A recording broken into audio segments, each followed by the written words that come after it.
selector, rewind selector, rewind selector, rewind selector, rewind selector, rewind selector.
Hello, welcome to another week of ANZ Premier League. Kev, we're back again. We did have a little bit of an Easter break, but looking forward to diving into World of Tanks once again. Week 4 is where we are headed, and it feels like week 4 is where things start to really fall into place for us, Got some It is, ideas yeah. about what's going to happen and what might happen when we get to playoffs and finals and what have you, but I think this is where we're going to start to kind of reinforce those assumptions. Yeah, I'd say we've had a good 2 weeks of a break, right? It's enough for players to probably get refreshed. I've had a lot of players come up and say they're looking to really revamp with new strategies and they're trying something a bit different. And sometimes you do need a bit of a breather as you're coming into the midway through the season. I'd say probably not today or not week 4. We won't find exactly who's going to make the finals, but I'd say probably by week 6 is going to be a lot more confident in terms of, all right, now we can truly say where teams are really sitting, right? Because we've had our hypotheses at the beginning of the season. Some of them have been challenged quite well, and obviously pretty keen to see whether or not it's a one-off for the instance of the Conquerors, or if they're here to stay. Yeah, definitely. I mean, we had some good matches last week as well, Kev. So we'll have a look at how those results did shape up. Quite a few of them going to the draw, the 2-2. The ever-present meme here in ANZPL. Matildas and Skorpions, they did draw. So did Action X Archers, as well as Panthers and Bulldogs. The only, I suppose, really out there result actually was that Conquerors versus Sentinels game. But what a result that was. The first time we've actually seen Sentinels dropping a series since ANZPL existed. They didn't drop a single one in season 1. And, here in season 2, they met their match against Conquerors, which was a surprise for me, certainly, but I think a surprise for most people as well. Yeah, absolutely. I think Conquerors definitely had actually a chance to take that series 4-0 in my mind, which is something even scarier, in all honesty. They closed out, I think, the first map 2-0. They lost the first round to Cliff to be able to come back and take it 3-1. They've had the advantage pretty much the entire series. Sentinels coming in pretty lackluster in that one.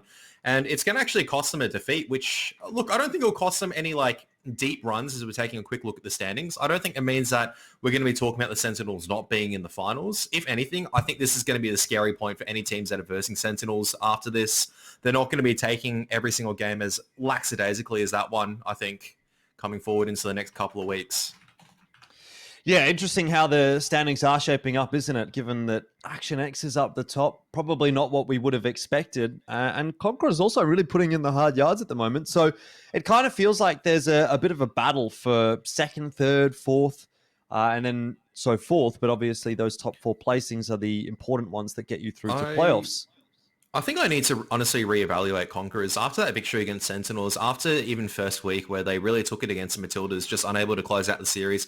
I think they took their first loss against Adelaide Action X, if I remember correctly, which honestly is no huge shame. I think it's kind of like maybe they're actually one of the better teams at the moment. They're putting in the hard yards at this stage, and all the players are kind of chipping in. You can see it's even though you look at the MVPs, right? Normally expect a team that wins against a team like the Sentinels to have a couple of strong performers. There's only really Slayer, and even then it's not a huge performance coming out from him. It's actually just the entire team performing throughout that entire series. Yeah, definitely. I mean, I think these tend to make you focus on players that obviously do deserve it, but you also kind of have to keep a bit more of a holistic look around what's going on for the rest of the team. Obviously, we do highlight a lot of these guys, especially considering we want to talk about Fantasy League, which is locking in 40 seconds. Kev, I hope you've got yours sorted out. But I've got it locked in. So yeah, you definitely want to keep an eye on the top performers, and some of these guys are certainly ones to sort of focus on. Funnily enough, actually, that Madhouse is in this list. I think he was one of the ones that really did step up last week in terms of the fantasy points, at least. So did Celestia, if I'm remembering things correctly. So yeah, a few good options out of the first 8 that we saw there, and now these ones as well. So I guess it's probably too late for those that are actually watching this on the broadcast that to change their fantasy team. But hopefully you've done that, and hopefully you get some points on the board. Although in my case, I haven't been really doing too well for myself lately. So today is the day to turn things around. Yeah, you got your consistent performers over there, right? I think a lot of people pick Rainbow in terms of everything. A lot of people pick Celestia between him and the Returned. I think Celestia just barely edging out at the moment. CJ and Dongalord have had consistent performances these entire 3 weeks. I think there hasn't really been a disappointing night from them. Pretty surprising, obviously, to see Dark at the top over there. I do remember in week 1 he had a fantastic Kronwagen appearance in round 1 on Ruenberg. I think he backed up with an IS-7 performance on Sand River, where I was just going, this man's IS-7 is just different. Yep. I play the I7 like that. I get permatrack. I get absolutely deleted. He plays it like that. He ricochets everything. He just trundles along and snapshots someone. So he's clearly doing something right. I'm not. And obviously randomized as well. He doesn't have the most performances or like the battles, but every single time he's put in that super heavy, he does fantastic for Perth Panthers. So hopefully he's able to bring that performance up against Matildas later tonight. Yeah, and let's talk about the matches that we actually do have for us this evening. Conquerors and Skorpions to start the day off. So that is going to be quite a nice one. We obviously see Conquerors off the back of that really, really good result against Sentinels last week. Skorpions are still sort of plugging away. You know, they've got a bunch of draws, but they haven't been able to get any wins. And they've been in situations where it's looked like they probably should win at least one or two more series than what Correct, they have. yeah. So I'm quite interested to see if that's going to be the case tonight. And if that is, then will they be able to convert that, especially against a team like Conquerors, who seems to be on a bit of a hot streak right now? Action X and Sentinels, a top-of-the-table clash, considering still Sentinels is equal in second with Conquerors at the moment. Archers and Bulldogs and Panthers and Matildas to round the night out. So definitely some good matches, and I feel like most of the games that we've actually been getting so far this season have been quite closer than what we saw in Season 1. So that's good to see, and I'm looking forward to sort of catching up maybe with Bulldogs in particular as well to sort of see how they're going to go as well, because they had a bit of a rougher start to the season, but it seems like maybe things might start to come good the further things go on. So Yeah, fingers crossed. hopefully so. Yeah, hopefully so, because obviously a couple of fan favourites in that team. I mean, kind of looking at the first matchup, though, obviously Conquerors kind of conquering my heart, so to speak. I gave them little hope coming into this season, considering they had to rebuild from ground up, right? The only player that was there from the previous season, ANZ Slayer. Normally, this is not a recipe for success. You don't just grab 6 players. Don't get me wrong, some of them decent players, but you don't get 6 decent players and hope to be a Kingslayer, right? You have to have something else, and that something else might just be hard work. That intangibility of just having no pressure and just grinding it out just might honestly help out Conquerors in making their way to the finals, and that would be a pleasant surprise and a really nice comeback for this team. Yeah, definitely. Slayer obviously coming through from the last season, the only player that we actually saw in that Conquerors roster, but seems to have built a pretty decent team around himself here. So we'll be hoping to see a good performance tonight from Conquerors, but the same can be said for Skorpions, although they have had quite a few more returning players. JT, Knight, Napa, Aussie, all on the team last season, joined by Russian, Conrad Vodka, and Tintak this time around. Seen some pretty good stuff, actually, from Skorpions, but we've also seen some pretty bad stuff, I want to say, and I hesitate to use the word bad because it always comes off a little bit worse than maybe it's intended to, but I think that they would probably agree that some of the matches that they've played have been a little bit lackluster, where you look at their first couple of rounds and you think, great, this could be a day for Skorpions, but then things seem to fall apart. So I don't know if it's maybe just pressure, the heat of the moment kind of getting to this roster, but I don't think they perform to their peak on a consistent basis, and that's what's letting them down. Yeah, it's like kind of like very like Perth Panthers vibes of like the previous season where you have 2 fantastic series, right? And I mean, talking about players that have fantastic performance you can trust on, Napa always does really well. I think it was like the first like 1 to 3 weeks of like ANZPL season 1. I was like, all right, looks like Napa's just finding his feet. Towards the end of the season, he was just popping off. And it looks like he's carrying that form forward. We need to see just that consistent level performance from the rest of the players on the Skorpions. They have the ability to take out these series. I don't know what goes on. Either a call goes incorrect or they don't have the vision that they need and they may make a play. Like we always say, though, we're never in the server. We're always privileged to kind of have like this overview where we can see everything that's going on. In reality, right? The players don't have this vision. So especially on a map like Ghost Town where it does rely a little bit on rotations and everything, you can't just hope Conquerors, or you can't just predict Conquerors are going to do the same thing, right? Because they could do it. They might not be able to. You have to set up your eggs in different baskets, so to speak. Yep. And we are jumping onto Himmelsdorf as the other one for Skorpions. Yeah, it's funny to see actually Himmelsdorf into week number 4. This is actually the first time we will see Himmelsdorf, if I'm not incorrect. I have been looking back at some of the stats, and I'm pretty sure we haven't played too much Himmelsdorf this season. If we have, there are some statistics that need to be updated. But anyway, that's beside the point. I'm pretty sure we haven't seen Himmelsdorf and we haven't seen Muravanka. Now, I'm almost 100% sure that we haven't seen Muravanka. I feel like we have seen Himmelsdorf, but I'm looking at the stats, and there is no Himmelsdorf game. No, there was Himmelsdorf. There was Himmelsdorf in week 2. I swear I remember seeing it because I was like... I thought so as well. But anyway, look, maybe I'm trolling myself a little bit here. Either way, it hasn't been played a lot. I think that's one of the key takeaways here. So something that we haven't really seen from Skorpions, something that we haven't really seen from Conquerors. Obviously, Ghost Town, on the other hand, is a map that Conquerors have been heading towards almost every single time. So that's definitely something that they know. That's within their wheelhouse. And I think it's a bit more of a curveball coming through here for Skorpions. These 2 maps, to be honest, because they've been going towards Rurenberg a lot more than anything else. So we'll see how things do pan on out today as we do head into Ghost Town. This will be the map choice of Conquerors. But the one takeaway that I have for Skorpions going into this one is that they will have been able to watch a lot of what Conquerors have been doing on this map over the last few weeks. So they should have a good understanding of what they're going up against here. But whether or not they themselves know how to play this map is another question. Yeah, I mean, that's what I mean, though, because Conquerors, even though they've done the exact same attack 3 times in a row, it could very much be a case there might be something different. And as a team on the defense, you can't really just counter-strat and hope an enemy team does the same thing. Here we go, though. It is going to be Conquerors actually starting on the defense, bringing a couple more Super Conks. And for the Skorpions... not actually having the double auto-loaders, just actually relying a little bit more on HP and the brawling potential. It does indicate to me a little bit more of a 2-play coming out from the Skorpions, just due to the fact that you can't really move around. You're just going to have to take your fights. Yeah, E100s, big beefy tanks out on the field for both teams. Just keeping an eye on the 2 rosters. It looks like we have a little bit of a change up for Conquerors. Bluey has come into the team, replacing Hazy, who, as I understand, left the roster. So will not be taking part in the rest of ANZPL, which I think is a bit of a loss for Conquerors. I feel like Hazy's one of those guys that has a bit more experience than at least a lot of the guys actually on this team. So seeing him out of the roster, perhaps a little disappointing. Either way, we'll see how things do go for Conquerors.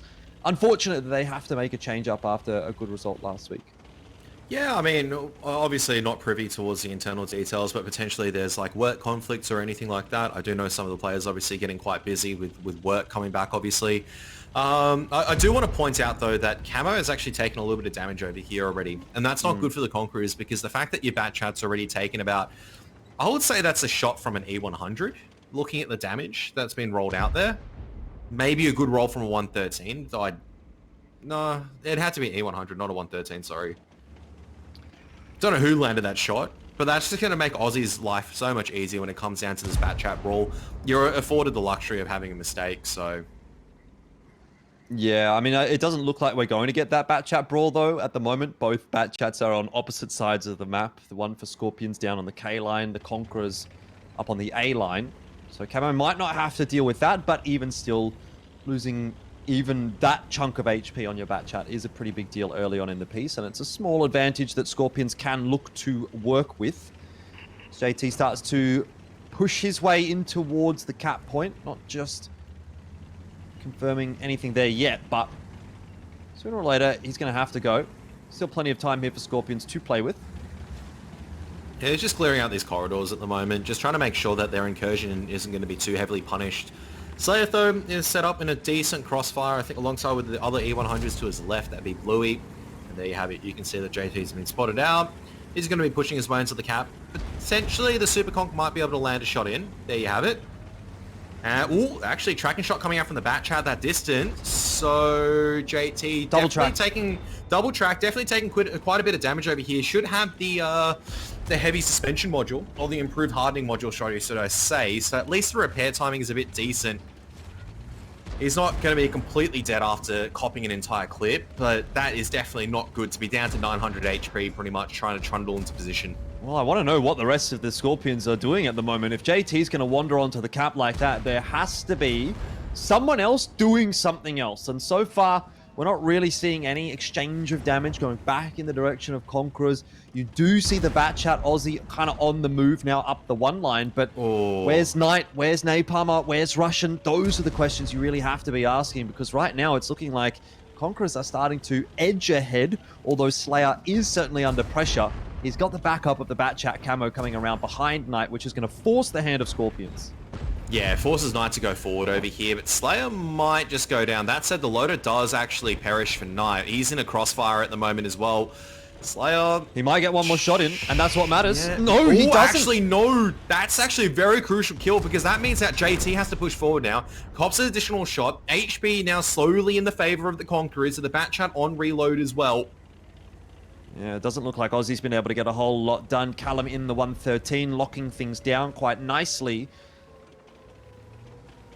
Aussie needs to make sure that he's able to keep his HP relatively intact. If this comes down to a late game situation with Ghost Town, which Ghost Town often does, he is going to have to be one of the important tanks for Skorpions. Camo quite low, respectively. Now, Russian is going to try and trade as much damage as possible here for the death of JT, but overall, still favorable enough for Conquerors as they force a 3-on-4.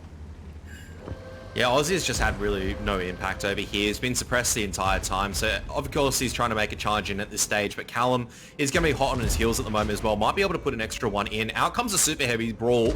Russian is going to be pushing forward. Focus fire is going to be on that E100. Should be able to take him down relatively easy. Aussie's been ammo racked, though. And I don't think he's going to be long for this world. The focus fire is going to be him. And there you have it. Well, Russian's still relatively healthy, and he's continuing to put a lot of damage down. That is going to be the end of the bat chat as well for Conquerors, and this is entirely winnable for Skorpions now. It's a 2-on-1. Tuck is dead. How has Russian got away with the Ignite at like the sure 2-3 HP? You might say that's not going to be a huge difference, but taking out an enemy tank, just making sure he can't put an extra shot could be absolutely huge. And Callum, unfortunately, just stuck out in the open. Just needs to kind of... Actually, this is going to come down to time at the moment. If Callum can get unlit, okay? This is the first part. Needs to get unlit. All he needs to do is find a single reset shot and just bail out. He's got plenty of HP right now where he just needs to find the correct pathway. All he needs to do is come in the last 10 seconds, make sure he hits his shot, and Conquerors can steal it back.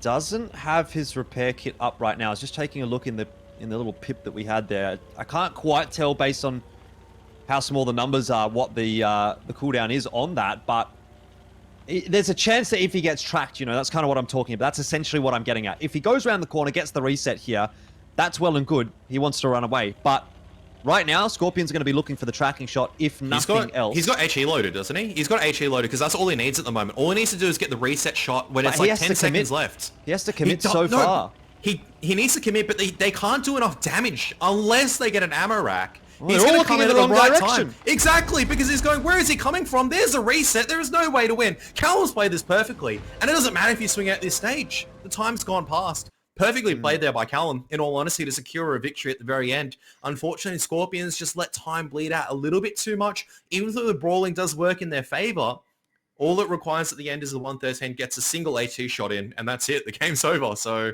it's pretty unfortunate. That's why you bring HE. Really, isn't it? Because there was a window of opportunity there for Skorpions. You know, if they actually found the timing, right? This is something we always talk about as well. There was the 30 seconds left on the clock as he's driving up to get the reset. If they swing around that corner and start peppering him, he can't turn around. He can't run away fast enough. They're actually just going to get rid of him before that timer runs down. But they don't peek the corner, which makes sense, right? They're trying to get the cap. They're playing the timer. That's fair enough.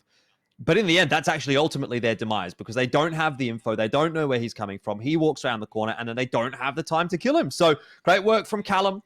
Russian and Napalmer, they did put in some good damage numbers, but at the end of the day, damage numbers aren't the be-all, end-all. And so it's a good result already for Conquerors who get the first round on Ghost Town. Yeah, absolutely. This is, honestly, it's pretty big. I wish I put some more of these Conquerors players in my fantasy league, to be honest. I don't know if it was a case of they could peek out, because the problem is if they peek out like that, you peek the wrong corridor or like you peek at the wrong time. It means that, okay, all Callum needs to do is get a lucky snapshot in. He gets a snapshot in and that's it. Like you've lost pretty much from there because then you have to try to chase him. Super Conks are never going to catch up to a 113. Let's be real. It doesn't matter what you do in a Super Conk. You're never going to catch up. He's just going to run circles around you. It's a sure loss at that stage. So I put it not down to the end situation there. I put it down to maybe if Skorpions pushed about half a minute or a minute earlier, that would have been a lot more doable for them. Ultimately, though, very hard to push in when you don't really have the information. So, yeah, I still want to kind of know who hit that blind shot onto the bat chat at the beginning, because that, in my mind, is a big difference turner, right? Because that could have been much more convincingly Conquerors' victory if Camo is on full HP here because it forces Napalmer to take 2 additional shots to actually take out a Bat Chat. Yeah, potentially. I mean, there's a lot of moments there that you could have potentially turned things around as well. I mean, the fire from Skorpions, that might have made things look a bit closer than it was. But then you also think about Knight getting ammo racked and having the inability to get that final shot off. Would that have made a difference? Yes, probably. Lots of things that kind of go into the discussion here. But the main takeaway was Callum played things to perfection in the clutch, and that's what you really want to be seeing from Conquerors.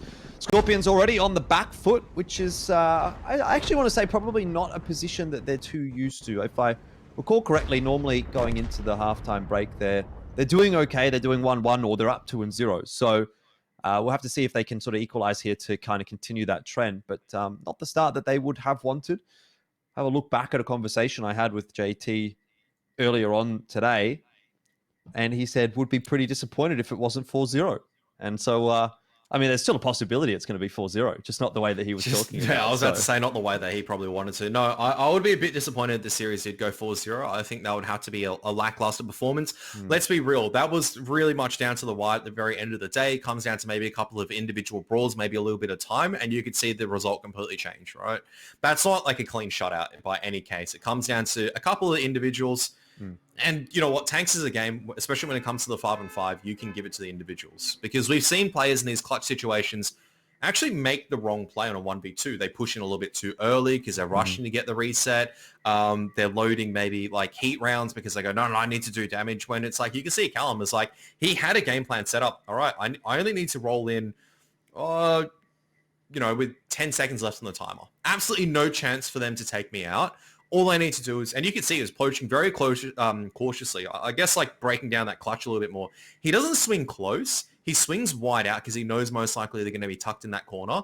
And he just takes his time edging forward, lands a HE shot and just rolls away. That's all he needs to do at that point in time, which is, he does the right thing, but he makes it look very easy in a high pressure situation. Because you mess up your HE shell, like you put it into the Super Conqueror's gun, for example, it's like, congratulations, you've just cooked it kind of thing. And it's very easy to rush a shot and to go, I'm just going to aim it like center mass and just hope it does damage. Because HE can also just splash and not do damage as well.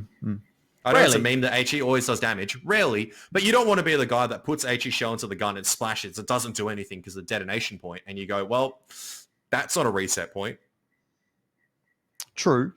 Overall, can't complain though there for Callum. A bit of thinking to do for Skorpions. Obviously, they're now moving on to the defense. And Ghost Town's been a map that Conquerors have played a lot this season. So I do sort of wonder, are they going to come up with something new? Are we going to see something similar? Are they feeling confident with their strategy?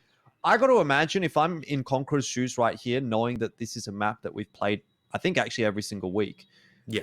Going into a matchup, particularly against Skorpions, we want to change something up. We want to have a different setup. We want to have a different kind of a push, whatever it may be. I don't think you go into this running what you did last week. But that's what I mean, though. It's like every single time I just go, you don't want to be running the same thing. They did the same thing against the Sentinels. And I was like, hang on a second. I've seen the strat 2 times. Now I've seen it 3 times. Maybe it is a bit of madness we see it the 4th time, but maybe there's a reason why they do it. It works. And tell me I'm dreaming, Jordan. Is that a badger that I'm seeing? That is a badger that you're seeing. You are not dreaming. It's also 2 T57 heavies. So speak of something new, and that is exactly what you'll be receiving to start this game off. A badger? Huh, this is going to be interesting. This is, I don't know what to even make of it. We've seen a Fosh already. Now we're seeing a badger come into the equation. Oh dear. Well, I mean, it's got its uses, doesn't it? A lot of DPM comes out. If you get on the wrong side of the badger, you're probably not going to be lasting long. And the same kind of concept when you're going up against 2 T57 heavies, that is not a lineup that you can afford to make a mistake against. I should be able to. I mean, the Bladger's already bled out quite a bit over here, so Napalmer should be able. No, doesn't grab that tracking shot, but actually E100s get in. T57 heavies now going to be unloading a few shots here and there, but the wraparound should be able to come from the Bat Chat. Or from the Bat Chat, should I say. Aussie's going to be coming in. Knight's pushing in as well. Yeah, I mean, I think if you're Conquerors here, you're kind of putting all of your eggs in one basket, and they've lost a lot of HP on the cross into the point, which is going to be rough news. Tuck is getting flanked as well by a Batchat, so he might be under a bit of pressure, and it just doesn't seem like Conquerors are getting anything their way at all. This is not the kind of fight that they want to take. They want to take the brawl. They want to be doing that damage. And unfortunately, just either none of their shots are connecting, none of their shots are penetrating, or they're not even getting the opportunity to fire shots, which is even more my assumption actually in this instance. I think Skorpions are playing this so damn well. Yeah, this is like a perfect crossfire defense scenario. I mean, they bled Super Kongs to hold down perfectly, and this is what I mean by when you do the same thing a couple of times, even if you bring the same tanks, you can see Skorpions very much set up for that potential of that push coming forward onto the 2-cap, because that's what this Conqueror's been doing every single game. So, I mean, it's a case over here right now. Sure, there's cap pressure or whatnot. Yeah, you get the third person back in. It makes it look pretty dicey. Reality of the situation is they're up by about 6,000 HP. That's GG, pretty much. Just one in the initial bleed. Yeah, indeed. That is a pretty good counter read from Conquerors, rather from Skorpions against Conquerors, I should say. They just set themselves up in the perfect spot. The two Super Conquerors absolutely farmed. I'm not sure how much Knight really got done in the 277, whether he had an angle initially. I don't know that he did.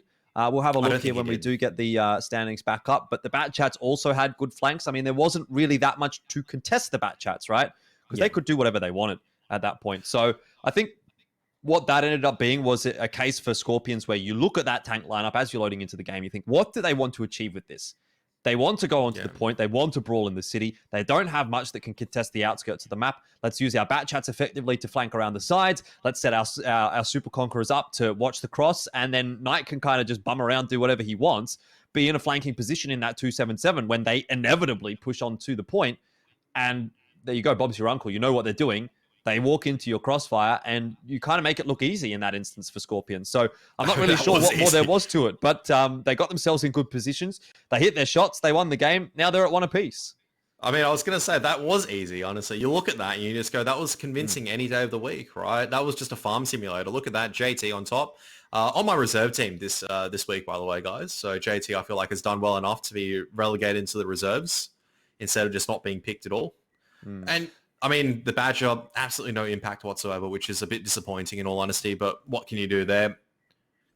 I thought about putting JT in my my fantasy team this week, but then he told me he wasn't going to play the Batchat, and I said, well, I'm not interested anymore. So, look, maybe egg on my face again 2 weeks in a row, I should say. T57 Heavies did get a bit of work done. Unfortunately for Slayer and the Badger, nothing. The E100s also not really being able to get a whole lot out there. So, yeah, I'd like to have a look back at that one and just see what actually ended up happening there for Conquerors. Because it seemed like on the cross, they could not get any damage back. Which, I mean, granted, they're firing at hull down Super Conquerors, so maybe it's going to be difficult. But if you're going to make a cross like that, you can't afford to bleed that much HP and then just essentially fall over and die on the point. I think normally they're expecting only one Super Conk to be there, right? This time around, JT puts two over there. There's two Batchats on the extremities as well that can farm in. And like, that's the whole thing. It's like, there's just fire coming in from all sides. You have two E100s, which are slow, already bleeding out. Your Badger's already effectively dead and out of the equation before it even gets there. I'm just wondering, maybe it's a better idea of actually bringing a V4 instead. That's some fantastic sharpshooting, honestly, from JT. It makes it look pretty easy in the Super Conk, which is not the easiest thing to do sometimes. It's, even Napper as well. They're landing all the shots that they need to land. I think that's the difference, right? You rush your shots and whatnot. They're hitting their shots. I want to say, Super Conk's one of the better tanks to be doing that in, though. Yeah, out of all of them, I'd go Super Conk, probably the tank that you want to kind of run and hit your shots in. Reality, though, sometimes is because of the APCR, because even the premium round, the pen value isn't that fantastic compared to some of the Russian heavies, right? Mm-hmm. So, like, when you're versing E100, it actually is still a bit difficult to go through the armor, especially if the E100's angled correctly. So, obviously, they weren't given the opportunity to angle correctly, but it's good to see the Super Kongs punishing the E100s that way. Yep, indeed. Good stuff across the board from Skorpions as they equalize at one apiece. Still a lot left to think about, though, in this series. We're moving on to Himmelsdorf, which will be actually the choice of Skorpions. In itself, you look at that and say that's an advantage, I guess. You're 1-1 out of your opponent's map. That's acceptable. If you're going to get a 2-0 anywhere, the assumption would be that you're going to get it on your own map choice. So I mean, it obviously doesn't always go like that, but for Skorpions, they should be feeling reasonably confident going into Himmelsdorf. But one question is, though, how often have they actually played Himmelsdorf? Because I don't recall them actually playing it this season. We've already talked about the fact that it's not a map that's been played a whole lot at all this season. So I can't imagine that many teams are scrimming it. So what is the confidence level and what is the understanding for Skorpions going into this one? And I mean, I guess the same for Conquerors, although the onus isn't necessarily on them to prove it, given that it's not their map choice. I was going to say, honestly, I think both teams are going to be fine over here because when you're looking at a map setup, right, in terms of Skorpions, I wouldn't be too phased about Skorpions. They're not... JT has played this map like I don't know how many times throughout his entire career, so I don't think that's ever going to be an issue on what he wants to do. And same for the other guys in his team. Himmelsdorf is one of those like maps where, because you play it so much, you have an innate understanding of a lot more of the firing corridors versus some of the more niche maps. Like Ghost Town is like still a map that's you're figuring out firing corridors in my mind because it's like it's played differently. But Himmel's like in every single mode, right? You play Assault, Encounter, Standard Battle, Ghost Town's going to be different.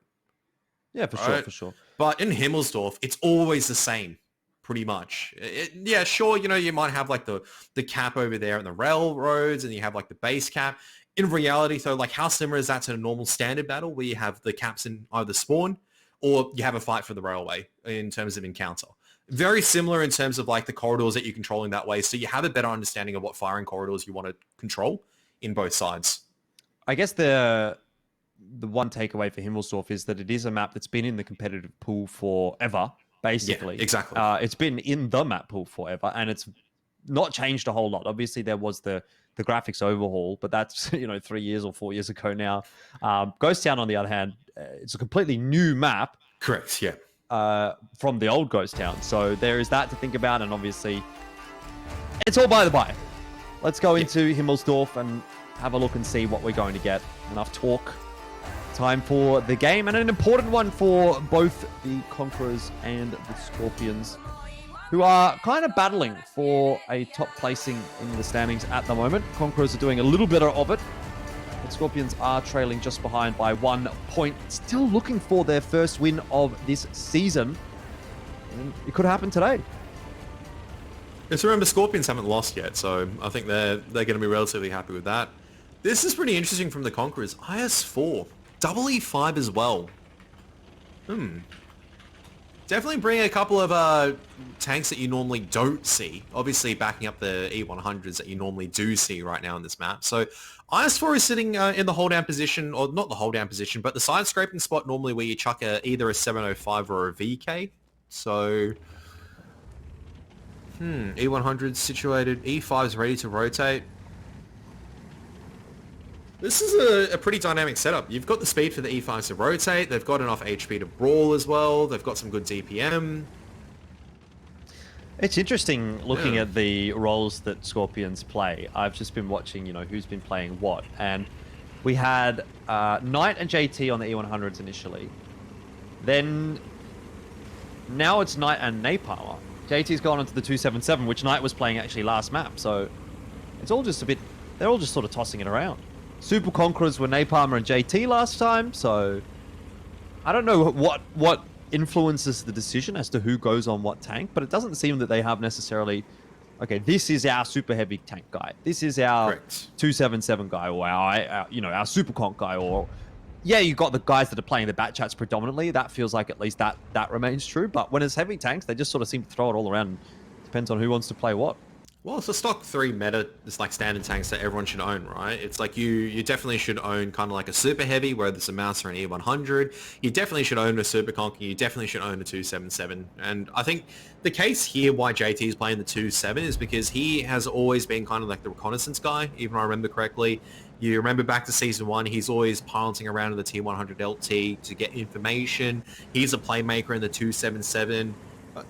I think that's like one of the strengths of Skorpions. They have a lot of team members that just are role players. I don't necessarily think it's like they're a specialty player where you have to have them in like a particular tank. Like when I think, say, for example, 2+2, it's like I know exactly the 3 tanks that you want this guy to play. Maybe 4 if the EBR was in there. But I know also like who you don't want to be chucking in tanks. Anyway, enough about who we are and we aren't chucking in. It's going to be a one cap pressure over here. E5 is going to be hold down back there. E100 as well, just side scraping away. But similarly, the E100s have made a beautiful incursion in without taking any damage from the Skorpions and have gotten in very close already, placing cap pressure and pushing further before even Conquerors can rotate here. Yeah, they're not really stopping on the cap, are they? They've left the 277 and one of the Super Conquerors there, but the E100s are looking to push up. Knight and Napalmer are going to play the corner here and just try to bully Conquerors away from it as the cap is going through. Already a good exchange of damage favoring Knight. Walks around the corner, rolls around the corner, I suppose, in this instance, and puts a shot in. Doesn't take much in response. Lots of dings there. E100 battle going well for Skorpions so far. This is on Tuck to get the reset, of course, because he's coming out a little bit wider, needs to get the shot on, so I think Aussie, who's probably like the threat at the moment. But look, JT is just sitting behind this building. There is no way you dislodge him, so he can sit there for the next minute. You have to chew through all this HP on the E100s, on the Super Conks, and Aussie can just sit there and just be like, very much doing nothing. He doesn't really need to push forward at this stage. You can see he's just making sure he's got an angle suppressing Tuck. So every single time Tuck comes out, he's going to cop a little bit of punishment for that. This E100 cannot cross because of the Super Conqueror from Russian that's holding back there. And you don't have the speed. So eventually someone's going to have to make a really risky push and bleed out. That's going to be Slayer. Yeah. So he's going to have to. And there you have it. He's got the He reset. does get the reset. That was, I think, a little HE shot that went through and tickled JT. So now the pressure's back on Skorpions. They have to recognize that the reset can easily be achieved. What's the answer for that? Russian in the Super Conqueror moves and now starts to cover the 3 line. But that opens up the courtyard a little bit. So I wonder if Skorpions are going to make a push here. They've got 2 minutes and 25 seconds left on the attack here, Kev. I think one more reset is going to be it. They have to push if that happens. No. I think you just sit back over here and just see what else you can bleed out. Get Aussie as well as Russian just controlling a couple of corridors and bleed out. Once you force Conquerors into making a bit of a move, like with one of these players, someone has to make a push, whether it's Tuck or Slayer to get the reset. Most likely it's going to be Slayer. Okay, if he does that, he's going to bleed out HP. Then as soon as they bleed out enough, then you force a convincing push in and then you go in for the decisive kind of killing blow. Because the truth is, it has to be on the E5s getting the reset. The E100s don't have the speed. The IS4 won't have it either. So either it's going to eventuate in an all-out brawl around the E100s right now. Well, I think eventually it will result in that. It's just a question of on whose initiative. Is it going to be Skorpions or is it going to be Conquerors? Well, 50 seconds here. A few more shots heading back in the direction of Skorpions, but There you are, you no can see. damage so far. 20 seconds remains on the cap. Slayer starts to push. The Super Conquerors are out in the open, though. I wonder what's going on here for Skorpions. Is the reset going to be forced on through? JT's backed up just enough that Slayer can't get a shot through, and now all of a sudden it starts to look a little bit more awkward for Conquerors. 2 seconds. Slayer has to push. Reset does seem to have gotten through as the Super Conks did cop one, and now JT also. So the hard reset for Skorpions, and now is the go signal for the attacking team. They can no longer really rely on that cap pressure. They have to brawl it out. They have to win this battle by virtue of their damage.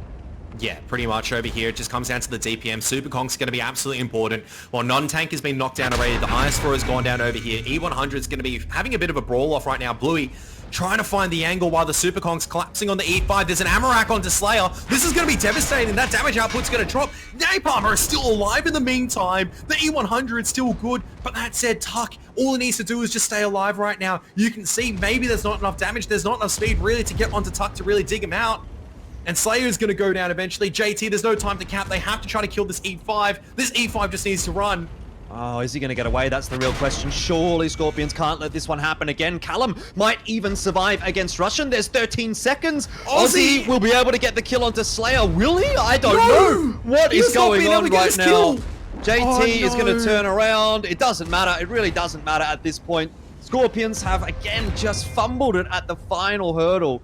Look at the HP disadvantage that Conquerors have, but Skorpions have left it too long, and Conquerors once again eke out a victory.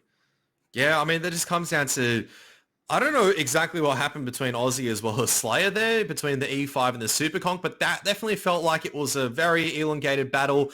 That would just comes down to probably gun barrels touching each other and everything, which is something you always never want to be seeing in a tanks battle, let's be real. When you get that close, you're trying to block each other's shots. Slayer lives there for pretty much a whole 30 seconds. Will that change the outcome? I don't think so. Tuck in that E5, understood what he needs to do. And once again, they just didn't really have the mobility to really collapse on and kind of create it. Maybe if one of the Super Conks came earlier onto the cap to start creating some pressure, or they left an E100 behind to maybe side scrape and also put up a couple of cap points, maybe we would have seen a different result. But unfortunately, it just comes down to time once again. I think they had the right idea, right? It always comes down to, I feel like Skorpions are on the track of having the right idea. It comes down to them just having maybe just 30 seconds more. That's all the difference in the world at the end of the day. Yeah, but it's the second time we've seen that from Skorpions. And so, again, here in week 4, their best case scenario is going to be a draw. Resets coming across. And it was always something that I was a bit concerned about. You know, I saw, looking at the timer, about 2.5 minutes left. There was about 1.5 minutes on the cap. And at that point, you say, okay, if there's going to be one reset through here, Conquerors might actually have a way of winning this game, because Skorpions have such a slow, heavy lineup that doesn't really have that much agency. Yes, you can get yourself into a brawl, but you're not going to be able to chase tanks down. So once that reset comes across, life becomes even more difficult. Pressure goes back onto Skorpions. Mistakes start to be made. Players are bouncing shots where they maybe otherwise wouldn't be. And some of those bounce shots might be the difference between a win and a loss. Correct, yeah, because I think ultimately, though, I don't think it's going to be a victory. Sure, Callum would have gone down because the Super Conks from Aussie is freed up a little bit earlier. Then he's able to help out Russian, making sure that they go down. But I think at the end of the day, it really just comes down to the fact that they just needed 30 extra seconds. So, like I said, even looking at the previous map of Ghost Town, it just comes down to time at the moment, which you can't really... It is difficult. 7 minutes to figure out where the enemy's sitting to force a player while not making any mistakes is very difficult. I think Conquerors as well, you have to say, instead of saying that the Skorpions fumbled that, it's a perfect counter response from Conquerors. They're not baited in until they need to go, right? I think that's 2 seconds is a difference between a victory and a defeat. And the difference there as well is understanding who's got the cap points. You can see that Tuck, all he can do is really get the shots on the Super Conk. It's up to Slayer to force that fight. And all he understands, he needs to get in at the right time. He doesn't really need to push in. You can see probably inexperienced players, they'll be forced into a scenario where they feel like they have to get the reset right now. So they push in, they cop extra damage. HP then goes much more in the favor of Skorpions. And then from there, it's an unwinnable battle. So it's great patience once again on the defense from the Conquerors, understanding when they need to go out with the E5s, understanding what fights they do and don't need to take. And I think ultimately that's what wins it for them at the end of the day.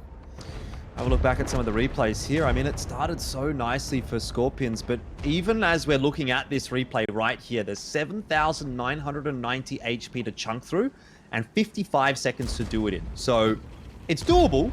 You got a couple of Super Kongs, you got a couple of E100s, fair bit of DPM can just be chunked out by those tanks, but they also don't have the chase potential, unfortunately. And even if they had, I mean, Slayer surviving on 94 HP here, crazy. Callum would have survived, Tuck would have survived, so it really doesn't matter.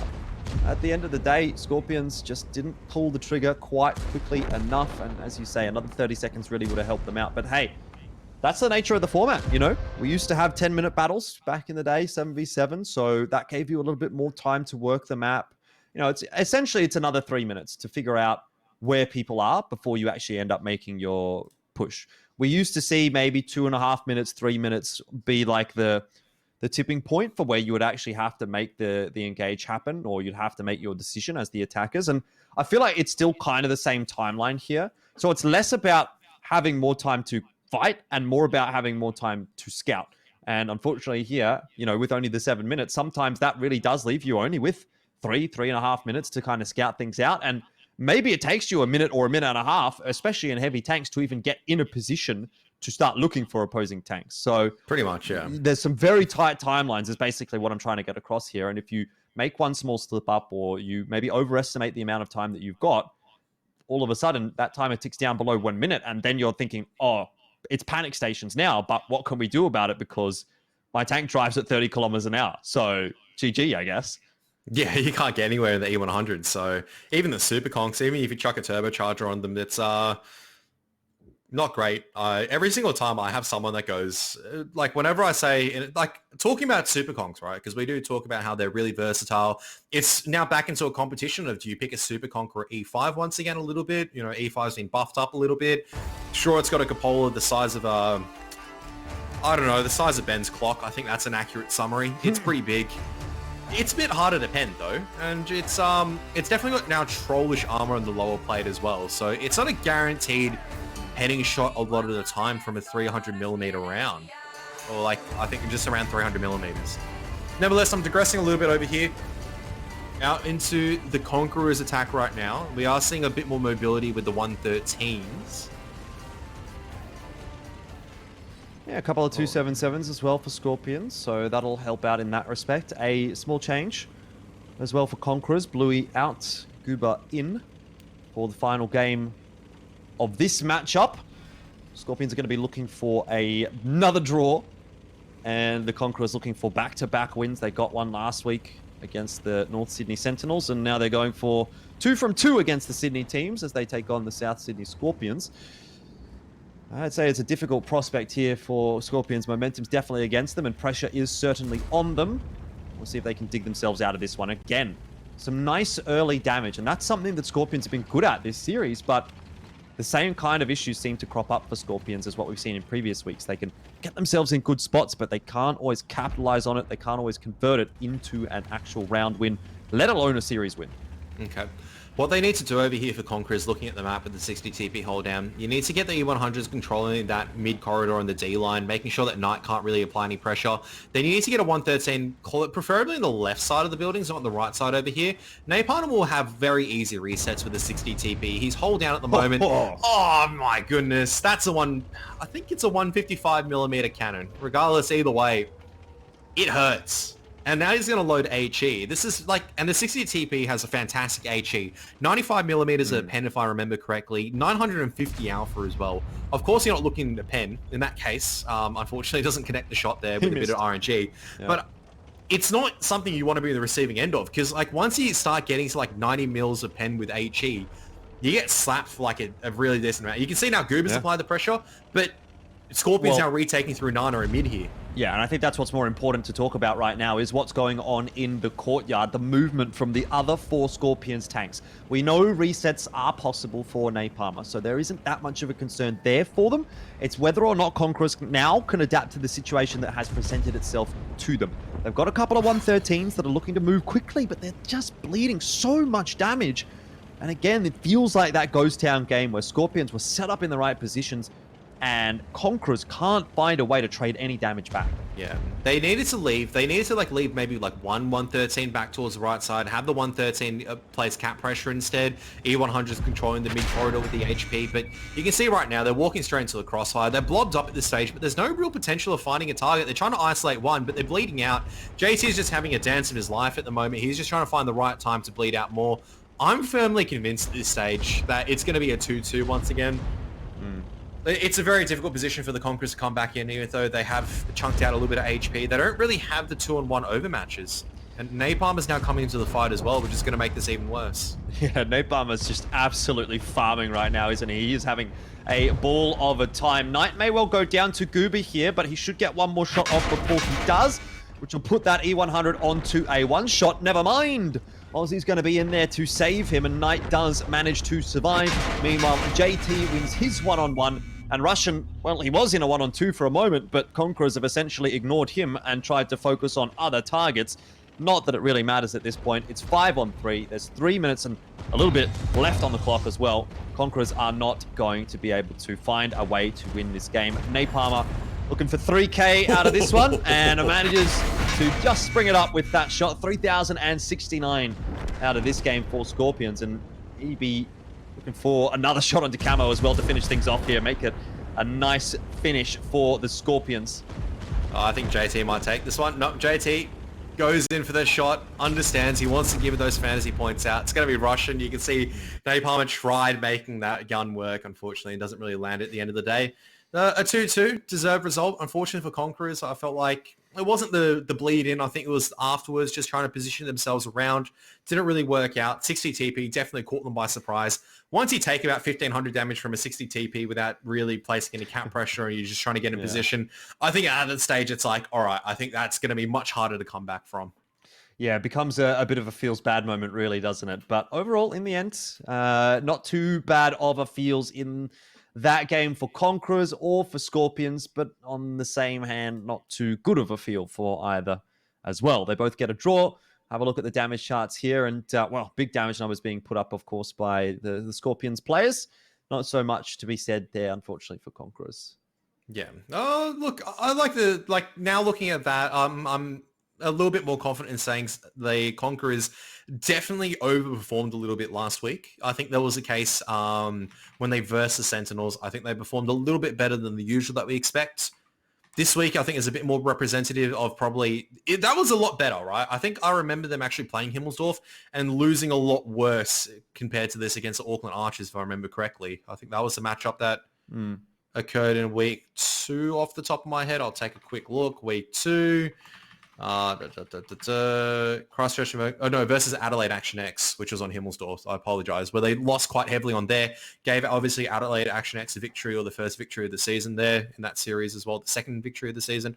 Kind of looking forward into the rest of this series, looking forward for the Conquerors instead of the rest of the series because it's over. They're improving, right? You can see that they're slowly improving over time. It's not a case of they're a top team just yet. I think that's realistically where they're sitting at the moment. They're not a top team, but similarly, I'm not going to call them the bottom team either.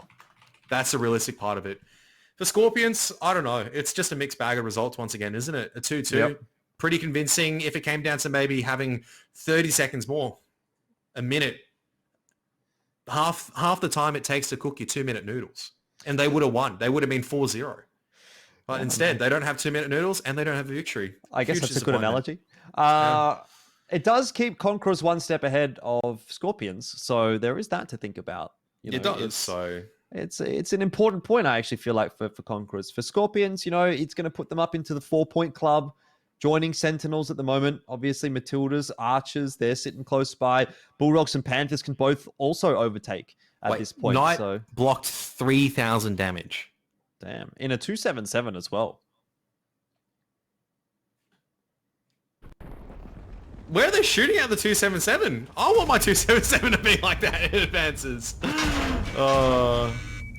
No, this is pretty much taking a look back at that one, I felt like that was definitely down to pretty much a bit of a farm simulator, wasn't it, at the end of the day? I could see probably there. They've got 277 hold down. Still pretty difficult to dig out if it's perfectly hold down. If it's not exposing like the shoulder blades of the tank, it's pretty rigid, in all honesty. That's like the only kind of like weak point it has outside of like the whole armor is like the shoulder parts of it, and that's about it. I love that you say that's the only weak part that it's got outside of the hull armor, which is like literally the whole tank. Well, I mean, okay, if you expose the lower plate, if you're trying to play hold down as a 277 player, I've got some bad news for you. That's like you're exposing your lower plate for every single tank and going, am I playing hold down correctly, guys? You're not gonna make it far over here in World of Tanks. I think that's expose your lower plate. That's generally true for every tank, though, isn't it? If you're trying to play hold down, you're exposing your lower plate. Probably not going to go too well for you. Yeah. No, but what I mean by that, though, is like IS7, the upper hull is generally quite strong. So like the upper hull, even the 60 TP, it's got the hatch that's weak, but the upper hull is decently strong. It can troll, right? It trolls you or whatnot. But the 277, the upper hull has no armor in my mind. It's like it's too weak to have armor, so it has to be perfectly hold down. Whereas you can get away with some tanks just showing the upper hull a little bit. 277, you can't get away with it. Fair enough. Well, I do have a confession to make. I had Knight in my fantasy roster this week, so hopefully he's going to pick me some points up. Mate, he blocked 3k damage, did 2k damage. That's pretty good. That's pretty good. All I'm going to say is you get points for blocking damage as well in fantasy. So there you go. Thanks, Knight. Hopefully he's given me a few points on the board. Either way, that's the end of game 1 for tonight. We do have to turn our attentions towards the next matchup. And this one is a top-of-the-table clash. It is Adelaide Action X and North Sydney Sentinels. We'll take a short break here. Don't go too far away. We'll see you right after this.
Good push from Skorpions, good adaptation, but what's the response from Bulldogs? That's what I wonder.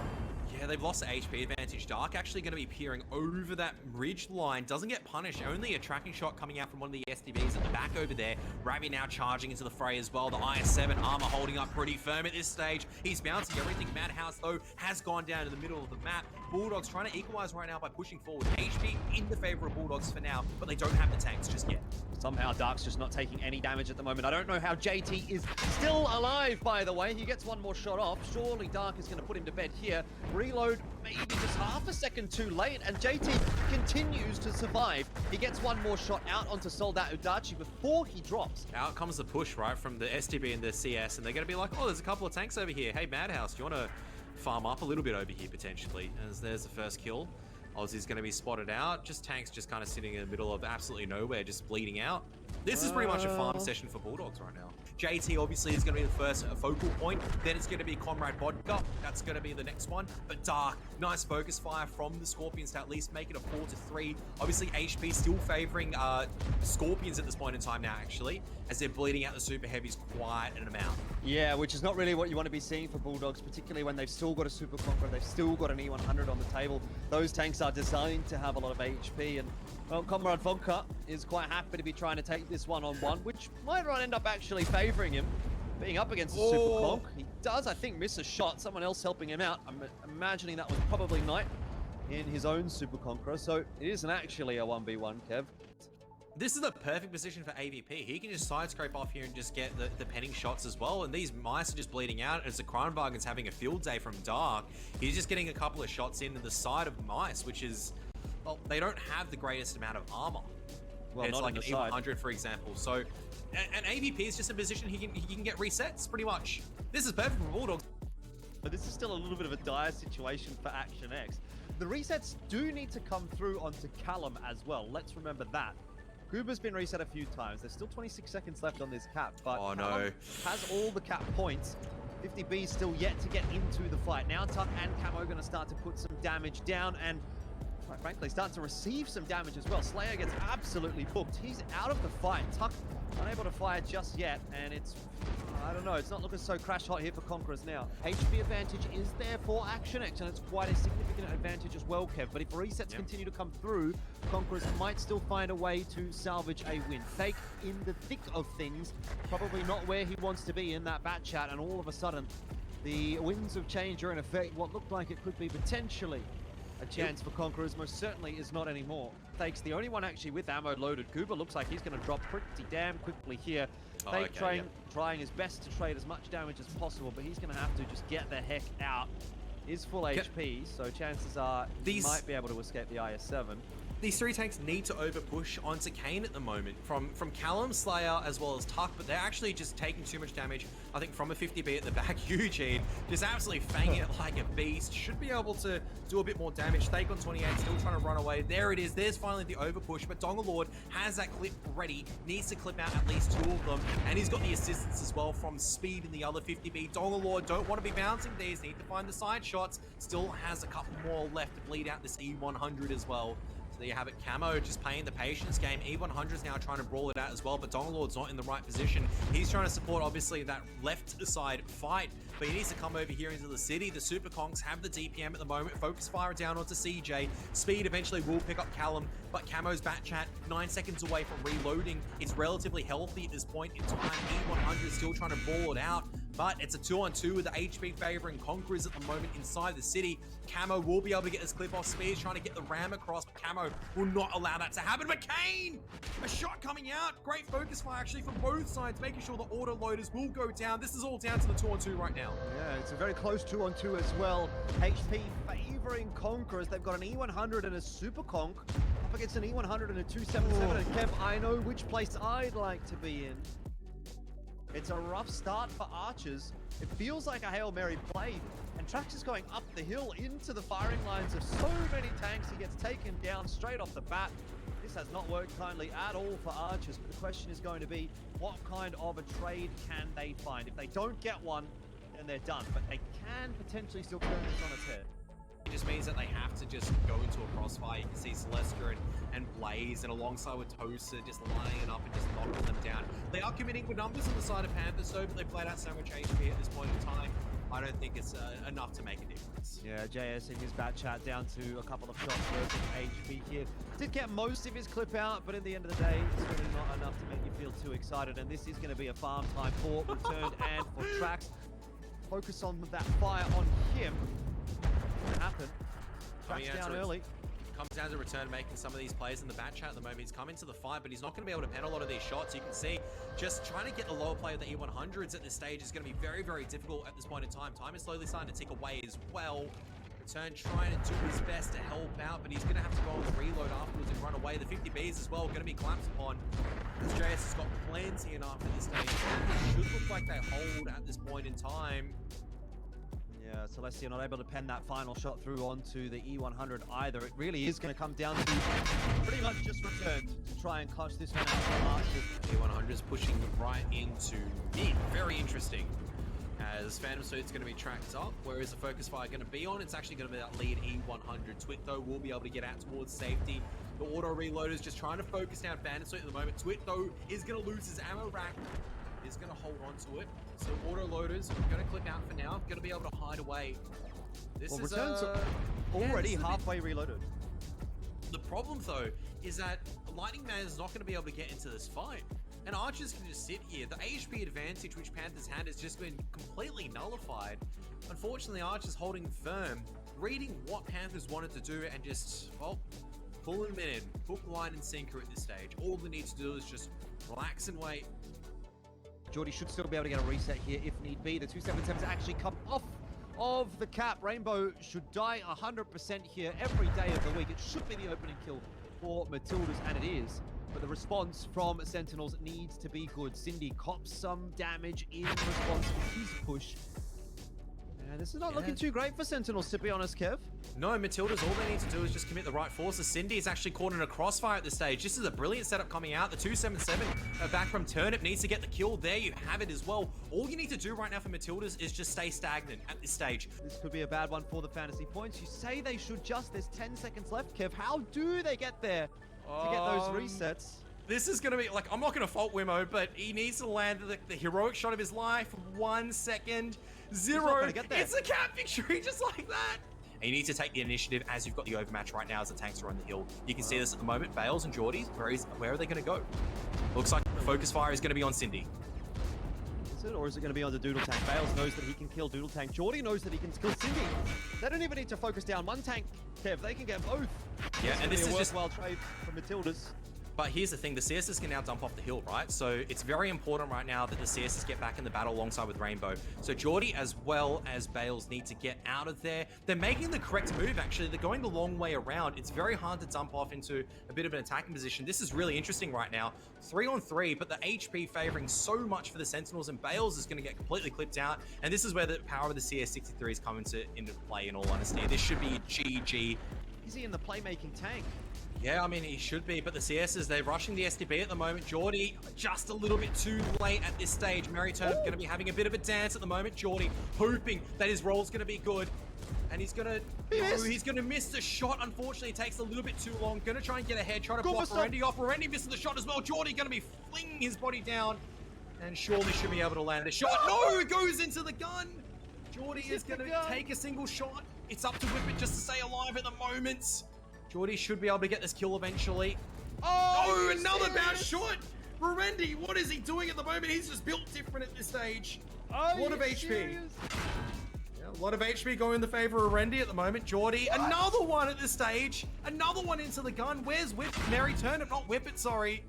Oh my goodness. Up to Merry Turnip. It should not be up to Merry Turnip, Kev. That is unreasonable.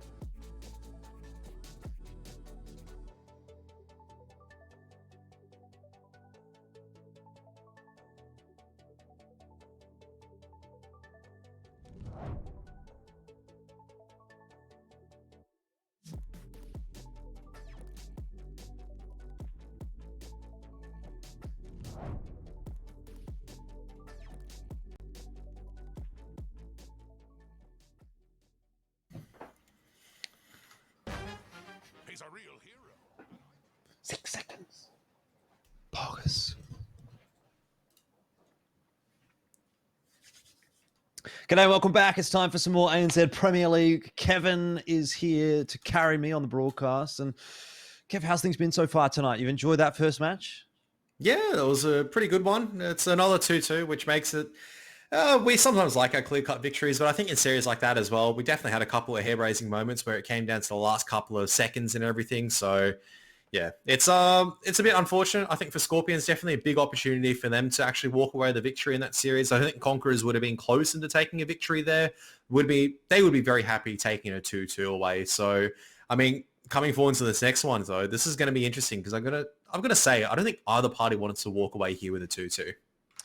No, I mean, I don't think either party in that last matchup really wanted to walk away with a 2-2 either. But end of the day, everyone gets a piece of the pie. So who's really complaining? But here, Adelaide Action X up against North Sydney Sentinels. I would have to agree with you, Kev. I think both of these teams, especially this season, feel like they're a shot in for a top placing. And obviously both of them so far are in the top 4. Now, it was a really rough week last week for Sentinels, so they're going to have to bounce back from that. But for Adelaide Action X, things have been going really, really well, which, I mean, again, we're in week 4, so maybe it's not fair to say anymore, but it has surprised me, especially considering the fact that I don't even think we've seen Party playing yet, and he was generally considered one of the strong points of the roster.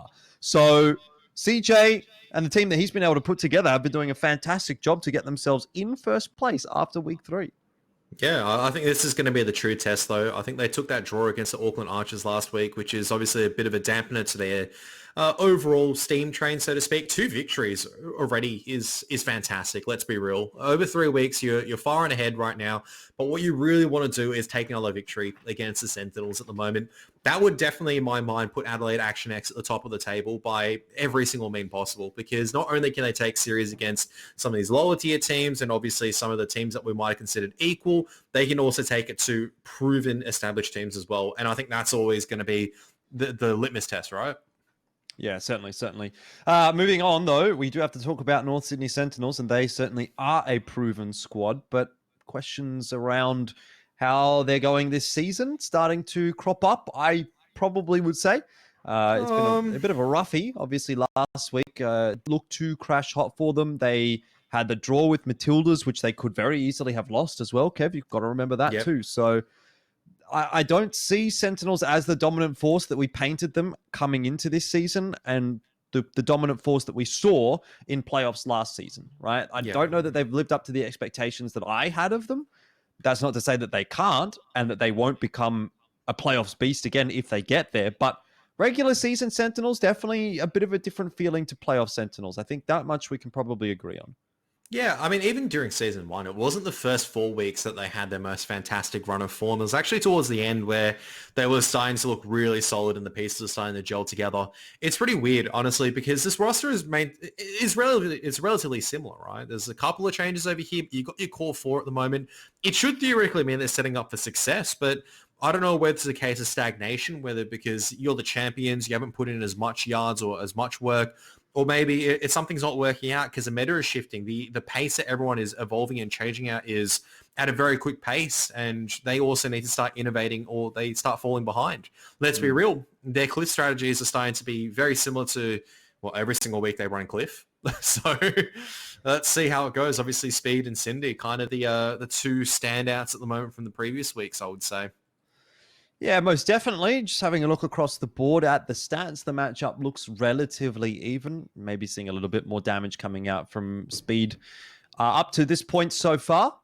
But overall, not a shabby performance being put in there by Cindy either. And look, I mean, I don't know that it's necessarily fair in this matchup in particular to be focusing on just one player, because I actually think both of these teams are comprised of a lot of very good players on both rosters. You know, there's Absolutely always instances where we're talking about pretty much every single player on both of these teams in specific moments. And another thing that we should probably touch on is the maps. So it's going to be Sand River for Action X, not a map that they have played a whole lot of so far this season, but it was one that cropped up a bit last season. And for Sentinels, Himmelsdorf.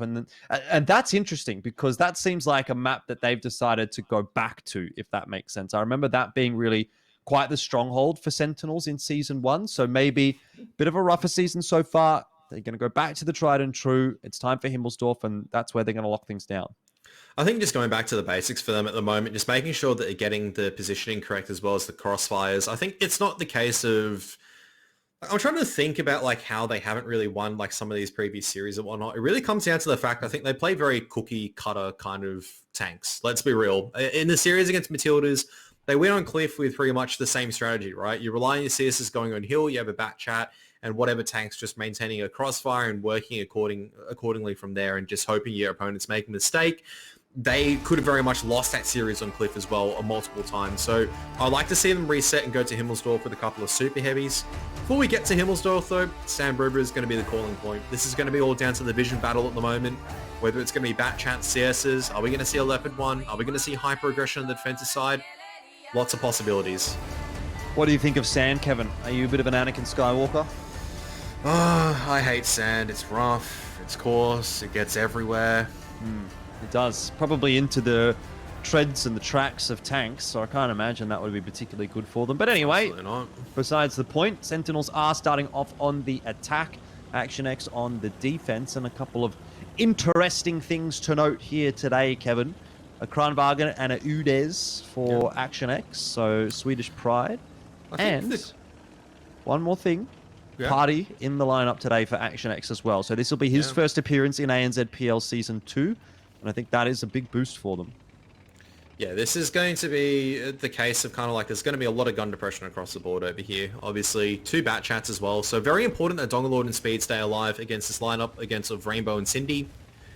Up to Rorendi to really do the scouting. You're going to have the Kronwagen matchup against the Superconk, but I'm seeing a lot more teams prefer the Kronwagen at the moment with the hill position. You just can't underestimate the fact that you've got 12 degrees of gun depression. Also the fact that you don't have a weak neck, so to speak, and you don't have a massive cupola as well. The Kronwagen cupola is very hard to hit in comparison to the Superconk cupola. Not going to lie, when I'm fighting a Kronwagen, I'm not normally aiming for the cupola because it's just... Well, is it even worth it? When you're That's what I mean, though. Like a hold down Kronwagen, like angled correctly, is almost a nightmare to penetrate. Right, you have to load HE against it most of the time. But a hold down Superconk, at least you got a couple of chances. Yes, the cupola is quite like it's pennable. The commander's hatch, because it's on the middle of the tank. It's quite prominent. You can say the same for a lot of the other tanks. At least they have cupolas that are decently prominent. So anyway, a South push coming out. Obviously, they need to start getting some vision across the board for Sentinels. Can't just blindly push into either the 1 or 2 flag. It is going to be a north side setup for Action X. So Speed, I don't know, the position that Speed's playing in, I actually prefer like an STB1 to be playing there a lot of the time because you can actually utilize that position for gun depression, but we'll see what happens here. I think so far, Action X are not really doing a whole lot. They've got that full defensive setup in the AB line. Kranwagen spotting mid, the Batchat spotting the 1 flag. The Sentinels are being given the run of the show right now. They're taking a bit of map control, but CJ decides now is a good time to start peeking up. And so he's visible, but he's already got that first tick of damage over onto Iron Guard. Yeah, pretty difficult to honestly get rid of this, the Udes in this hold down position. I was going to say, like, this is like one of the tanks where it punishes you for not understanding hold down mechanics, in all honesty. It's going to be pushing on the 1 flag in the meantime this is happening. But there is an STB and a bat chat over here now. CJ actually getting into a much more comfortable position, actually, to place a bit more pressure over here. Going to be rotating around. Might not find Cindy, though. Dongalord's pushing with him. Yeah. Cindy spotted one out at this moment. This is what I mean, though. That's a bat chat spotted out. Yeah, first shot doesn't quite connect from Cindy so far, so that's where you start to feel a little bit awkward in that bat chat. You think, okay, maybe I won't have the damage to take CJ down, and even besides that, knowing that Dongalord's behind him could be very, very big problems for Sentinels if Cindy gets caught. He's on the run, though, and that's good news. Rainbow, Wimmo, and Roendi are pushing on top of Speed and Party. They've found the overmatch. Now, Rainbow is going to be focused down. What's important here is that at least Rainbow dies at about the same time that Speed does or just before, and that works out relatively okay. 1-for-1 for Action X. Party in the STB1 will be able to get a bunch of damage down and probably survive longer than what Iron Guard will. CJ gets tracked, but I don't think it's going to be enough here to save Iron Guard, who will get one more shot off, but he's not going to survive much longer at all. Party does grab that kill, and so far this is looking fantastic for Action X. 4 on 3, but they need to bail Party out of trouble as quickly as possible. Yeah, he's just playing on the opposite side of the ridge at the moment, so just being an absolute nuisance to get Udez or to get CJ into the fight. Dongalord doesn't really have a full clip at the moment. Great shot coming out from Wymo, in all honesty, onto Party as well. Lead shot's also coming forward. Oh, the gun. From Colin. Yep, the gun's damaged, but Dongalord's here. He's got 4 shots in, 3 left. Can completely clip out Rorendi.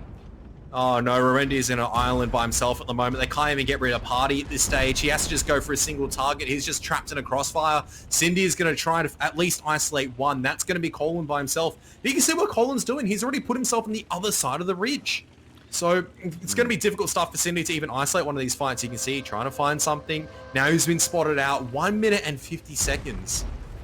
This would have to be the clutch of the century from Cindy if he were to pull that one off, but yeah, certainly no chances. Kranvagen just going to push forward now, knowing exactly where Cindy is. Play the ridge line, play that nice hold down. And we see that gun depression being put to good use here. Nice farm for Colin at the end of the round. Who's going to get the final shot through? Is it going to be CJ Party, Dongalord? Or does Colin get the reload in time? It seems like he might. He might even go for the ram here, which is going to work out. He's going to get it. No, it's going to be Dongalord. Oh, of course, that rascally Dongalord steals it away. Well, Dongalord's, I don't know if he's on your fantasy team still, Kev, but I just noticed he picked up like at least 3 kills in that game. He's always, he's an insta-lock for me at the moment. The only time I'm picking CJ on my roster is if he 3-marks the Hellcat, so, which I heard apparently hasn't happened yet, so there you go. Okay, well, not a bad start there for Centurion, God damn it. It had to happen. Centurion Adelaide X, right? Yeah. That's what they're called. I don't know what it is about that tank, by the way. It's the only one where I go and sort of get it wrong. I guess because it's the only one that's actually like multiple names. Like a Skorpions is still a Scorpion. A Sentinel is just a Sentinel. But Action X is kind of like part of the word, not the whole word. Yeah, I know what you mean, because we're so used to saying it. But taking a look, I mean, that is honestly good damage across the board. Obviously, the Kranvagen outputting a lot. That's pretty good in the Kranvagen. The fact that you're penning all the shots that you're hitting, that's not easy to do in a Kranvagen, especially like with the dispersion values it has. At close range, it's great, but at long distance, it's exactly what you want. STB obviously does have a bit of a trollish gun, but outside of that, they're getting all the kills that they need at the end of the day. So that's on the defense side of Sand River, though. Sometimes Sand River on the defense side, it's very easy to do. Have to see how the attack goes for Adelaide Action X, but this is just another kind of like question mark for the Sentinels at the moment, where is it the case of is their map control not working at the moment now? Is it the case of the other teams that caught up a little bit more as well? Because it feels like in my mind, some of these other teams are starting to catch up. These series are starting to be 2-2 because all these teams are getting closer in terms of skill level, in terms of calling ability. Yeah, it's a good question, isn't it? I mean, I'd say at the moment, Action X is probably the favorites actually in this matchup, which is sort of a weird thing to say after last season. But what they've been showing us this season so far, what Sentinels have been showing us this season, and the fact that Action X have pretty convincingly won on the defense there, starts to tilt my opinion a little bit more promisingly in their direction. We'll need to be seeing Sentinels stepping up pretty hard. If I recall correctly, and this is like, because I remember, obviously this is going into a bit more of the backstage details, because I played with Dongalord throughout the entire campaign. I've mentioned it multiple times in the previous one for reward tanks. And he was saying it was the case of he definitely wanted to be playing inside ANZPL if that was an opportunity. Because after season 1, everyone was pretending, it's ANZPL. Well, what, who cares? It's not cool. And now season 2, it's like, oh, actually, it's pretty cool. We want to be part of it now. So Dongalord's one of those guys. I'm only kidding. But CJ and him have a decent working relationship. And it's no doubt in my mind that they've gone into this season going, we want to do better than the previous one. And they've come up with kind of like new things to be working on the entire time. It always helps when you have that synergy. Maybe Sentinels just not finding the correct solution just yet. It's week 4. Some question marks are starting to be made because yes, these games are getting close. We're looking at the HP, right? Where we're going, Party's 1 shot, CJ's 2 shots, Donglord's 2 shots as well for some of these tanks. The difference, honestly, isn't that huge at the end of the day when you think about it. But Sentinels are no doubt getting out-positioned at the moment, right? And this is now starting to become a prevalent trend that I'm seeing across multiple series. It's not a case of, okay, maybe if you land 1 shot, bad luck, guys, we'll win this one or whatnot. Sentinels are starting to consistently lose series, and it's not looking close. When you really think about, like, when you look back even the Conquerors games, and this is just like, this is not me trying to put them down. This is me going like, what is going on? Kind of like, this is a huge question mark because I want to see the reigning champions doing well. The fact is they rescued their cliff game against the Matildas, right? They rescued their cliff game against Skorpions, who were in a position to win. When you realistically take those 2 series away against teams that are doing okay this season, where they're in a position to lose, where does it actually put Sentinels at the moment? Are they still the kingpins at the moment because they won season 1? Or is it time to actually wipe the slate clean and actually look forward and go, maybe this is the case of Sentinels. I was hoping last week was a big shake-up. Maybe Sand River's not the map for them, but something's not going right for them, obviously. What would you be happy with today from Sentinels? Is a draw enough to make you say, okay, that wasn't too bad? I think I wanted to see a convincing victory, right? Because I want to see like the old kind of Sentinels, 6,000 HP up, just stomp their opponents into the dirt. That's something that's convincing in my mind. Like the previous series where Skorpions, the victories they had were very convincing. The defeats they had were very close. I want to see something like that from the Sentinels. I want to see the convincing victory. Like I want to see their victories being convincing, not like they're limping over the line by going, oh, enemies made a mistake, or we've had to rely on an individual to bail us out, or we've had to rely on a poor play from an opponent. You can't rely on your opponents making mistakes to win these series. Let's be real. Action X have always looked like they want to go out for the victory. Like this entire time, they've always looked like they're going out and they're going, we're bringing in different tanks. We want to go do something different. But it just seems so stock standard from Sentinels. And I want to see something different. I want to see something. I get it, the maps. You can only do so much in Sand River. But it's starting to not work for the Sentinels. Certainly going to have to be a big turnaround for the Sentinels today after going down 1-0. Action X looking for the 2-0 lead heading into Sentinels map would be a real pain point if they can get there. We've got a Kronbargen again out for Action X. Colin had a great time in that last round, but 2 Kronbargens is better than 1. At least that's the mentality that Sentinels are going into this one with, because they've put Iron Guard and Wimmo onto... I'll be back to calling him Wimmo now. Yeah, I was going to say, hang on a second. Yeah, hang on. Wimo back onto the Kronbargens. So apparently they like Kronbargens. Yeah, I mean, so obviously big emphasis on controlling the mid-ridge, but my question right now is how they're going to be controlling the 1 flag, right? It's... what have you done, Donglord? He's already destroyed his track and he's had to use a repair kit. This might be disastrous if he's caught out. It doesn't look like anyone's in a position really to catch him out, even if he does continue the push on the K-line. This is really weird because I'm looking at the Observer mod. I just wanted to point it out. The CS63 does not have heat rounds. It actually has APCR as premium rounds. Just as a heads up for anyone looking at that and going, that looked like a heat round. It's not. It's got APCR as a secondary. So just a bit of fun facts. Yeah. At least I'm fairly certain because I remember loading a lot of APCR on my CS63 because you need it for the pen, you need it for the speed in terms of the shell velocity. So a little bit of a Google here because I actually have not had the luxury of driving a CS63. I unfortunately have multiple times. It is actually decently fun. It's got that ability to rotate.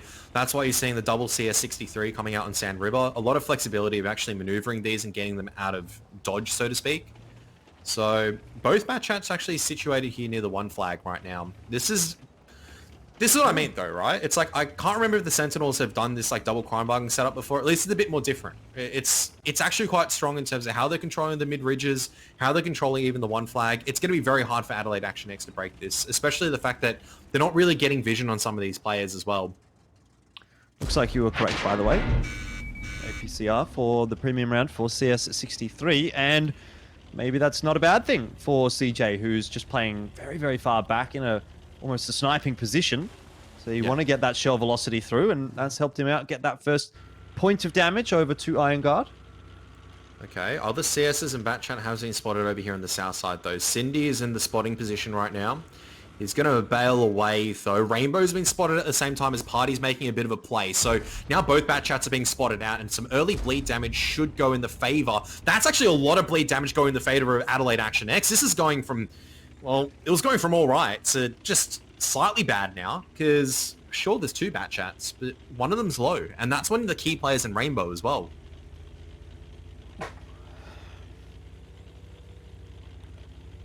This is definitely a pretty unfortunate position to be in for Sentinels. Two players kind of stuck in that valley, in that town, which is never a good spot to be. Rainbow and Cindy. I mean, you just have no agency here. You don't get to make the decisions. Correct. And it's like the question of how you're going to dig out... I mean, they are kind of being... No, that SDB is Party, isn't it? Yeah, because that color near the flag, it's looking a bit... It looks a bit blue. It looks a bit blue, but that's actually Party that's just holding that position. The only agency they have potentially is like, all right, they try to catch one of these CSs pushing over or whatnot, but you can see it's now that they've taken this control, all they need to do is slow things down and just go, all right, what's going on over here? We've surely threatened enough at the moment that we can go make a bit of a different play. Now the Kranwagen's actually being banged out of position as well, which is not an easy thing to do, mind you, but... A lot of bleed. Yeah, I think that's also because CJ's moved up now because the STB one from Roendi had to rotate from north to south after that positional play. Now the Kranwagens are a bit more awkward because they're getting exposed. Now Colin can start pushing in, placing a bit more pressure. Wymo's still here though. Don't forget that. Wymo is still in a position to help out Iron Guard if things go wrong. But Iron Guard might just go down before help can come out.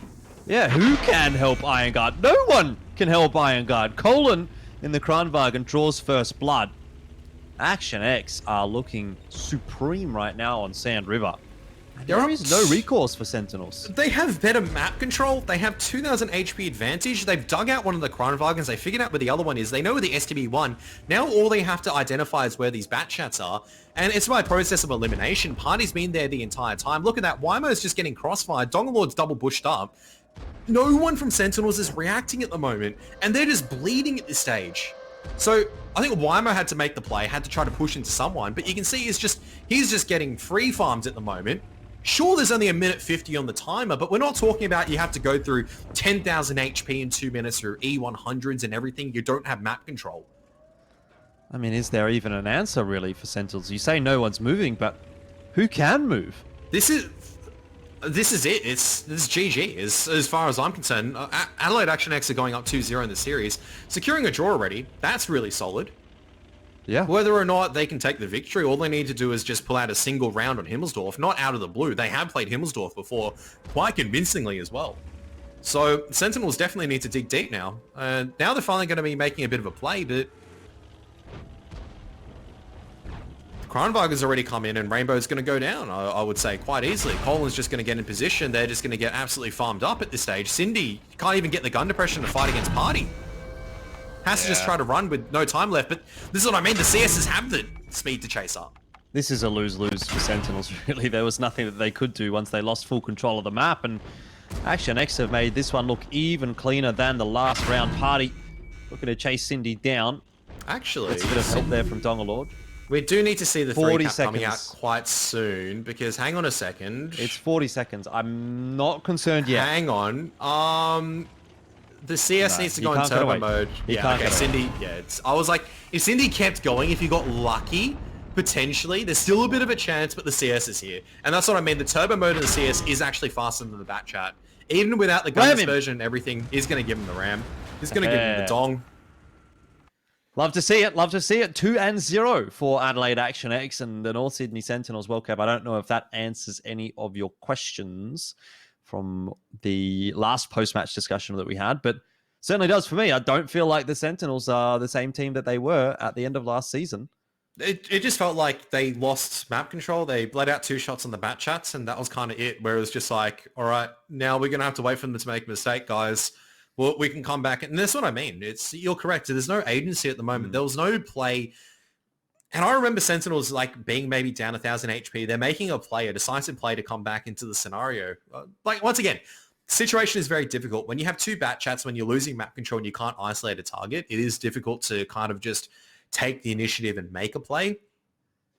But that is one of the most convincing 2-0s against Sentinels I've seen from a very long time. Mm-hmm. Let's be real. That was not even a close defense. That was, I would say, from about the third minute, pretty done and dusted with the map control. Towards the very end, there was a little bit, but... I mean, I know we're looking at the scoreboard here. I guess I'll hold my point for a second and just sort of catch back up with what happened in this one. Again, another good performance from Dongalord. Colin in the Kranwagen as well. You know, he was the one that seemed to sort of open that up a little bit. Did get help, I think, from Party, and maybe it was Dongalord that got those initial shots through onto Iron Guard, but it was actually Colin that went and pushed over and got that opening kill that, you know, if the round wasn't already spiraling away from Sentinels, it well and truly had by that stage. So, yeah, good stuff across the board, really. CJ didn't manage to get too many shots in, neither did Speed, but was it even required? It seems like it wasn't. So just pull your little bit of weight and you're going to be happy with that. Yeah, it's... I don't even know what to say now. Like, is this the case of now we have to start saying for the Sentinels, like, that's it?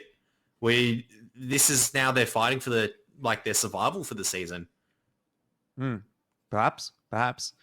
Not quite at that point, I don't think, but it's a bit shaky. It's starting to get there when you think about it. Like they're drawing series against, they lost against Conquerors. They've drawn against Skorpions and Matildas.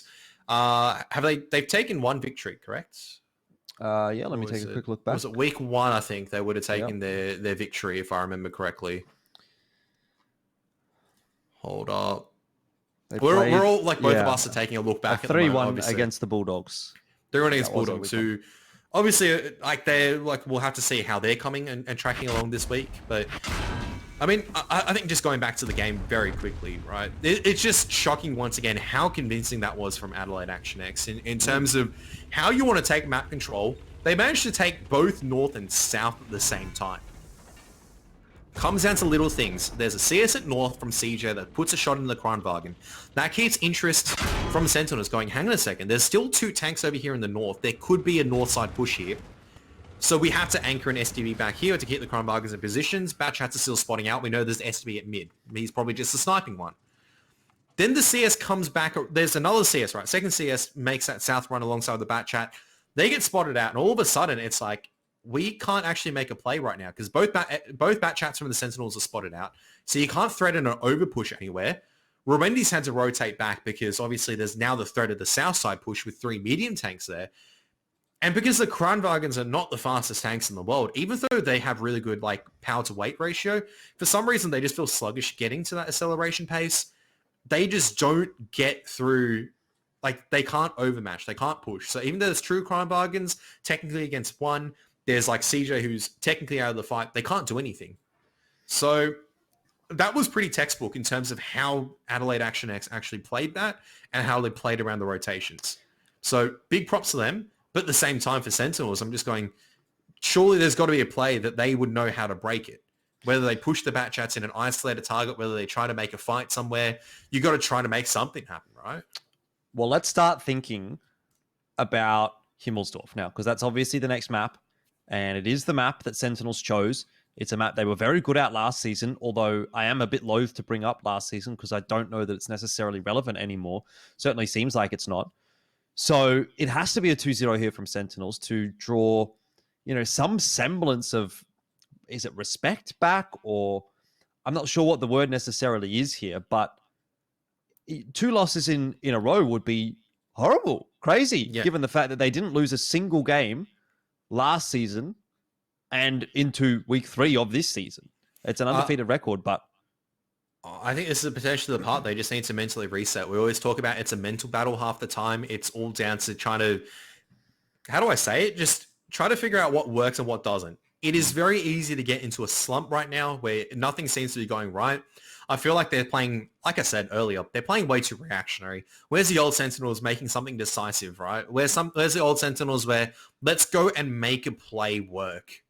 We're losing one side, let's go make the other side work. We need to see some of that magic once again.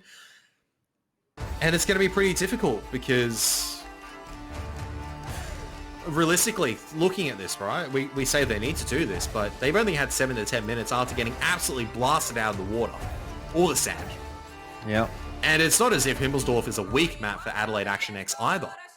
So... Well, we're going to find out, Kev, moving into it. And let's see what the lineups are looking like. Importantly, a 50B for Rainbow. That's kind of the signature, really, you feel like, for Sentinels on this map. Sometimes they have a couple, but in this instance, just the single.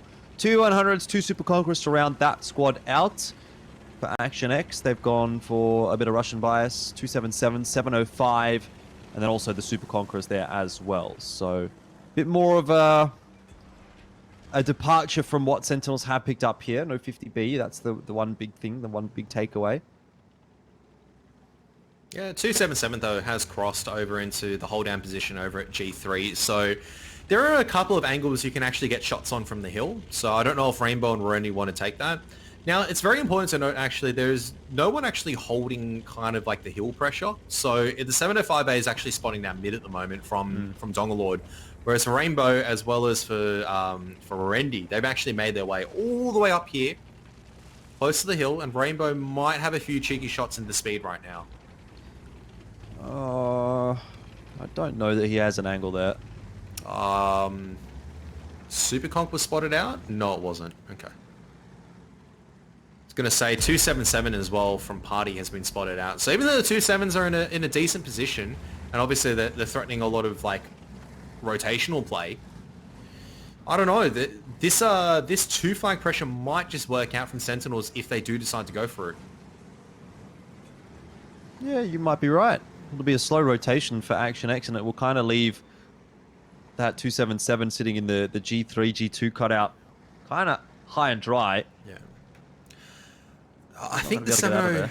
I don't know if the 705A can actually spot the E100s cross, but if they do, this could be actually pretty big. Party's actually taking a shot. I think that's from HE or from the AMX 50B. Either or, he is actually bleeding out quite a bit at this stage. Let's see if these E100s do get spotted or not. Don't think they were. Now they are. Now. But that's fine because, okay, it just means that the 2-7 has spotted them from Party. So, and Party's bleeding out quite a bit right now. So, yeah, damn. This is honestly pretty solid right now from Sentinels. So this is exactly what I was talking about. Start making a couple of these plays. Start getting a bit more aggressive in your opponent's face and start trying to make this work out. So that said, Rondi does take a couple of nice shots back in return. Yep. Little bit of bleed. I mean, Action X definitely bled a lot of HP out on Party, but then sort of equalized it. So it's a bit more acceptable. Speed in that 277 sitting in the cutout is quite happy to just continue to spot the banana line. Won't see much. There's a shot that'll go straight into Xanon's track. No damage from it. Alright, E100s. Oh no, E100s, they're trying to dig out this 277, but here's the problem, right? There's 2 super conks here.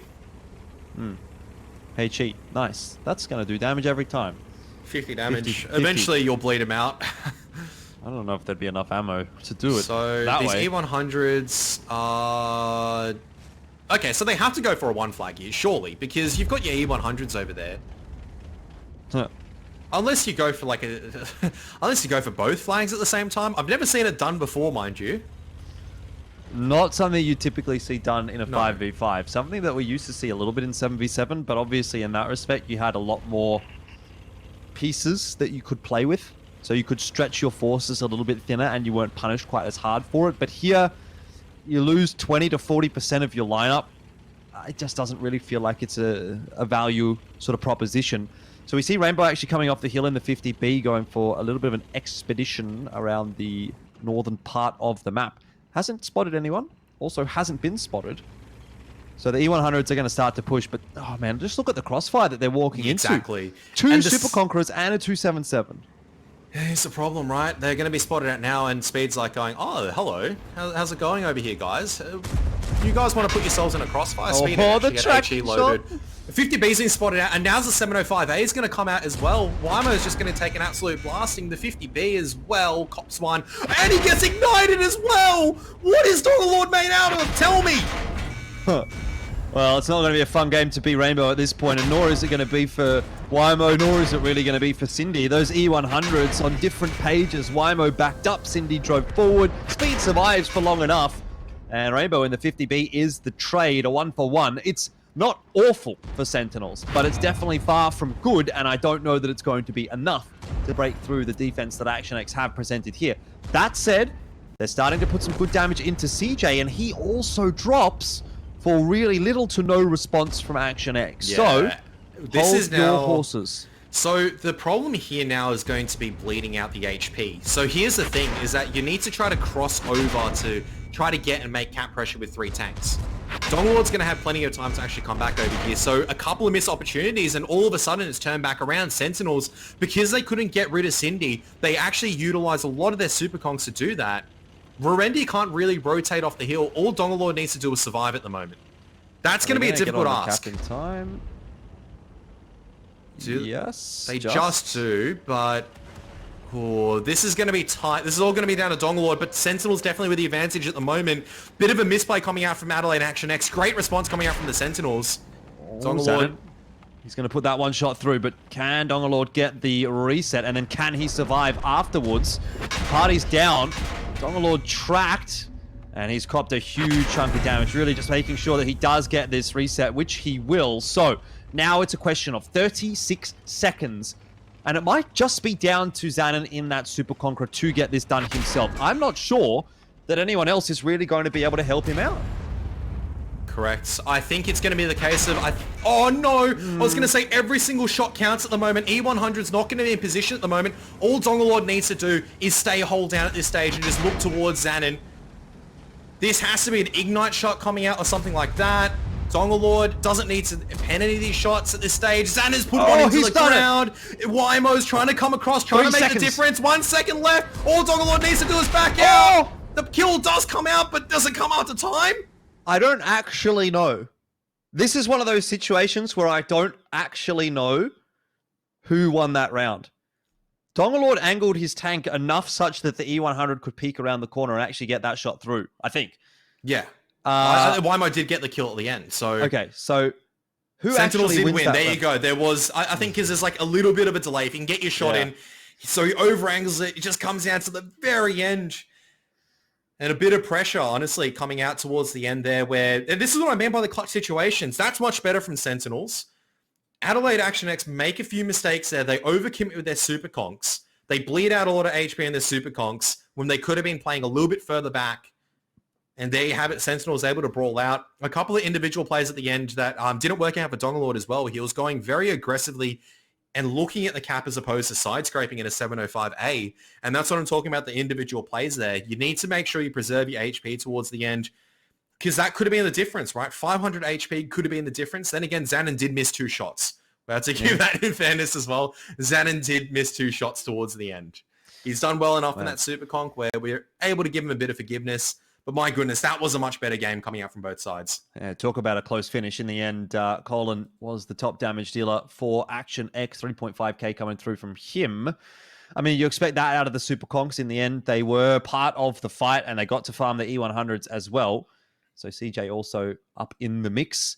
It was a bit of a roughie, though, for the 277s, interestingly. Obviously, speed, you sort of expect that from him, given the position that he kind of got stuck in and forced to play. But for Party, I mean, he bled a lot of his HP early on in that round, so it didn't end up being a huge factor at all. Yeah, I mean, that was just the case of... Honestly, I don't think they were expecting the hill play as well as the E100s coming out in unison. That's what I meant. It's like, that's much better from Sentinels. Something a bit more different, something a bit more refreshing to see in terms of how they made that play work out. Like I said, though, it really just comes down to the question of what if the Super Kongs did not push out from Adelaide Action X? When was they just went, we're just going to sit in these positions and just keep farming from these static positions because we know we're perfectly fine over here. Instead of pushing forward and trying to make that play work, could have been a different story. So nevertheless, Sentinels definitely one away from making this into a draw again. This makes it a lot better now. I'm a lot happier with that from the Sentinels. We're going to have to see more of that. Are you though, Kev? I mean, that was so close. Correct. That was not the convincing victory that you were asking for. I know, but at least it was a case of they had 4 tanks up. It wasn't down to the case of only 1 tank was up and it was like a heroic play that had to work out from a rainbow or something like that. It was down to the fact that, okay, they were in a dire situation. They were down about 2,000 HP and they were able to bleed out and actually equalize the situation correctly from there. All right. I hope on this replay what we're going to get actually, by the way, is that final clutch, because I want to know if the turn from Dongalord actually made a difference or not. Like, would he have died regardless? Would Zanin have reloaded in time as well? Because obviously he was trying to angle his tank to deflect a shot from Zanin. This is what I mean though, like these Super Kongs pushing up to try to get rid of Cindy, this is the big mistake right here. They cannot back out anymore. You can't really retreat because Burundi still has the angle from hill, so he can get side shots in. This is what I was talking about, the mistake from Dongalord. I was wondering if you just pulled and side scraped out a little bit further, that may have actually worked out a little bit more. So this is the part where I go, Zanin tracks one of the shots and I think also misses one here. So that's the tracking shot, also misses one. So I go, okay, I don't really blame that on Zanin, I would say. I don't know if this is the case with Dongalord. You actually back out more because you go, E100 is going to take the direct line of path. I think he tries spotting the E100 here, trying to bait the shot to see where the E100 is. He doesn't spot him, so he thinks the E100 is coming behind. Yeah, I mean, I guess he proxy spots him right here. And I think if he does hug the back wall, you know, maybe we can have a look again at the replay. I'm not sure if that's possible. But if he hugs that back wall, he might not actually take the shot from the E100. But I wasn't watching if Zanin actually was off the reload or was about to be off the reload. He wouldn't have enough damage. So that in my mind, right? Once again, it's like we have to remember Zanin missed 2 shots as well. Yeah. So that should have been definitely a winnable one-on-one there from Zanin. Very difficult to pen the 705A sometimes though. The problem here is the fact that because the 705 pushed a little bit forward to try to spot the E100, he didn't spot it. That's why he was blading like that, because he's going, the E100, I haven't spotted him from there. He should be pushing out from there now. So he must be from behind me. I want to turn my tank to reduce the threat that he's going to come behind me and pen me, right? And that's exactly where the E100 catches him. So a bit unfortunate, but nevertheless, good from Sentinels to finally make it at least 1-2, a chance to come back into this. Okay, so Zanin actually did just fire as well. So I was looking again back. So it wouldn't have, like you said, it wouldn't have mattered. Zanin fired. He got him down to about 150 or something, 160 HP. And then in the end, the E100 finishes him off. So it was all down to that big push coming through. Was it Wymo in the E100 that actually made the push? I think it was. Yeah, Wymo made that push on 267. So I was actually watching him on the cap. I was thinking, is he going to have enough time to make the push? Yeah. And I thought that he just decided, I'm not going to have enough time. But he did make the push, and it's a goddamn lucky thing that he did. He needed to make that push. No, Randy was not going to make that play any day of the week for the Super Conk downhill. So, all right, here we go. Chance for Adelaide Action X to recover from the errors. CJ getting a bit too enthusiastic alongside with Colin.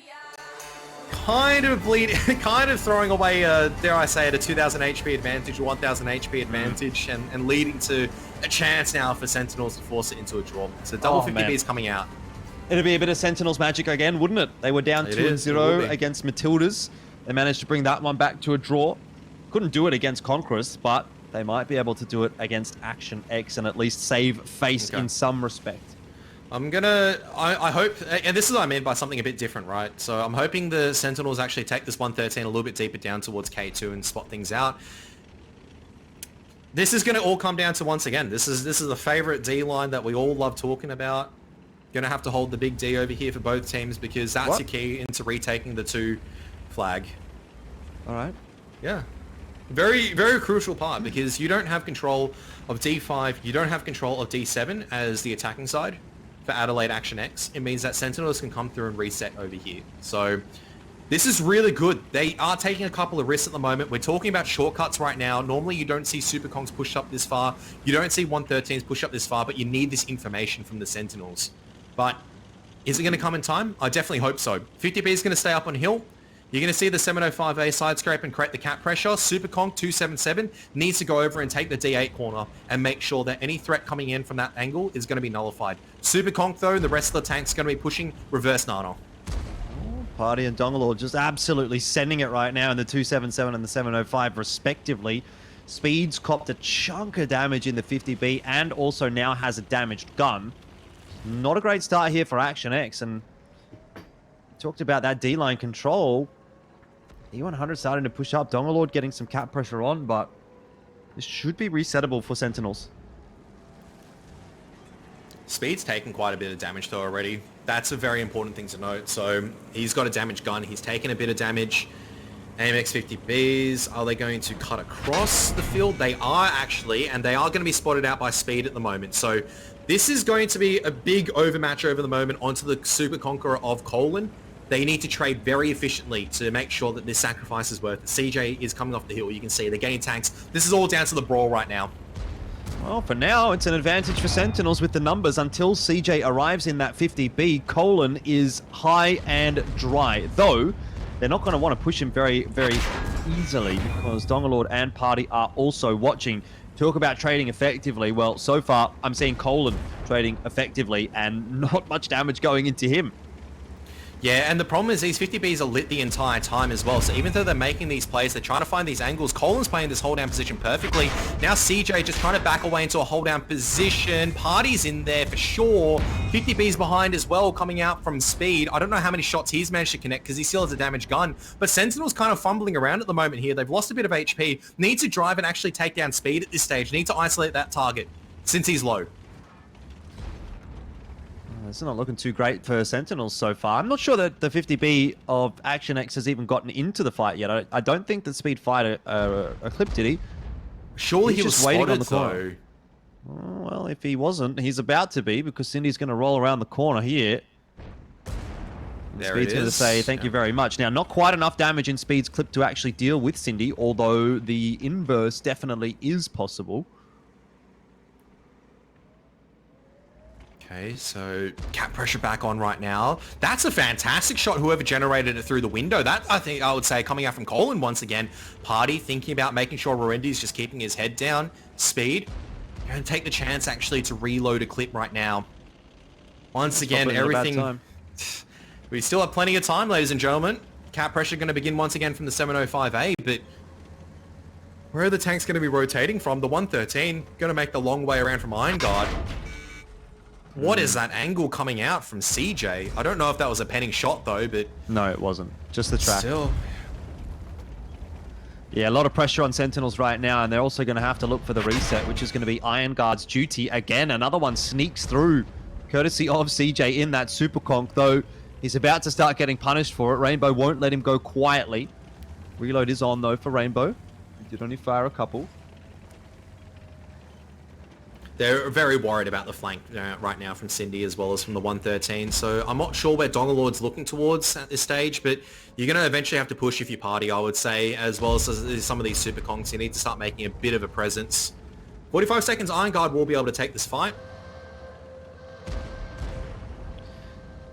Yeah, he will. But Dongalord is certainly looking a bit healthier than that 113. So far, the exchange of damage is still relatively even. CJ...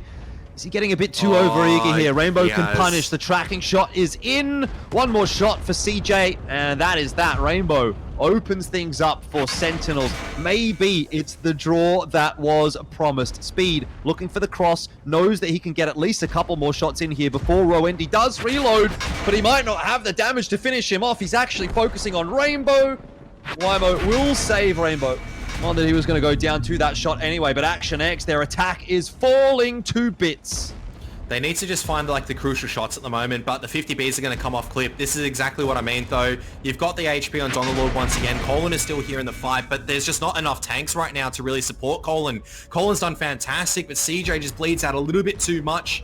And once again, the 50Bs, the double 50B is going to be working absolute charm. Colin trying to stay alive as long as possible, but it's not going to be the cap that's going to work out now.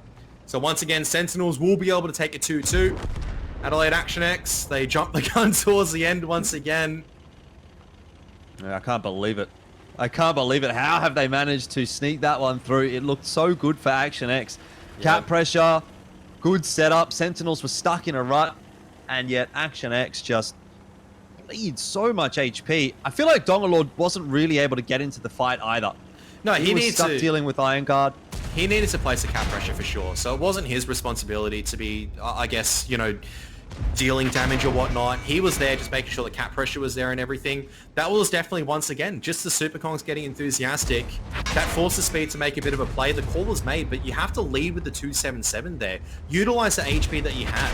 Hardy goes into the 277, pushes out Rowendi, try to figure out where Cindy is and go forward from there. So it does come down to so little HP, right? It comes down to 4 shots. But we said the same thing about Sand River. It comes down to these shots and the mistakes that you make. This time around, Adelaide Action X are going to be making those mistakes. And they're going to be, I don't think they'll be regretting that. You have to look at it realistically. They're still undefeated technically, but they had a huge chance of making that into a victory. And Sentinels, they have to be breathing a big sigh of relief because I think they know they were also in a terrible position there as well. Yeah. But they've been able to dig themselves out of it. Correct. In the end, another draw. So 2 apiece out of our first 2 matches for this evening. Can we get the clean sweep? I suppose we do have to wait and see. A nice game from Colin, like you said. Really, really stepped up to the plate there in the Super Conqueror and survived for such a long time. Tongalore did end up getting a fair bit of damage, but I wonder how much of that was relevant damage and how much of it was in the 1vx situation that he found himself in. CJ also did a nice amount of work, but he also felt like he might have been the player that let the waterfall start, by getting picked off by Rainbow. I think we have to call it like here, in all honesty, in terms of like both sides over here, in terms of everything. I think CJ towards Himmelsdorf definitely got a little bit too enthusiastic. A lot of times you would see normally on the defense, right? You don't need to go and take those tanks out, firstly. On this side over here, it was just the case of pushing forward. I don't understand, like, if it was because maybe Rainbow found like a really good angle or something like that. I don't think so around those windows. You can back away far enough. Maybe the E100 was creating enough threat. I don't think so because Colin was locking down that angle. So I feel like he was definitely trying to find a shot into Rainbow or into Rowendi, overexposes his tracks as a result. And you can see that the 50Bs pounced on that opportunity. So like I said, definitely an opportunity going missing for Adelaide Action X. Hopefully they don't come to regret it later on this season because that definitely, in my mind, could have been a 3-1 for tonight. Yeah, it definitely could have. Multiple instances where they could have actually cleaned that one up. But look, end of the day, not quite. I'm not sure that it's going to be a huge issue for them. Just looking at the standings, I mean, they're still comfortably clear they're of pretty much every other team. So you can kind of get away with that when everyone else is not being able to pick points up for themselves. But anyway, we'll see how things pan out. Action X still not looking too shabby, but if come playoffs, come finals, those are the kinds of mistakes that you're not going to be wanting to make. You need to tighten up the ship a lot more in terms of that. In my mind, that's just down to, like I said, that's just enthusiasm. Turns you up 2-0. The adrenaline gets you up to 2-1. Like 2-1, I think that one was just more, you were trying to make maybe a bit of a microplay. You over, like your tank shifts maybe in the wrong direction or something like that. That's a lot more forgivable around those sets of rubble. But in the previous one, I think that's like what I want to identify at the end of the day. That 2-0, that push coming out, that's adrenaline getting to you. That's like you going, we've got the HP overmatch, guys. We can go in and take these guys out. You bounce a couple of shots because of the enthusiasm. You're getting too hyped up. It's happened to all of us before. It's happened to me as well in a crucial situation. I've lost a match because of it as well. So, and you feel terrible about it, right? Because you innately go, I throw away that match. So all you need to do from here is go, all right, we haven't lost the series, so you haven't lost points. You've still taken the draw against, sure, you could have taken the victory, but you're taking a draw against one of the favourite teams in the tournament, even though they're looking a bit shaky. So at least you secured the 2-2, at least another point to make sure that you're clear in the standings. You've denied the points as well for Sentinels, because we talk about how there's only a limited amount of points, right? So you're still denying points from the Sentinels. You're still shoring up your position in the finals. So all you really need is maybe one more victory, 2 more victories, and you're guaranteed a position, I would say, for Adelaide Action X right now. That is true, but we also have to consider who they've played against so far. They played Panthers, they played Conquerors, they played Archers, they played Sentinels. So still got a few good teams to go as well, which you have to remember. Matildas is still there. They've taken the draw. They've taken the draw against 2 of the more solid teams, against 2 of the weaker teams, taken the victories. So look, they're still at the top of the leaderboard. I think we're being hypercritical because we always want a team to do really well, and they were definitely in a position to win. I think that's also a fair thing to say. All right, well, it's time for us to take a short break again here, Kev. We do have a couple more matches still yet to come this evening. Another banger, Auckland Archers and Brisbane Bulldogs will be coming up right after this.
He's a real hero, an icon for many generations. And he's ready to take on Cobra, a ruthless criminal organization that has stormed World of Tanks. He's a formidable warrior. He's Duke, leader of the G.I. Joe team. Yo, Joe!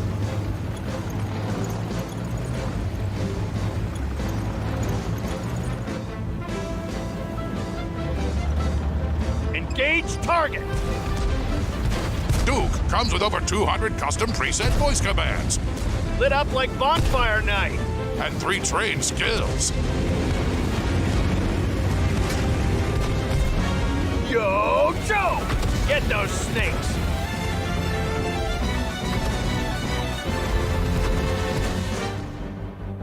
Duke available now. This is not a toy. Batteries not included. You can pick up any 2 of these battle-hardened vehicles, or get some extra missions for Duke, and some provisions too. Hey, a crew's gotta eat. Along with Duke, you'll get a unique medal, 20 missions for ×5 experience when victorious, a brand new set of battle missions and rewards, and a day of World of Tanks premium account. Duke is ready to fight for you, and getting him and all the other goodies is easy. Simply click Claim Offer on the dedicated World of Tanks Prime Gaming page. Link your Amazon and World of Tanks accounts. Then click the Allow button to redeem the offer. It's that simple. Now, let's get your goodies. Already in the game, just exit and log in again. Visit the official website to learn more. Good luck on the battlefield, Commander. Duke's got your back. This was an important battle. We needed a victory. The enemy was more experienced. But we had 2 aces up our sleeve. The K-91PT is a Tier 9 tank destroyer. It looks bellicose. It strikes the target hard. Its typical Soviet accuracy is compensated for by insane damage per minute. With a gun rammer, improved ventilation, and brothers in arms, it's even more effective. He went to the front line, to the thick of the action. His allies kept up. So did the enemy. A good old positional skirmish was about to happen. And our hero was ready. Here we go. The K-91PT systematically gnaws 390 HP off of enemy vehicles. And they sure don't like it. There are 2 reasons for it, apart from the obvious. First, the opponents don't understand what the thing is. Second, they don't know where to penetrate this beast. The K-91PT's hull might look strange, but it has its use. The effective armor at the spot where a turret should be is 340 millimeters. It's enough for this TD just to hide its lower hull and make enemies whine in despair. That's exactly what our hero in the K-91 did. Not that he likes listening to the whining. He rather loves winning. Helpless opponents are a great sight on the battlefield. Although, it's hard to enjoy such a sight when your allies are exploding like popcorn. However, the K-91PT had a partner in this battle. But they didn't know each other yet. Meet the Panzer. It has a maximum speed of 65 kilometers an hour with a specific power of 21 horsepower per ton. Its gun delivers 390 damage per shot, and it has one of the best armor penetration values of all Tier 9 medium tanks, 268 millimeters.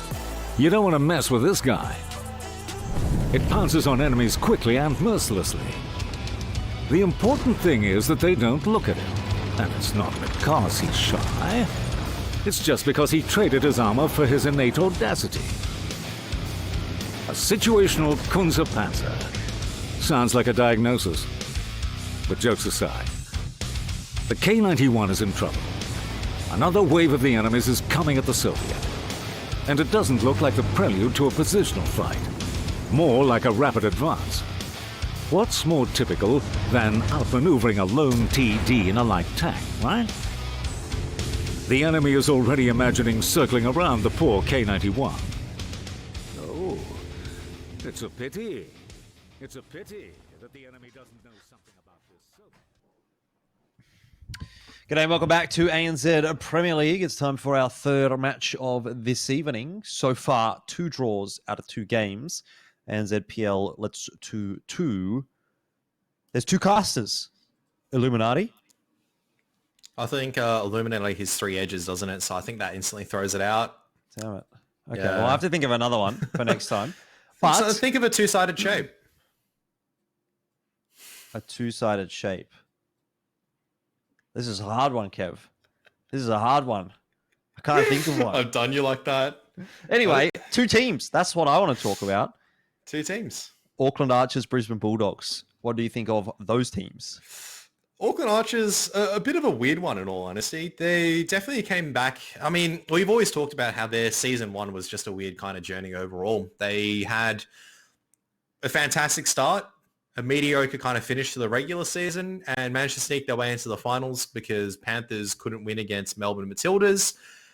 Sorry to all the guys from Perth Panthers that still remember that moment. I unfortunately have to bring it up every single time. Apologies, JS. And yeah, I mean, managed to make their way into the finals, managed to take an upset victory against Bulldogs, and now we're here. Where I don't think they've dropped a series yet so far this season, have they? I'm going to take a quick look back and confirm that they have 3 draws out of 3 games played. Yeah. So you are correct. So They haven't dropped a series, but they also haven't won a series. So I'm not sure what's worse. I don't know. I don't think dropping a series is pretty good. Like, obviously, everyone would like to take a series, but victories are scarce and few over here during It season seems 2. like it. Yeah, so I don't know. Like, this is theoretically their best chance to take a victory, right? But then when you look at your opponents on the Brisbane Bulldogs, who have something to prove as well, then all of a sudden it gets a little bit more messier, right? Because it goes, Auckland Archers, I would say, definitely had the chances of taking a few victories. Haven't looked too shabby, in all honesty. Looked pretty decent, but I would say that the cut of everyone has improved. And I would argue that's probably why the Brisbane Bulldogs have probably fallen off a little bit, whether the players and, you know, Captain Ravi is busy with work. I mean, you say that though, Kev, but like, okay, and I agree in a way. I was sort of telling that storyline for the first 3 weeks as well, that Bulldogs have fallen off a bit. And that's because they were one of the top teams last season. But when I look at the standings, 2 draws, 1 loss, they're literally only 1 point behind. Matildas, Archers, Skorpions, going into this week, only 2 points behind Conquerors and Sentinels. So to say that they've fallen super far behind, I think is a bit disingenuous. Their gameplay feels like it has fallen off a little bit. But Yeah, I last think- week was actually a lot better from Bulldogs. I thought that they looked more solid than any other week that we've actually seen from them. So maybe they're on the upward trend. Yeah, I think the argument to be made, though, is because obviously we hold some of the teams to, I think, the higher standards, I guess, so to speak. I mean, in an ideal world, we hold them to the peak standard. And I know that the Brisbane Bulldogs we've been watching so far has not been near their peak. Neither have the Auckland Archers, I would argue. So Dell's been doing pretty well, I would say. Probably, honestly, like across the Auckland Archers, all of them are doing fantastically well. Normally you look at maybe Celestia and Return pulling some magic out of absolutely nowhere, but reality is they've been getting their victories based on good team play across the board, good damage across the board. Yeah, can't complain about it. Yeah, definitely not. Dell obviously returning to the roster as well from last season. So has been one of the more experienced players on the team. Look, I'll be honest though, Dell probably not in the wheelhouse for a fantasy league selection at the moment, at least for me. He's sitting on an average of 36.8 fantasy points. So I want to be seeing that one bumped up a little bit. See who our other player to watch is, Joe Tora. And for him, has also been fulfilling similar roles. He came through from last season as well in that Brisbane Bulldogs lineup, if I remember correctly. Yep. He was definitely one of the rookies coming into that season in terms of probably having that competitive experience. But like both teams pretty similar now. Whereas Auckland Archers, I used to have a couple of stars, so to speak. Now kind of not too much of a god tier form for some of the players. Now kind of relying on being a 5-man pack a lot more. Bulldogs have always kind of been the 5-man dog pack, so to speak. You always expect them to kind of like role play once again. There's no huge individual standout that you really think about on these lineups, except for maybe Dark for the Bulldogs, I would say. Yeah. So Cliff and Sand River are our two matches. I feel like Sand River is a bit of a quintessential one for Archers. And also an interesting selection given the fact that that was the map where I really felt like Bulldogs season started to fall apart in season 1. Remember Sand River against Centurion Action, Adelaide Action X. And that was the final week of the season before playoffs where Bulldogs was confirmed. They were confirmed first seed going into playoffs regardless of the result. They lost that game, and it seemed like downhill from there, and I don't know what happened. So, hey, maybe there's a little bit of mental gymnastics going on here, but either way, we'll see if it works out for Archers. They've gone for the perfect selection. Bring back some bad memories for Bulldogs. I would say that obviously it's been coming into the end of season 1, Bulldogs hadn't practiced Sand River at all. I think it was very obvious from their gameplay. I hope that season 2, coming into Sand River, they have done a couple of reps, have a couple of game plans of what they want to be doing. Certainly for Archers, I reckon they've got a pretty good game plan. Celestia going to be in the Leopard 1. We'll have to see if he's going to be a tiger, if he's going to be a cat at the end of the day, a useless cat, because that's what it feels like the Leopard 1 is sometimes. Sometimes, indeed, I agree. It's, I think I've seen more bad than good from Leopard 1s this season so far. So it does make me a little bit concerned when I see that one picked up, but maybe Archers can make it happen. And what's actually interesting is normally when we see a Leopard 1, it's actually on the attack, and it's kind of set up in like the D2 position, but this time it's on defense. So maybe Archers have a different brand of Leopard 1 to bring to the table. Yeah, it's going to be pretty interesting. I mean, even looking at the side of the Bulldogs, a Progetto on the attack, that's pretty interesting. Well, we did see the Progetto 65 make its appearance on Steps a couple of times in Season 1. Now, obviously, with Steps being out of the map pool, we haven't seen it since then. So AVP, the first one to really bring the spaghetti machine into Sand River. Maybe mistaking the sand for a bit of cheese. Who knows? I like cheese. I don't know if you like sand as cheese instead, though. This seems a bit gritty. No, probably not. Okay, South push coming forward, but Trax is keeping on track of things. Yeah, I mean, Trax has been playing the T100 LT a fair bit, actually, hasn't he? Saw it in Prokhorovka either last week or the previous. He had a good game there. Don't even think Celestia has shots, to be honest. I think Celestia needs to back out of here, but he's staying pretty firm right now. Does have the assistance of a Bat Chat as well as a Crime Bargain should have a couple of shots on the crossover here, especially if he gets on the right side. Trax has been spotted out, though, which gives us a pancaking to sit underneath the ridge lines. That's pretty fine. And the Leopard gets one shot in and needs to fall away because now he's a paper machine. Well, luckily he doesn't take much more in response. So overall, favorable enough trade for Archers, but they do have to give ground. Tora just peeks up over the ridge a little bit too much and cops one back, but nice little flick, which is not too easy to do in the STB one. Good snapshot there. Definitely got the best dispersion. So Batchat and Leopard's going to be roaming out. So they're going to be trying to hightail it away at this stage. This Batchat over here in the north needs to be very careful. So Madhouse needs to... not Madhouse, sorry. Blaze is the other guy. No, it is Madhouse over there. There you go. Needs to be a bit cautious on elite HP, but he's isolated. So Are you can be telling overwhelmed. me Madhouse is on the red line again? That's exactly what I want to see. Yeah, he's about to be pushed in, though, relatively soon. He's been spotted out, so cap pressure has also begun. And Bulldogs set the I-7 down mid, which is pretty good. Madhouse making a bit of a beeline, as he needs to do. Yeah, he's not getting out of here alive, is he? Or if he does, it's going to be an absolute miracle. He should. I don't know if Trax is going to give up this chase. Look at him go. I don't think Trax will want to give this one up because you need to at least isolate this part. Who hit that one? That's fantastic. I would say that's Dell once again. So making the STB1 gun look pretty accurate. And, well, Madhouse is going to be slapped out of the server for sure pretty soon. Bulldog's not really implementing more cap pressure to really punish this over-aggression coming out from some of these tanks. It's just the Progetto and AVP just maintaining that at the moment. IS-7 keeping tabs on the ridge line. But now it does allow Archers to make that retake through mid possible. Yeah, I mean, you talk about cross-map gameplay, and I think for Bulldogs here, they probably did need to get a little bit more done on the other side of the map. I mean, there was so much presence being drawn toward Madhouse, and the rest of Bulldogs is just sitting here going, well, I guess Madhouse is dead. But what are you going to get out of it? And unfortunately for Bulldogs, the answer is they've got nothing out of it. Now they have a 4-on-5. They've got 0 cap pressure. They're on the attack. 2 minutes, 45 seconds. And Archers are sitting pretty. They've decided to disengage this one. And now what can Bulldogs do with such a deficit?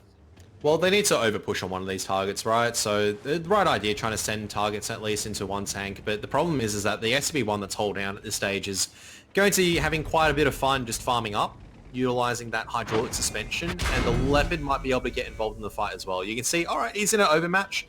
No worries, I'm just going to cross over to another ridge. And I've got my boys with me. I've got Blaze, I've got Celestial with me. I've even got Trax as well, who's got shots from the other side, so... Yeah. Not a particularly enjoyable looking game, but we'll see how things do end up panning on out. As you are about to mention, I dare say, Kev, the HP is actually looking pretty even, and for a moment there it was favouring Bulldogs. So let's not count our chickens before they hatch. I mean, I can't imagine a way that Bulldogs can actually win this with Trax behind them, but you never know. Dark's been able to pull off some pretty crazy stuff in that IS-7 on Sand River, no less. But this time it looks like the IS-7's made out of paper mache rather than titanium. Yep, and Dark has an injured driver as well, so it's going to feel even more sluggish, and unfortunately can't really land the shot. Oh no, Return's going to have another clip loaded in. He's got the assistance as well from the Leopard 1, so Dark is a dead man for sure. Unfortunately trying to create a bit of pressure. So Celestial will be able to pick that one up, and now in begins the push from the rest of the Archers as well. Looking to clean up the rest of the stragglers. Trax even just having a field day right now, just running circles around them.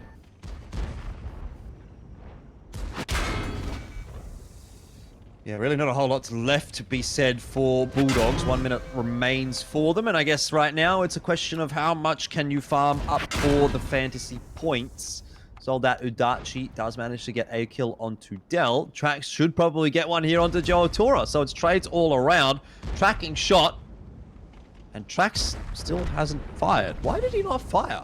Might not actually have anything loaded, or maybe the gun was damaged. Not too certain there, but now it's going to be the rest of the farm up. I think that was, I mean, once again, Return having a fantastic game, proving to the fact that every single time I pick Celestia, Return has a better game. And should be pretty GG from here. And should indeed. 18 seconds. I mean, I'm impressed actually that Bulldogs have been able to make it this close, to be honest. It's closer than I thought that it would be. Probably closer than it should have been. Yeah. And given another, 30 seconds and maybe a couple of hundred more HP on a few of those tanks, that could have been really, really close. In the end, Archers do manage to pick up a pretty decent win, and they've been able to start things off nicely. Yeah, I think ultimately though, it was a case of like towards the end, they were just trying to chase kills, right, for the Archers. If you really wanted to win that, you can get the Leopard back in a position where you can get the resets and everything. So I think ultimately that was just rotations around. Like I was saying, the bat chat needed to clear out probably about 30 seconds ago. So that's just down to the fact that you can't... If you were like maybe a CS or something like that, where you can fight back a little bit more, you have a gun, you have like a bit of speed to get out of there or something like that, or you're situated a bit safer, you're justified in staying over there. But the problem is the bat chat doesn't have that. It doesn't have the ability to fight around the sand dunes. It has a clip at the end of the day. It doesn't have really great armor. It doesn't even have trollish armor, let's be real. The only time you're going to ricochet is by sheer RNG. I mean, the stats say it all, really. I don't know if that was a call once again or if it was a mistake that came out there, but that didn't feel like it was a position for a bat chat to be in by himself. Yeah, probably not alone without any backup, or perhaps he just stayed a little bit too long. I mean, if he goes 10 seconds earlier, tries to leave 10 seconds earlier, he probably gets out of there. Correct. No problems at all. So maybe that's just a little misplay on Madhouse's behalf. Like you say, it's kind of hard to know whose fault that is. Is it Madhouse's for overstaying? Should he have known to make that rotation away? Is it the caller? Who is the caller? I don't really actually know for Bulldogs. But is it their responsibility to say maybe Madhouse should be out of that position 10 seconds early? Potentially. Not really necessarily for us to say, but someone's at fault.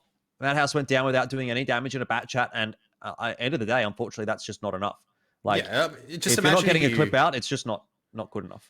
Because normally we talk about, it's like, this is a perfect scenario. Madhouse has more HP at the moment. He can easily win this duel against Blaze. Blaze goes over aggressive. All you need to do is stay alive and just be a threat, right? And the problem was that he was just absolutely farmed. He wasn't even allowed to fire a single shot, wasn't allowed to make an impact. And when it does get close in these games where every single tank does count, let's be real, you can't be going down with 0 damage. I think that's a fair thing to be saying. Sure, it was very close towards the end, but if he was alive, there could have been a chance. Could have been a chance for the Bulldogs to come back into it. Yeah. Either way, it is what it is. Maybe Madhouse would have been better off just taking the fight, you know? If he was 100% dead, you take the fight, you put 3 or 4 shots worth of damage in there in the bat chat, and that actually could potentially swing the game. Potentially. Dark, yeah, had a rough old time in the IS-7, unfortunately not quite able to live up to some of the previous performances that we saw from him. Not the 4K damage this time. Pretty rough, honestly, on this one, where you're trying to fight against a Crown Bargain at 11-1. That's a fight that an IS-7 should never win, and let's be real, he didn't win that one. No. It was really the STB1s that did the majority of the farming for both the Archers and the Bulldogs. That's what you want to see, though. The tanks that are kind of set up for success do that. And this is what I mean. I don't know if it's a case that Trax doesn't, like, maybe his gun was damaged. I don't know about that. Maybe he didn't have enough gun depression. I'm not too certain what happened there. Yeah, it might have been that he didn't think he could have a shot that would actually pen Joe or maybe he could only see the turret or something like that. Correct. Yeah, and waited too long and trying to aim for the cupola. You wanted to make sure you lined it up correctly, and it goes astray from there. Mm-hmm. Overall, a decent start though from Archers. I do feel like there's a little bit left in the tank here for Bulldogs though. I'm not sure that we've seen peak performance from them as we've sort of said in the pre-show, but even after that first round, I think there's a little bit left in the tank for Bulldogs here. One thing to note that Ravi's not playing tonight, so I think that's a bit unfortunate for. I was just about to say, Joe is out for the next map. Ravi's going to be coming in. Okay. So well, and that's a huge change in my mind, because it is a case of there is, and I think it's like clear, like I say, it's always clear in day between Bulldogs when you see them without like kind of like Ravi leading them, and when you do see Ravi leading them. I think there is a big difference at the end. And hopefully, he can make this impact and really turn it around for the Bulldogs. Down 0-1 so far, obviously not ideal. Going on to... look, to be fair, though, you're going down 0-1. That's on attack. Now you can go on your defense side, and that is sometimes a bit easier to play with on Sand River. Yeah, I suppose. I would argue most of the time, I think the defense is a lot easier to play. You need to have a phenomenal attack to break it down, like we saw with Adelaide Action X, for teams to have a chance. I still feel like it is a lot more offensive-sided map, just due to the nature of when you're pushing in, there is no real safe territory to really push in from. It's funny that you should bring that up, because I'm looking back at the stats here from Brisbane Bulldogs on the map, and they have played 6 times, so 3 on attack, 3 on defense. Do you want to have a guess as to what the split is? Let me guess. They've won twice in attack, and they've lost 4 times all 3 times in defense. No, they've actually not won a single attacking side and won all 3 of their defense sides. So there you go, Kev.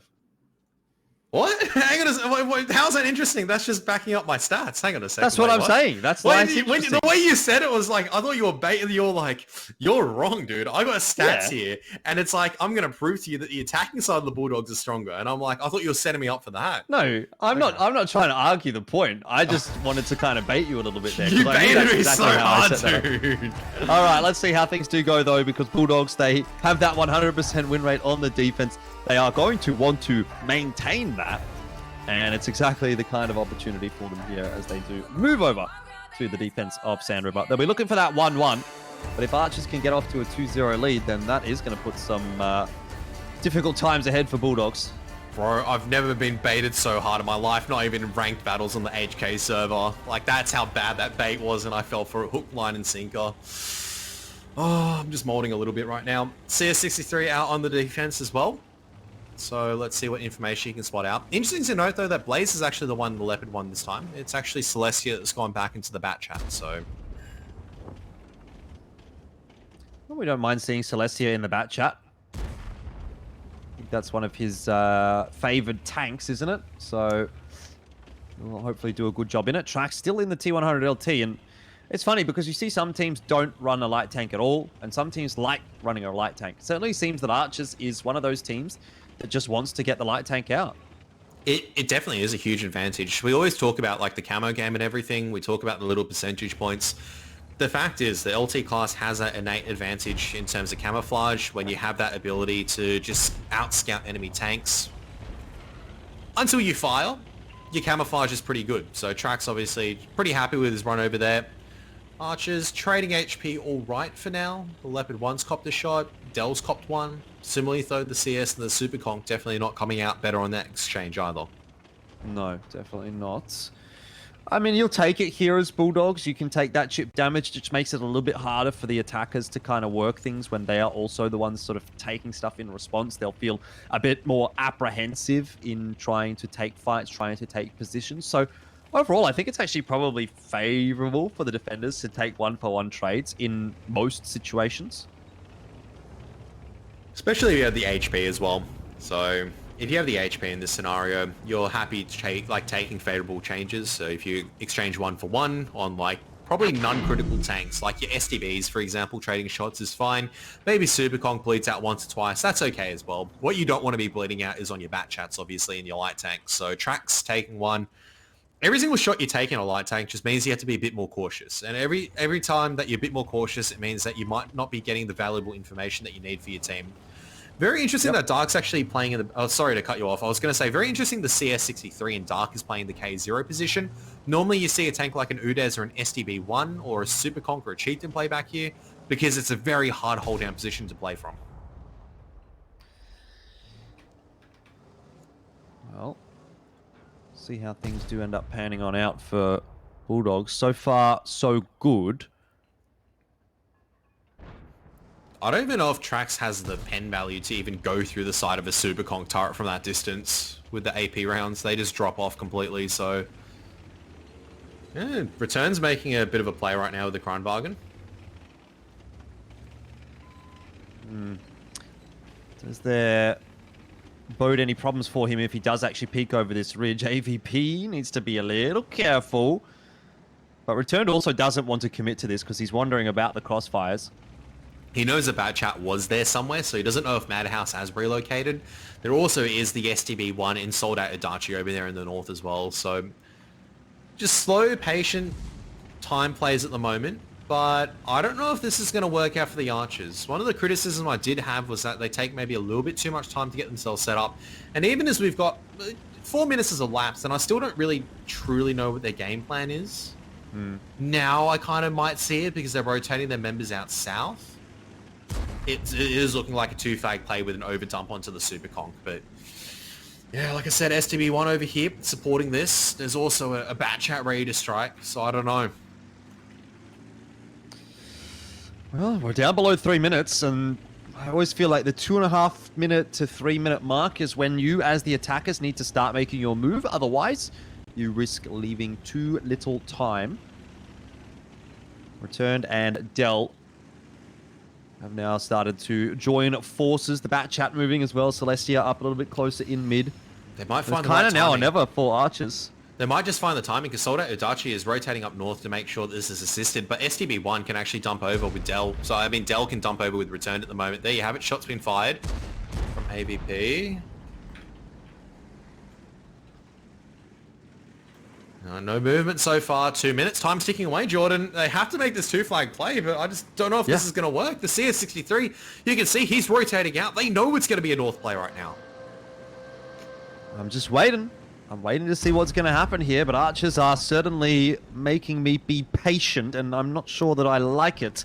Blaze cops a shot from AVP, who is now ready and waiting to take the challenge against Dell and Returned. He's got a bit of backup from Madhouse, a bit of backup from Dark. This doesn't look good for Archers at all. AVP is taking a lot of damage and eventually will fall, but at what cost? Bulldogs are trading back nicely. It's a 1-for-1. Madhouse low on HP, perhaps too low on HP to take a peek here. So it's still hanging in the balance. Archers can make something happen here, but sold out Udachi might be the killing blow. Yeah, he's going to make a push across, try to get that crossfire working at the moment. Dark and Dell are having a bit of a duel, but the STB1 does have technically a slightly better reload, but he's got the assistance of Ravi over there as Dell's out in the open. So Dark with a killing blow. They're trying to place cap pressure at the same time. This is definitely not going to work, especially considering the rotations that have come out. Celestia's got a clip out, but I mean, even then, I don't think it's going to be enough. He's trying to dump over. He's cleaned up one. He, however, is on the top of a ridge line which means that he's just trying to get as many shots working. The focus fire is there from the Bulldogs, and it's all down to tracks. There's no way he can take this out against two STB1s. Yeah, definitely doesn't have the damage in the T100 LT, although he's kept himself alive pretty nicely, and I'd have to imagine he's done a decent amount of damage here in that tank. So might be farming up the fantasy points. Speaking of, Ravi just hit 3k damage for this round, and he'll finish off that final kill as well. So a nice pickup from him. Bulldogs will continue to win on the defensive side of Sand River, and they keep themselves in this series. One apiece, no draw secured yet. Yeah, I have to see which team will secure the draw, and maybe if that team can actually push forward to a victory. But yeah, that Sand River was a pretty interesting one just because of the fact that it was a very slow pace. Once again, a bit different this time around is that I don't feel like Archers really took any control of the map. It was like they showed presence. They had an LT100 over here going, hey, you know, it's me, your LT100. I'm pretending I'm a bit of a threat right now. But when you don't commit forces behind it, when a CS is spotting you out and you're not really pushing and creating cap pressure, you just allow the Bulldogs to kind of sit stagnant and just play this crossfire setup. You can see Soldat's not rotated out from north because there's no north pressure. The Leopard 1, not really useful in attack. And that really makes me question why teams are still bringing the Leopard 1 into attack, because I don't think I've seen a Leopard 1 be an influence on the attack side of Sand River in all of ANZPL in terms of ever. Yeah, I agree. It definitely hasn't been a standout, that's for sure. I'll be real. I can look at the Kronwagen and go, like, we're looking at and correlating numbers, right? You can look at the Kronwagen and go, oh, Return had a shocking game there. But let's be real. The Kronwagen has had success on attack and defense. This is one of the rare occurrences it hasn't. When has the Leopard 1 had success on the attack? I'm struggling to come up with a memory of it actually doing well. It's just such a situational tank where I just feel like, sure, it's got this raw DPM and alpha value, and accuracy, of course. But in a 5-on-5 format where you value just having armor in terms of mobility and armor, there's better tanks in my mind. Yeah, I'm having a look at the stats for the Leopard 1. I'm just seeing, can I see win rate for Leopard 1, or is that not tracked? Battle 6. Got a 0.8 KD, which doesn't sound too bad. 0.8? 2.1k average damage. Yeah. Which is also not too bad. But I can't actually see wins or losses, so... Well, there might be something to tell us anything. Might be something to take a look at in the future. But I mean, this coming into the 140 mark, right? Because the previous 5 minutes was all about scouting.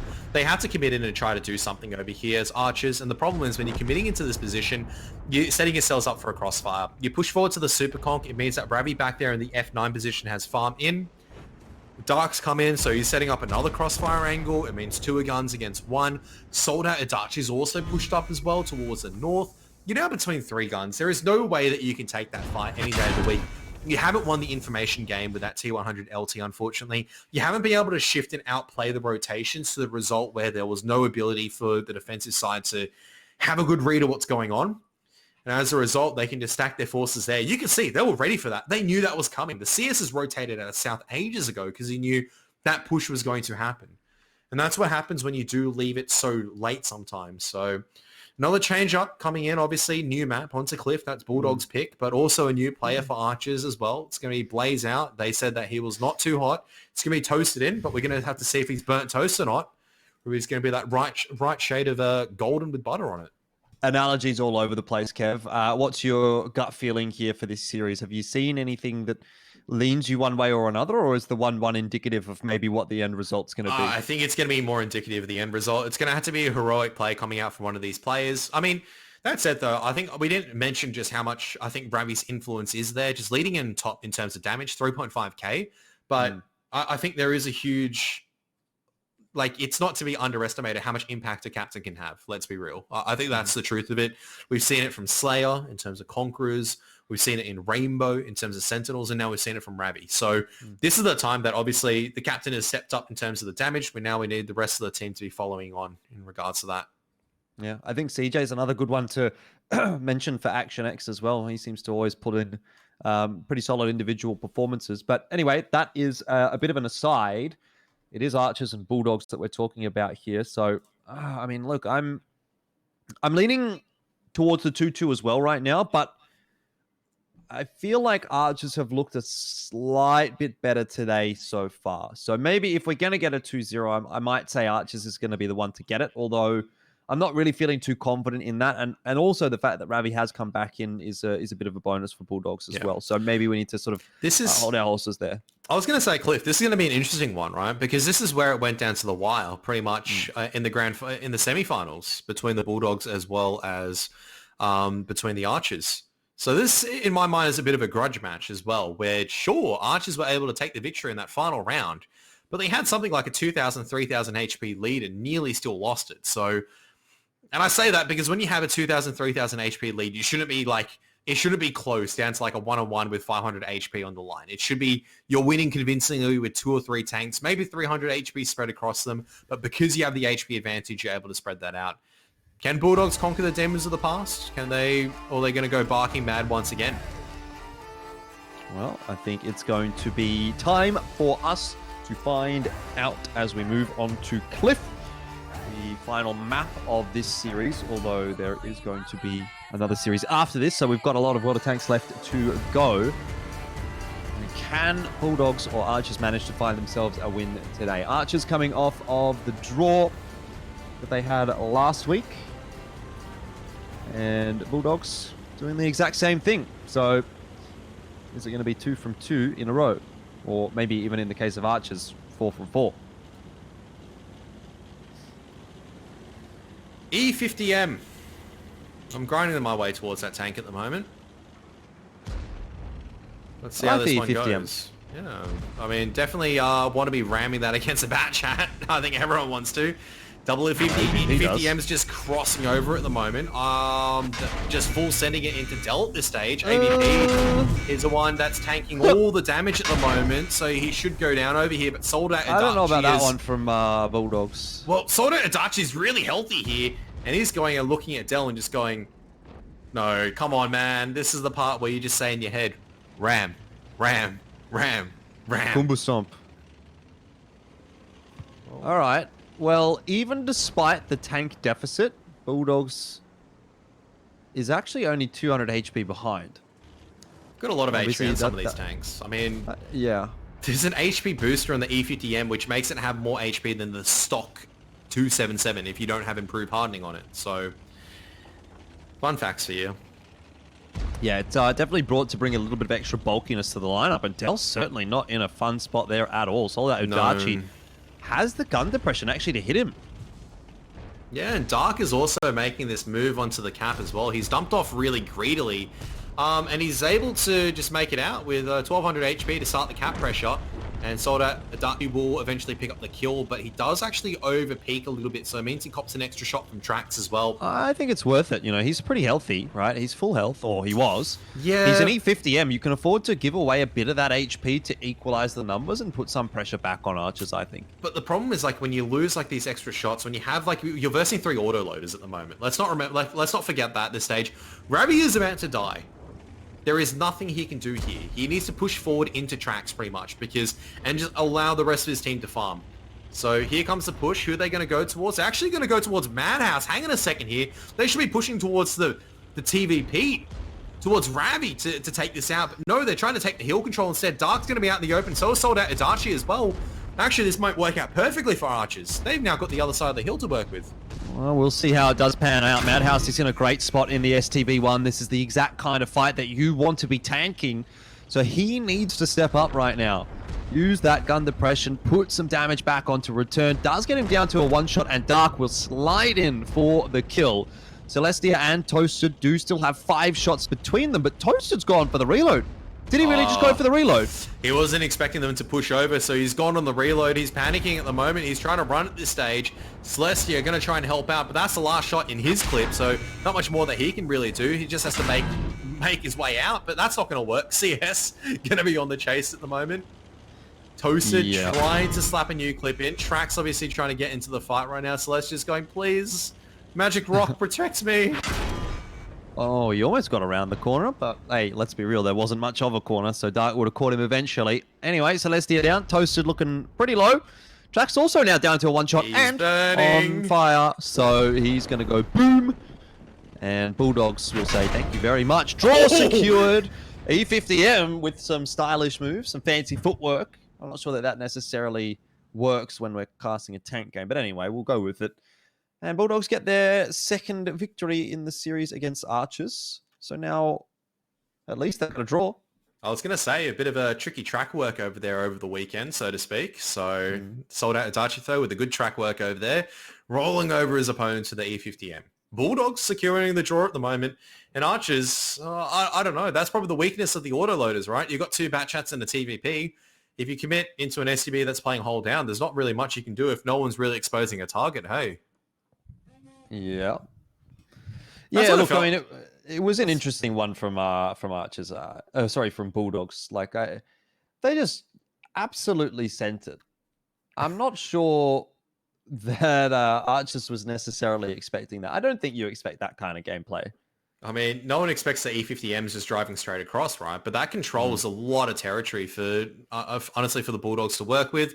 Madhouse has an absolute farming simulator. I think you'd be very happy for any Madhouse fans out there. I mean, set up for success and rewarded quite well. Obviously, on the other side, though, not really much to talk about. Dell gets picked off very quickly on, gets overmatched by the E50Ms, and he tries to drop off and he goes, please, can someone help me? No one's helping him, unfortunately, and it just means they have to give up map control from that point. Bat Chats and TVP have to make a play. Into the mid-ridge is really interesting because the reason why I go the mid-ridge is really interesting, you don't really have gun depression to fight with on the Bat Chats. You don't really have the armor for the TVP to go hold down with either. So I feel like it's just the case of bringing the wrong fights, unfortunately, and kind of getting overmatched at that point in time. Well, back to the think tank for Archers. TVP, again, I mean, it hasn't done too well there, Kev. Yeah, I don't know why people still bring the TVP at the moment. I've even stopped playing it now, so it's that much of a tank. I used to espouse the virtues of the TVP T50-51. I mean, Ravi did all right in it, let's be real, but Yeah. it's just the question. I think, like JT was saying, the reason why you do bring a TVP is you want to punish the hill climb on some of these tanks. But outside of it, I'm starting to find the niche uses of it, unfortunately, just a bit limited in these 5-on-5s. You will still have the niche uses, like, for example, in mines, when you're contesting the mid push, you always love having a TVP over there. There is that value of having 1200 damage in 6 seconds, right? The ability to do that can change the tide of a battle when you're having 3-on-3 tanks playing out. In a situation like this, though, when you can't get the clip out, when you can't really do that damage and get away, that's a different story. I think it becomes a bit of a situations useless tank. where you see the TVP have a lot of effectiveness is when they can get that first clip off in the first 30 seconds of the game. Correct. And I think if you're not going to get that done, it's not worth picking the TVP. So you think about what instances you can use that for. On Cliff, there are a couple. You know, there's defending against the hill climb as an attacker. There's, as a defender, holding the 1-2 push, you know, if there's a team trying to push donut. But they're always a little bit of a gamble, right? Because you take the TVP and you put it in that position. And if your opponent doesn't push the hill or doesn't push the donut or whatever, you're just sitting there going, okay, well, I'm in a TVP and I'm not doing anything. Yeah. So maybe now I would rather be in a bat chat. Not even a bad chat, but it's like, this is a question where I go, maybe another CS is better. Maybe another STB is better. Sure. They've got Anything, the speed to really. catch up. Hell, even a 140 maybe, even if you really want to play that ridgeline over there and you want to have a bit of brawling potential with gun depression, 140 is still decent, honestly. It's got speed. It's got a nice bouncy turret. I think maybe it's just a case of, I think a lot of people just prefer the other tanks because they have better strong points at the moment. That's why they're not going for the 140. But there's better alpha in some of the other tanks, for example. There's better HP as well. The 140 doesn't have the best HP. I'm just theory crafting in my own head at the moment, obviously. So another change, actually, apparently, for the Bulldogs. Yeah, an interesting one as well, isn't it? Ravi out, Cold coming in. So, I mean, Bulldogs have secured the draw. Maybe they're trying to give some match fitness to Cold. I think there is something this season to do with players requiring certain amounts of games to Correct, yeah. be involved in the prize distribution or whatever it may end up being. Or I can't remember exactly what it was, but I remember that, yeah, every player sort of has to play like at least two games or X amount of maps or whatever it may be. So Yeah, that could it be part of is. the reason for it. But I feel like this is a pretty important one for Bulldogs to win. So moving your captain out, Ravi feels like an important, impactful player. I'm not so sure. Anyway, we'll see how it goes for Bulldogs. Yeah, I don't know too much about it. I guess we'll have to find out at the end of the day, right? So let's see if it's going to be a huge change or if it's going to be just like one of those changes which, yeah, actually will work out for the better. I mean, it's a case of Cliff. I don't feel like you need a dedicated IGL in terms of someone like who understands the map, how to break it down and everything. You probably just want, all right, this is a basic game strat, what we're going to be doing on the defense, and that's what we're going to be going from there. Yep. Sorry, Kev, you cut out a little bit there, so I didn't quite hear what you ended up saying. But anyway, it doesn't matter too much. We're going to jump back into the game. We've got our final round of Cliff here between Archers and Bulldogs, and, well, it's a chance for a win for Bulldogs and a chance for a 4th draw in a row for Archers. Skorpions did it earlier today. Archers might be able to follow suit as well, so, I hope you like draws, Kev. You like drawing? Yeah, 2-2, always fun. Out comes the 1-2 line, talking about the 2-2 play. So Archer's going for that favorited donut control. So Cold is actually going to be in the Super Conk, which is something which is pretty interesting because the problem with the Super Conk, right, is there's only a couple of positions it can really play down to the lack of speed it has. So, I mean, already Madhouse trying to send it into the little pocket over there. Doesn't get punished because he's low enough. Dark makes his way up hill as well, so that's pretty good, honestly. Pretty decent start if you're the Bulldogs, only copping one in your CS who's otherwise relatively happy on hill. Well, see, this is where you'd want the TVP as Bulldogs, or you would have wanted it. Get that TVP into the D2 position or the D1 position, and then you start to farm those guys as they cross. That's what you think, but reality is the TVP in D1 is actually very dangerous because once it clips out, the problem is they recognize that there's an overmatch and they just dump on you, and you effectively lose a tank for 1,200. It's actually not a good trade. It is a bit of a false one, in all honesty. I get why people still play tanks over there, but you do need a bit of a backup. You need another tank anchoring with a TVP. You have to be hoping they're pushing towards that 2 line. If they don't, then you could be losing a lot more map control as a result. Yeah, exactly. And that's the risk that you take sometimes with the TVP. Obviously, Bulldogs haven't opted for it this time. I'm surprised Madhouse hasn't pulled out the STRV. That used to be a favorite of his back in the day. But Bat Chat only, it seems to be, for him this season of ANZPL. A lot of map control for Bulldogs, though. AVP has wrapped all the way around to H8, H9. So that's putting a lot of pressure on Archers, but he is also semi-isolated. Luckily, obviously, Dark has got control of the hill, so that will at least be of benefit.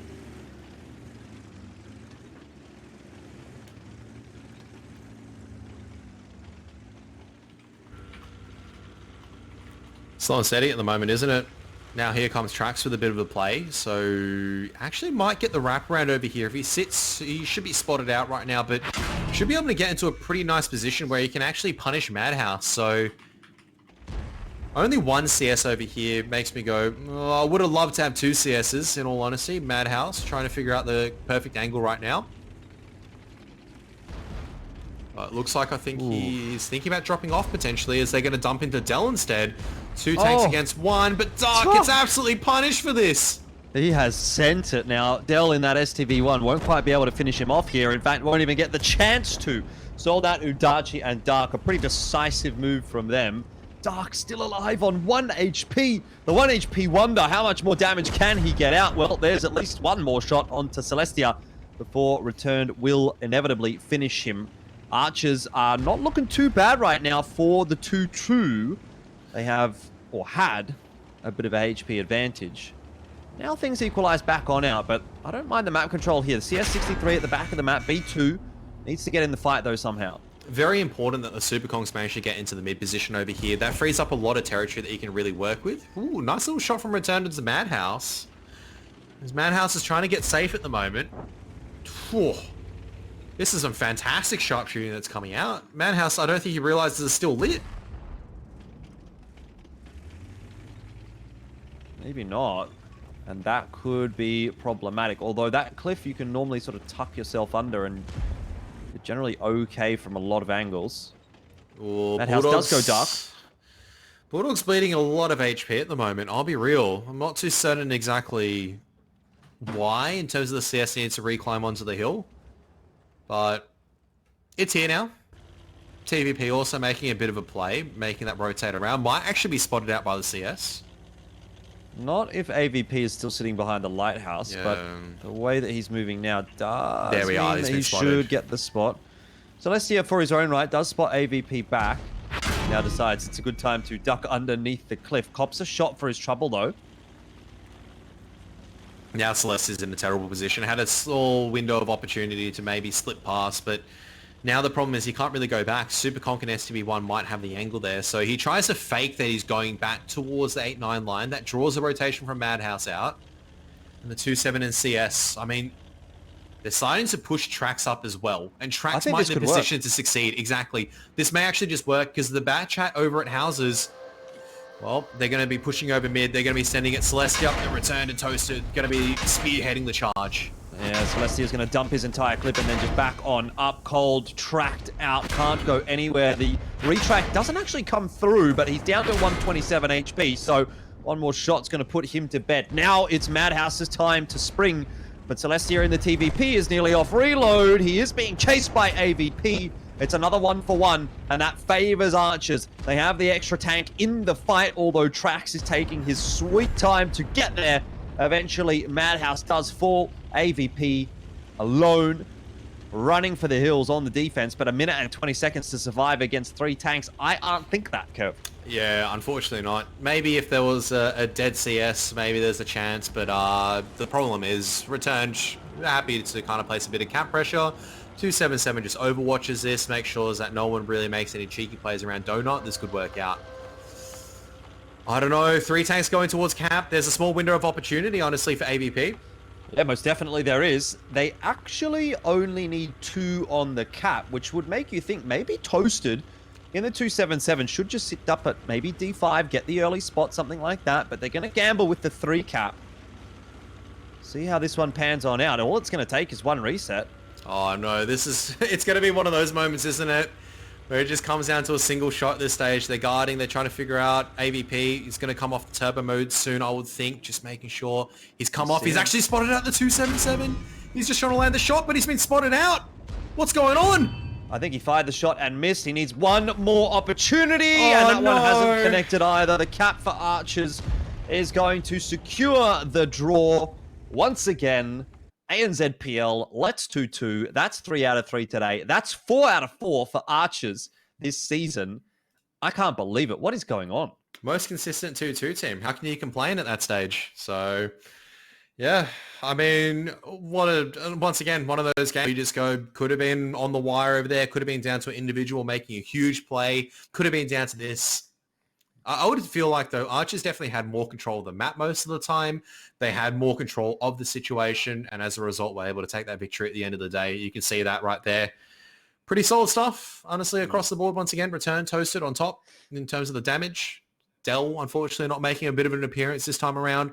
Could have definitely been a lot cleaner if Dell was there. I always just wondered, though, if AVP was able to get that reset, what a difference that could have been.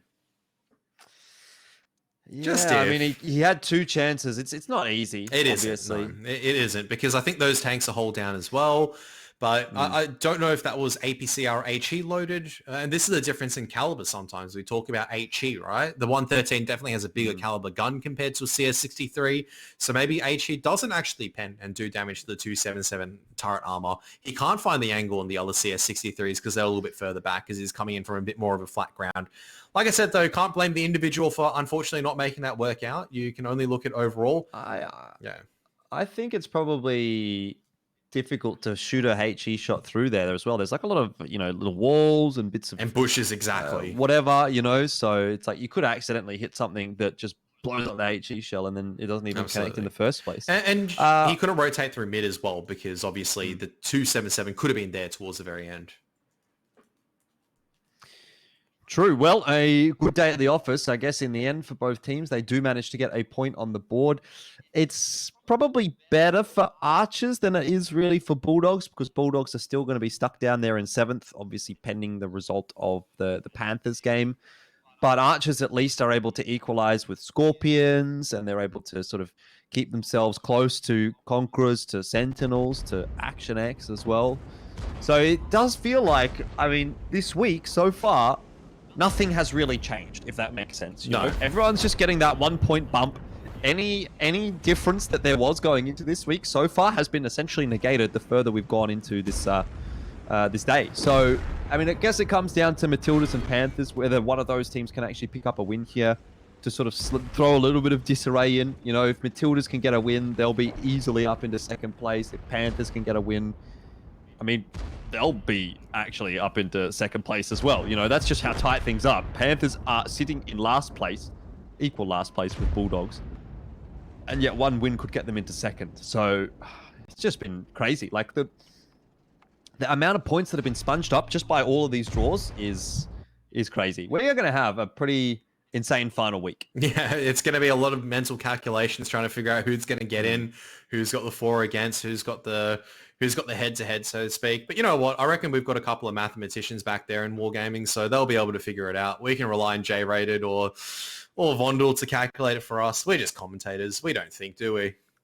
No, I don't think. I just say words sometimes. I don't obvious. think. Yeah, I would say overall it's pretty much expected result once again, but I don't know, man. Can someone please just give us a 3-1 victory? 2-2 is pretty good. I think, on a serious note though, I think the 2-2s also reflect the fact that a lot of the players have been saying this season's a lot closer. And I think that 2-2s are reflecting that at the moment in terms of teams understanding how to play the 5-5s a bit more. It's harder to get an advantage in the 5-5 format. So it is good seeing the 2-2s because it means the teams are competitive and we're not going to know what the result is. But also, it also shows who's a cut above when they do actually get the victory as well. Indeed. Well, Kev, we have one more match for this evening. It's going to be Perth Panthers and Melbourne Matildas that are going to go head-to-head. It's time for us to take a quick break. We'll be back soon, though, with our final game of the evening. This was an important battle. We needed a victory. The enemy was more experienced. But we had two aces up our sleeve. The K91 PT is a Tier 9 tank destroyer. It looks bellicose. It strikes the target hard. Its typical Soviet accuracy is compensated for by insane damage per minute. With a gun rammer, improved ventilation, and brothers in arms, it's even more effective. He went to the front line, to the thick of the action. His allies kept up. So did the enemy. A good old positional skirmish was about to happen. And our hero was ready. Here we go. The K91 PT systematically gnaws 390 HP off of enemy vehicles. And they sure don't like it. There are two reasons for it, apart from the obvious. First, the opponents don't understand what the thing is. Second, they don't know where to penetrate this beast. The K91 PT's hull might look strange, but it has its use. The effective armor at the spot where a turret should be is 340 millimeters. It's enough for this TD just to hide its lower hull and make enemies whine in despair. That's exactly what our hero in the K91 did. Not that he likes listening to the whining.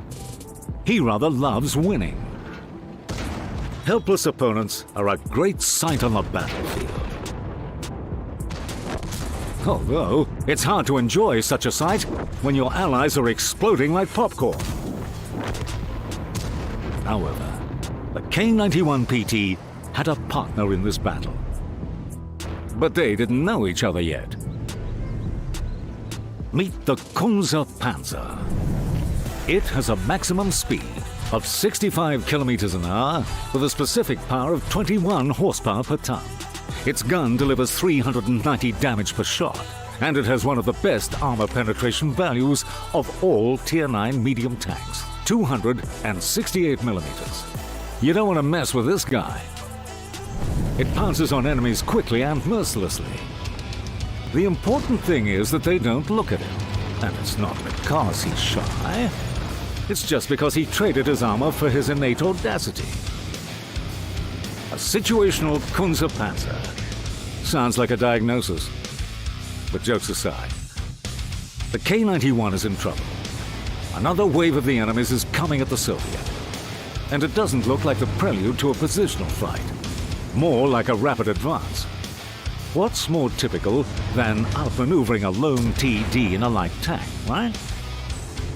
The enemy is already imagining circling around the poor K-91. Oh, it's a pity. It's a pity that the enemy doesn't know something about this Soviet. The K-91 PT has excellent dynamics. Its top speed is 52 kilometers an hour, with 20 horsepower per ton of specific power. Throw in a turbocharger for more vigor. Such a pairing makes this TD truly agile. And regarding its maneuverability, it doesn't just traverse well, it does it better than the E-25. Long story short, you can't outmaneuver it. And our friend in the light tank has already realized it. The problem is that it wasn't alone. The enemy sent in the wheeled tank and pricked up their guns. But the K-91 is also not alone anymore. This hybrid of the STB and STRV has a siege mode mechanic. 2 seconds apiece, and its mood changes completely. Its engine power and speed decrease, while its reload time increases. But its gun depression is now 15 degrees, accuracy is 0.3, and aiming time is 1.8 seconds. Precisely what's needed now. The Kunze-Panzer made it in time. Its appearance caught the opponents off guard. They started making mistakes. The K-91 PT's armor proved its class once again, and it was almost impossible to hit the German playing from the hull-down position. One by one, the opponents rolled out and were hit twice. The K-91 masterfully deflected shells, and the Kunze-Panzer was everywhere. It changed position while peeking out from behind the hills. Minus 15 degrees is an excellent way of surprising the enemy. And although our heroes were pretty damaged, they came out victorious. Together, among the piles of burnt hulls, they were preparing for the main dish. This is who they were here for. The FV4005 is an angry and unprincipled monster. He buys shells on the black market and has no mercy for anyone. There are rumors he even edged out his brother back in the day, just to become the boss. And of course, he wasn't alone. What self-respecting villain travels without his minions? Our heroes needed to devise a plan. A TD and an MT.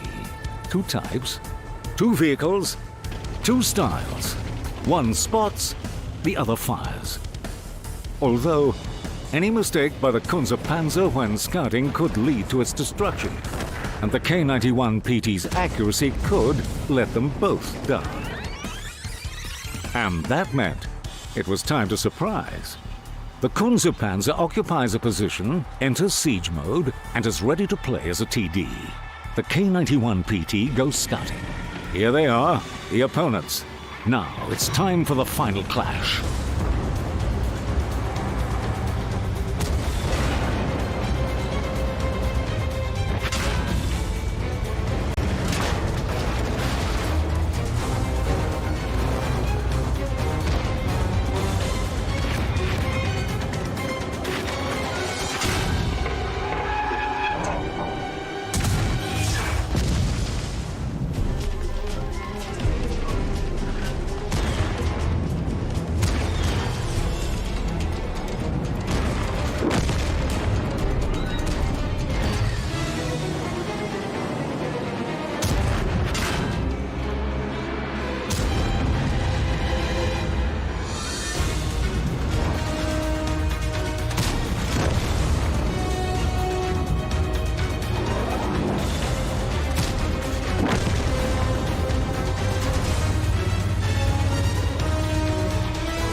The K91 PT is a Soviet tank destroyer with excellent dynamics and frontal armor. The Panzer is a German medium tank with 2 play.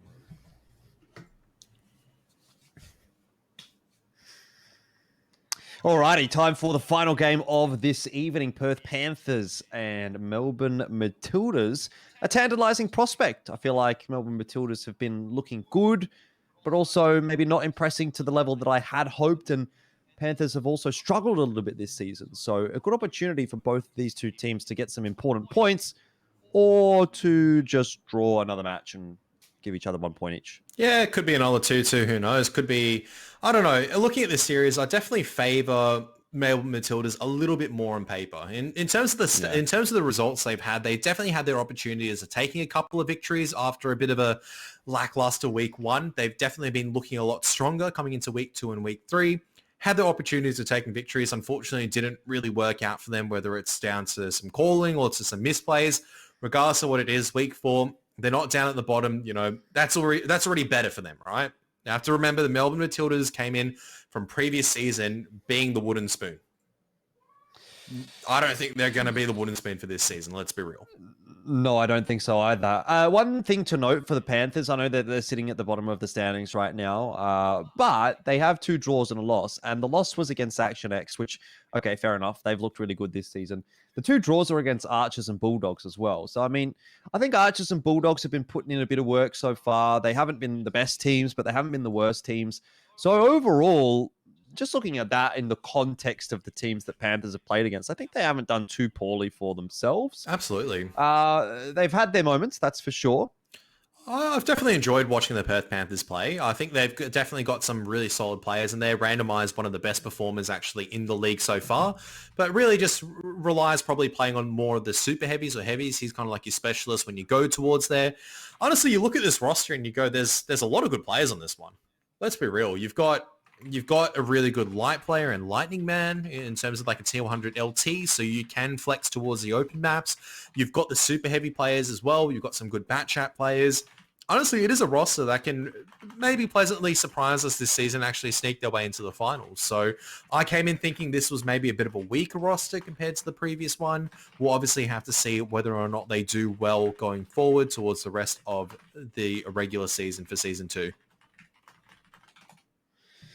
Melbourne Matildas have looked good, though. Saxon, the captain, Geordie, the IGL, and a couple of new additions as well to the roster that have actually turned out pretty good. Mary Turnip, Whippet, Bales, I think have all looked pretty decent as the new additions.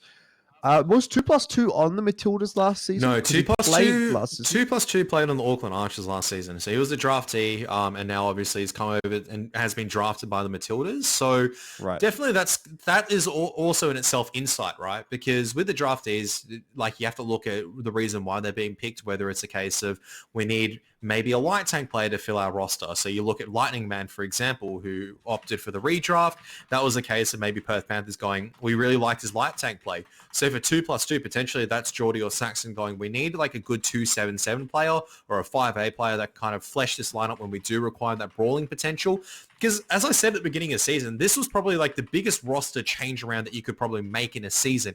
You've gone from like a roster which obviously had a couple of issues in terms of filling a roster and practice to probably having too many players that want to play, let's be real, and actually having a lot of individual depth and talent on here.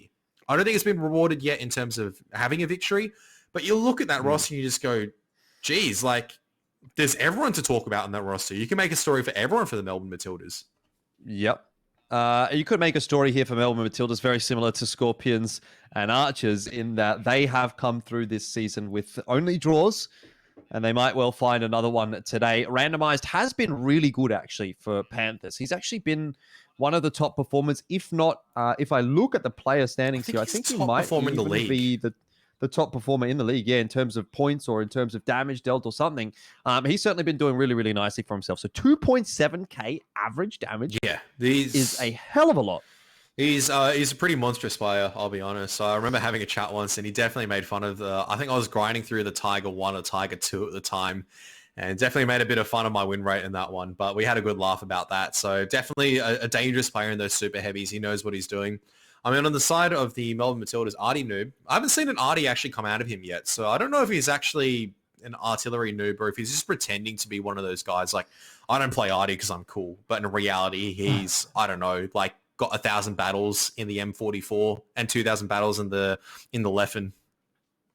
I actually am an Artie noob. I checked my Win8 for it before the show because it was one of the little things that we had popping up under our pictures while we were on camera. And it was like 800 or something. I was like, yeah, that sounds about right. Every time I play Artie, I feel like I don't do anything, which is probably the same as most Artie players. But anyway, that's beside the point. We do have Muravanka and Himmelsdorf. So this is finally the time for us to see Muravanka in ANZ PL Season 2. It's been a long time coming, but it's shifting its way into the map pool. Yeah, Perth Panthers actually flexing a little bit over towards there, so maybe they got some strategies working out. Kind of interesting how we've come full circle, in all honesty. So we saw a lot of Ruenberg in first week of Season 2. Even in Season 1, we saw a lot of Muravanka actually in the early stages, right? And it kind of disappeared towards the midway through Season 1. Now we're starting to see it come up once again. And here we go once again. Perth Panthers, this is their pick. Indeed, it is Muravanka. Looking forward to catching up with Muravanka. It's one of my more enjoyed maps. Let's put it that way. I like the fact that you can kind of do a little bit with this one. You don't always have to go one way or another. You do tend to see some heavy lineups, some light lineups. We go towards the one flag. We go towards the Magic Forest. Bit of options, and Matildas will have the first crack at it on the attack. Yeah, so Lightning actually gets spotted out before anyone else does on the side of the Matildas, so he doesn't actually know how many forces are towards here, maybe except for Whippet. I think Whippet maybe have made a shot, but Geordie's already crossed over into a very strong hold-down position over there at C1, and now the Heavies are also making their way onto the one cap as well. Artie Noob just leading the charge. Well, this is not the worst of strategies. It's something that we see employed quite a lot. Teams getting very, very quickly onto the one flag, putting that pressure on. Kranwagen there for Saxon as well is going to make it easy to sort of play this ridge line. Yeah.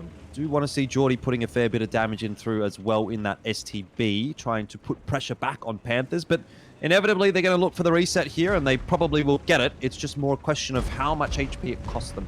Yeah, Geordie, unfortunately, making that push actually to try to get across, but he's being farmed at the moment. There's really no trade in terms of damage. And now out comes the shots as well. The trades might be there eventually. Geordie just is trying to play around those houses, trying to find a bit of a cheeky angle right now, but might actually encourage the bat chats to just make that re-push coming in.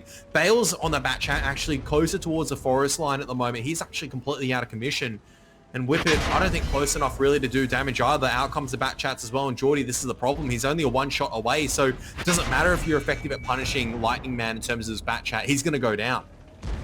Yeah, Lightning Man is going to have to get a fair bit done. Randomize does catch Geordie. Let's see how things go here. Matildas are starting to bleed and bleed heavily. Artie Noob looking a lot worse for wear. 277 with a broken ammo rack and 45 HP. Not where I would like to be. Bales is going to join the fight here as well, but he's in a bat chat with only 3 shots remaining. So his effectiveness largely going to be mitigated, I'd imagine, in a moment. JS still on the reload, but about to come off of it.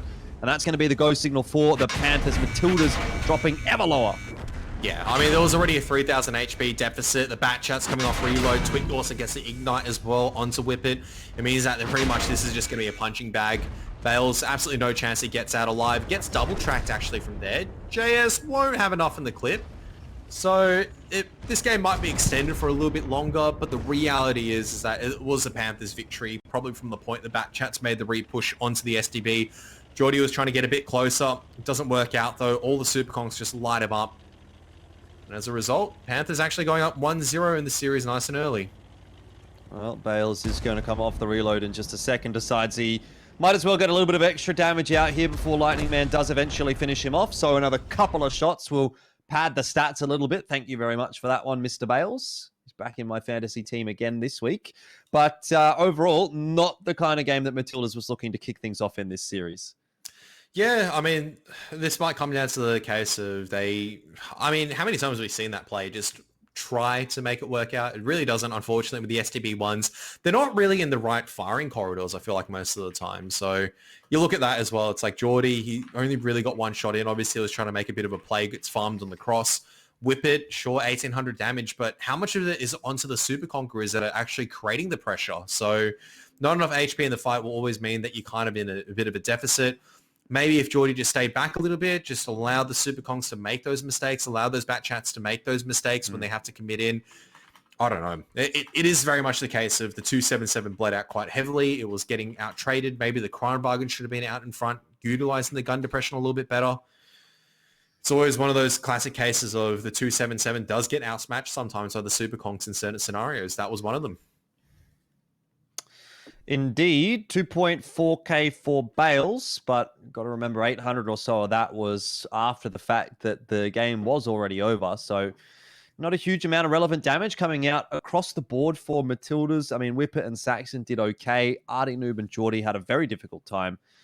So, I mean, just across the board, it's just not there for Matildas in that one. Maybe Muravanka, not their forte on the attack. We'll see how things go on the defense. I've always felt like the defense of Muravanka has been one of the more beneficial sides in the game. So it could be one of those coin flip maps that's a bit more 50, a bit less 50-50, I should say, than anything else. It's one of those weird maps because as a defensive side, you can really just take control of the quarter of the map and you can still win. There is no map where it's like, where you really think about it, where you can only take a quarter control and go, yeah, we're still in a fantastic position. That's the reality, though, of Muravanka. Yeah. I mean, you look at this scenario, right? You can see all their forces, even probably from before, all congregated around the forest down the southwest area of the map. So you can sit the Super Conks on the hills. Very hard to push them off. You can kind of sit your Bat Chats a little bit further back. There's no such thing as a 2-cap pressure. Let's be real, because you just cannot get onto the 2-cap safely in terms of having... Look, you can try to sneak a T100 LT maybe into a tree, but I think a lot of the players are aware of that potential, and they'll just blind fire, and it's like, oh, that one didn't reset. I'm just going to shift my aim a little bit. Oh, that one didn't work. I'm just going to, oh, look, cap points have reset. We're just going to keep firing there, pretty much. So it is one of those unusual maps where I'd say the two... I've never seen a successful 2-cap. I don't think I ever will in my lifetime in terms of like a fair 7 or like a 5-on-5, 7-on-7 fight. I don't think it will ever happen. Just because it's so open and it's just... You can't cover it as an attacking side as well. So the only way that you can really make it work is maybe you get underneath the region line and you dip in, but even then you get farmed from the forest. That's why you see so many of the teams, they do go towards the one flag because it is a lot easier just to go for an all-out brawl and hope that you do well. All right. Well, Matildas, moving on to the defensive side now. We'll have to think about things in a different light, you know. You talk about the light tank that you can potentially sit on the cap on the attack. Well, you can do something similar on the defense. There's plenty of bushes to hide a light tank in as well. I'm not sure that that's necessarily a strategy that tends to get used a whole lot here in the 5v5 format, but an option for Matildas, though I don't really get the sense that they have anyone that tends to lean towards those light tanks anyway. I think we're probably expecting to see, you know, some sort of heavy-ums, I guess is the way to say. Maybe a Crown Bargain here or there. I mean, Bales, you know, is going to be in a Bat Chat. So I guess it's just a question of, you know, how many of the guys are going to go into SCBs, how many of the guys are going to go into heavies, and how that sort of rounds it out at that point for Matildas on the defense. Absolutely. It's pretty interesting actually seeing the SCB one being played a lot more as well. That was a tank that I did manage to unlock. I would say that in terms of playstyle, it's pretty unique because of that hydraulic suspension, right? It's not like the Type 61. Did you ever get through the Type 61 or are you still on it? Yes, I did. Yeah, so you do have the STB one. No, I didn't actually. Sorry, no, I didn't. Because I remember that you were grinding the Type 61 when I was, I think, still grinding the Star one at the time. I got to the Type 61, absolutely enjoyed the hell out of that tank, right? I think it was like, if I could go get another crew into that, or like if I didn't have to spend gold retraining that crew, that would be a tank I'd go and try to 3-mark. And I don't go and 3-mark tanks on purpose because I just play for the heck of it. But that would be one of the first tanks because it's got everything that I want. The SB1 does that and better. I think that's the easiest way to say it. It's got a lower silhouette, but it's still got that turret in terms of higher up. So the Udes is like kind of like the problem with the Udes because it's so low profile. We talk about tanks with hydraulic suspension over here. The problem with that is because you can't really utilize it the same way that you utilize a tank with a turret, which can peak over a ridge and then utilize the 12 degrees of gun depression. It's got maneuverability. It's got fantastic DPM. It's got decent gun handling as well. I've come to really enjoy the gun handling over a period of time. I can see why it's being used a lot more. It's got HP. It gets into fights. It's got maneuverability. It fights well. What else do you want in a medium tank? It's a good question, Kev. Very good question indeed. Funnily enough, actually, when I started the STB grind, it was kind of a troll tank. Everyone hated it. Yeah. But it got buffs, and I still haven't finished the grind. So, you know, I've been on the grind for a while. Been probably 3 or 4 years right now. But anyway, we'll see how we go. Matilda's moving on to the defense. They're going to want to work hard here as well. Lightning Man, interestingly, given we were talking about the T100 LT, has gone for it. Yep. And we'll see where he actually ends up putting it. Oh, so doing a deep kind of run throughout this. I mean, Bales has done this run not been spotted out, so you'd expect the Bat Chat or maybe one of the STB1s to return towards the Kilo 3 position or something like that, just to help spot things out. And you can see exactly Geordie's gone to do that. And this is what I mean by Miravank is just that weird map. You go any other map and you just go, oh, excellent, Panthers are taking so much control. This is going to be perfect for them. In reality, it's like, all right, this is a normal position right now for the attacking side to be in. And they're no closer to actually taking the victory. So STB1 sitting in the middle part near the Magic Forest. I don't know. This is such a scary scout to make. Yeah. Because if you get spotted, you're in real trouble. The fact the super... But he hasn't. Here's the thing, though. Like, if you're a clued on enough player, the super conks that you get spotted out by, you know exactly what that means. You know the Tier 100 LT is going to be somewhere in these bushes over here. You're going to go try and blind fire this a little bit. You can keep the super conks hold down at the moment. Fire a couple of HE shells. Now, what I want to not see from Geordie is him sending it. I want to see him have a bit of patience right now, Geordie. Just chill out, relax. You're on the defense. There's plenty of time. All you need to do is stay there. You're doing perfectly fine staying there. You're winning the game by doing that. That's the truth. You don't need to move as an STB1 because you won't get outspotted by the T100 LT. I know that sounds really weird, but you don't get actually outspotted by the light tank from that position. Oh, a bit of damage goes into Whippet. So Matildas will start to back their Super Conquerors up. They don't know that Lightning Man has moved, by the way. They can assume because they see the cap, but they don't know. Well, in begins Lightning Man's most exciting drive of his life. He's just going to be doing sick burnouts at the moment. And Whippet really not learning his lesson at the moment, getting punished very heavily, deservedly so. Once you lose control, you can't really peek over the high ridge like that. And Lightning Man's doing the right thing. You can see he's ducking back and forth. He's being sensible right now. He's not sitting in the same position, so he's making it very hard for the Super Conquerors to guess what's going on. Yeah, I feel like it's a little bit of a bait, the fact that you can knock the tree into the cap and it sort of says, oh, you know, sit there. But in reality, it is actually better to be moving. Whippet, why are you bleeding out, man? Do what Artie Noob's doing. Oh, this is the part where I just go, every single time I see my chieftains or super conks bleed out from this position, and they're going, we're getting shot from here, and I'm like, okay, can you remedy the situation by not peeking or peeking a smarter angle? Thank you, Whippet. Thank you for not triggering all the chieftain and callers out there. Someone's going to need to get this reset, though, Kev. Yeah. 40 seconds. Maybe Geordie does need to Bales send it on at the the move moment. as well. I mean, Bales is not the one that's going to get the reset, but Lightning Man definitely is... not. Played this one pretty perfectly in my mind in terms of just driving around and just baiting out all these shots. I wonder how many shots have been made towards him. Now Geordie, you can see he's going to make a move, but he needs to be pretty cautious because out in the open definitely can get farmed up. But he needs to make this move. You can see he's going to be spotted right now. STB1s need to be laying into him even though he's hold down. Still trying to light up Lightning Man. Twit's been spotted out for sure. But 10 I mean, seconds. if you're going to make this move, you've got to He's make been this spotted. move. You know what I'm saying? He's been Finally, spotted. There Lightning we Man are. gets lit, and now it's time for the damage to come on through. Geordie will duck his head down. Hasn't actually taken as much damage as I expected him to. This is... So that's worthwhile for Matildas. That's fantastic, honestly. The fact that they're able to get the reset, they spot out Lightning Man, make sure the cap pressure comes off. You trade that HP shorts from an STB to a T100 LT, but it does mean you don't instantly lose. And this is what I mean, right? You bled out 1,000 HP on a Super Conk. If you didn't bleed out this 1,000 HP, you'd be a little bit more cautious as Panthers pushing in right now. But now they're collapsing in, so Super Conk turrets are turned, STBs and Super Conks are coming around. They're trying to dig out Geordie at this stage from this hold down position. Where's the response going to be from Saxon? Where's the response going to be from Bales? So far, no response. Bales did just come off the reload. So he's waiting, but he's been spotted as well. So his position known. He's going to have to be a little bit more cautious. It's a pretty good hold down position there, though. It's still very difficult to get shots into that position. You have to commit your entire tank across, and you can still see you're going to be pretty scared. Lightning Man going to be up to his usual shenanigans, but the problem with doing this at the moment is that, well, there's an STB one over here, and there's not enough time. So it's going to be the case of committing 2 on. Super Kong's going to come forward. Kronbargen's pushing forward. T100 LT can't win this one-on-one fight.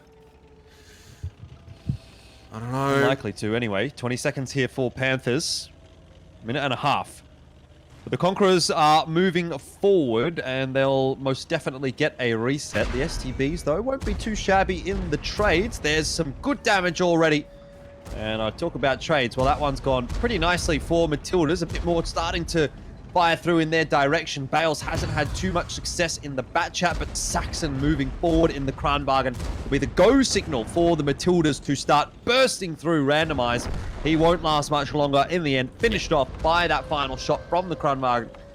And so Matildas have a tank advantage. They've stopped the cap, or more or less have stopped the cap. And now Bales is here to play. He's got a broken ammo rack, or damaged ammo rack, I should say, but still has 4 shots left in that clip, and that's going to be more than enough to deal with what is left here on the cap. One more shot to slide through onto Twit. He's going to get that one in, and now Saxon's off the reload as well.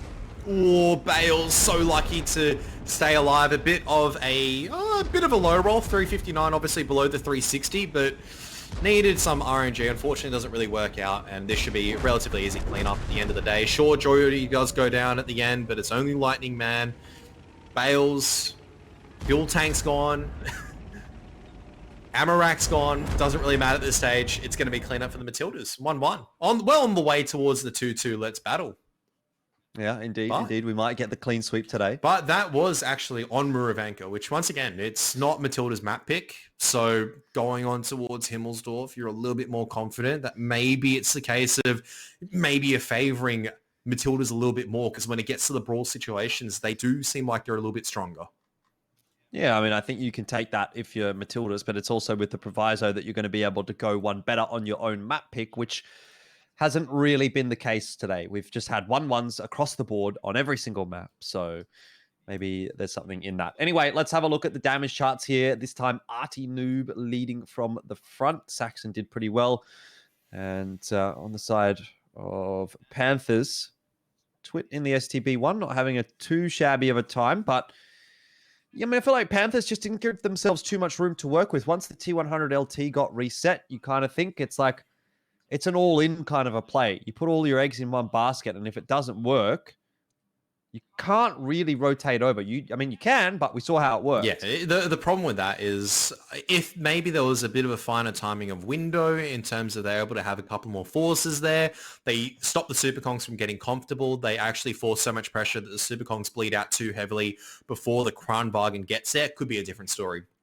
Truth of it is, though, is that, yeah, there was a bit of time still left in the cap. There was 10, 12 seconds. The Super Kongs, and this is what I mean. It was like, if Whippet didn't bleed out that much, it wouldn't have even been that close. I think that's the scary thing. Imagine Whippet being on 1800 HP, just coming in, just going, yep, gonna have a grand old time over here right now.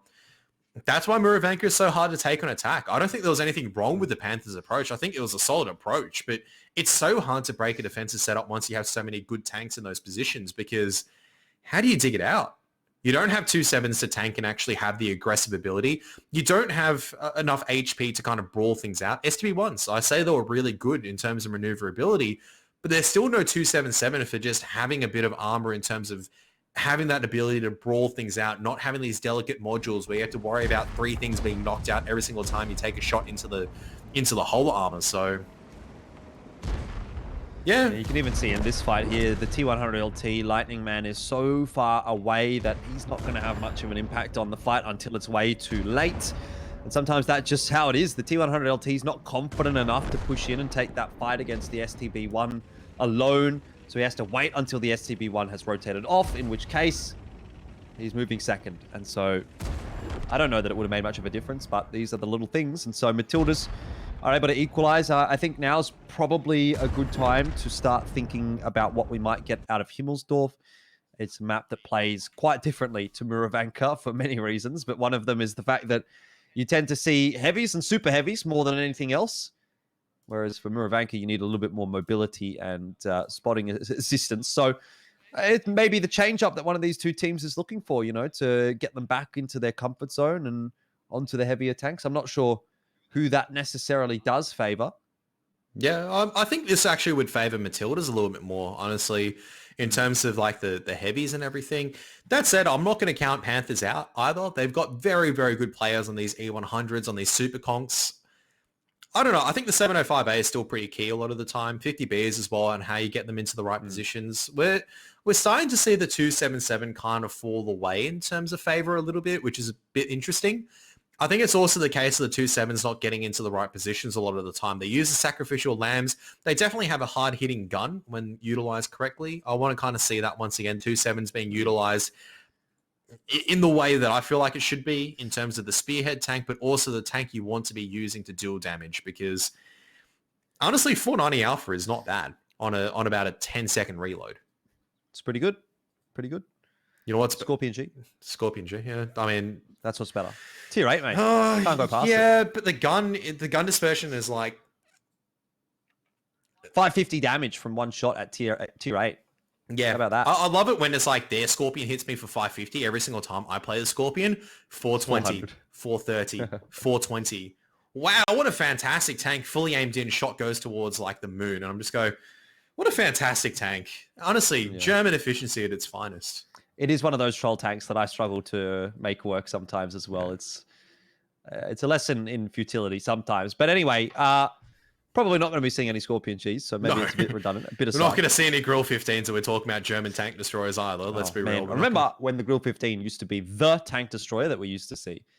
It was always a good time, and it would be on like every map. I mean, in Himmelsdorf, you would actually see a Grill 15. They'd just go up on the hill, and you'd have someone sitting there looking all over the place and getting big 750 damage shots through, and it was always a good time.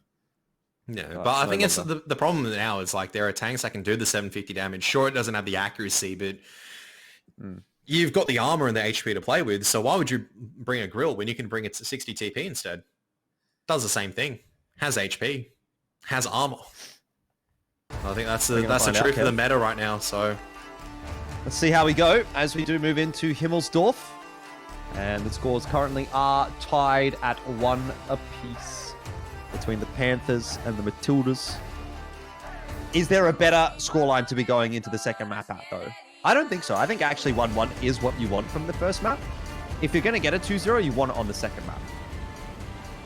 Yeah, I would say that as well. Keeps things exciting towards the very end. Keeps the anticipation building up. You don't know whether it's going to be a draw or a victory at the end of the day. So here we are.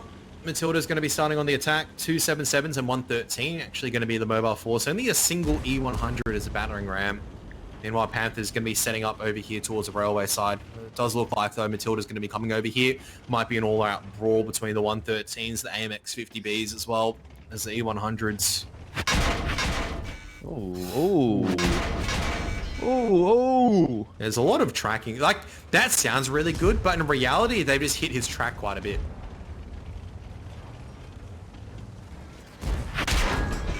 Yep, that's more tracking shots.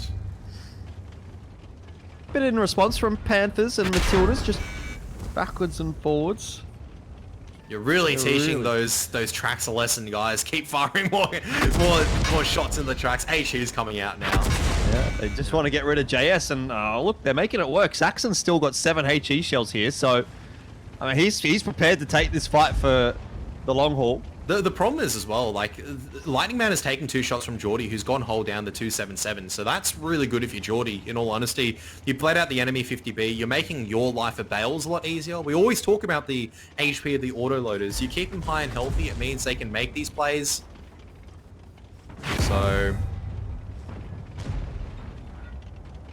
E100 as well. Artie Noob going to be slowly trundling up at the moment. They're just exchanging shots here and there.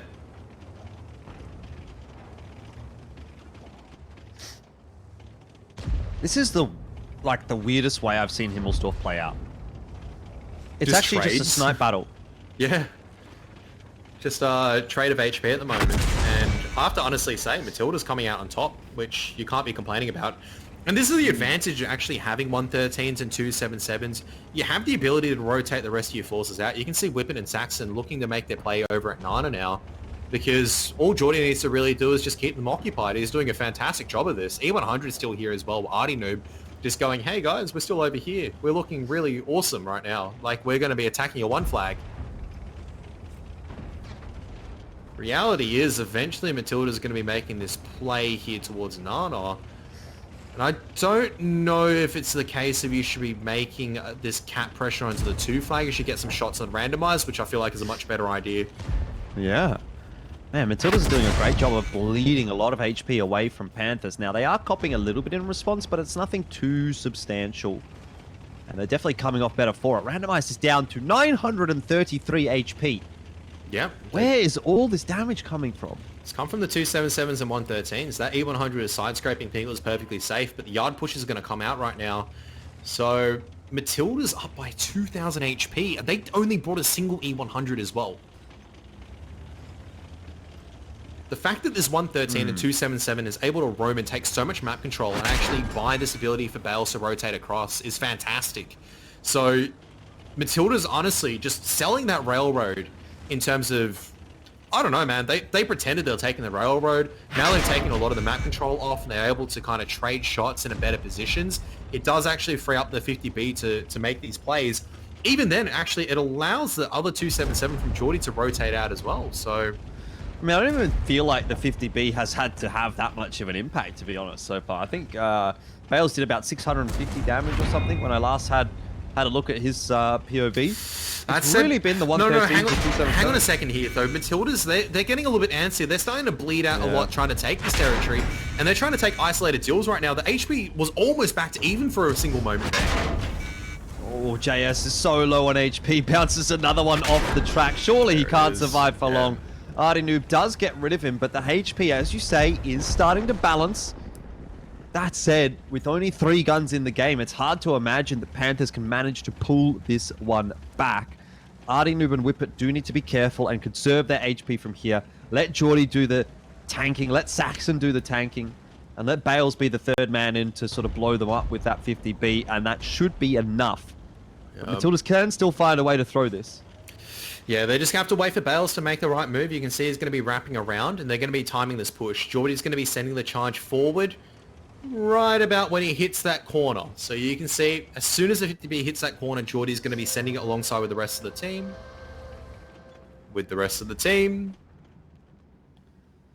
Well, this could be a Here we big go. clip from Bales as well. If he gets in behind and chooses his timing nicely, Twit in the 277 should be turning around now to deal with what's running right at him.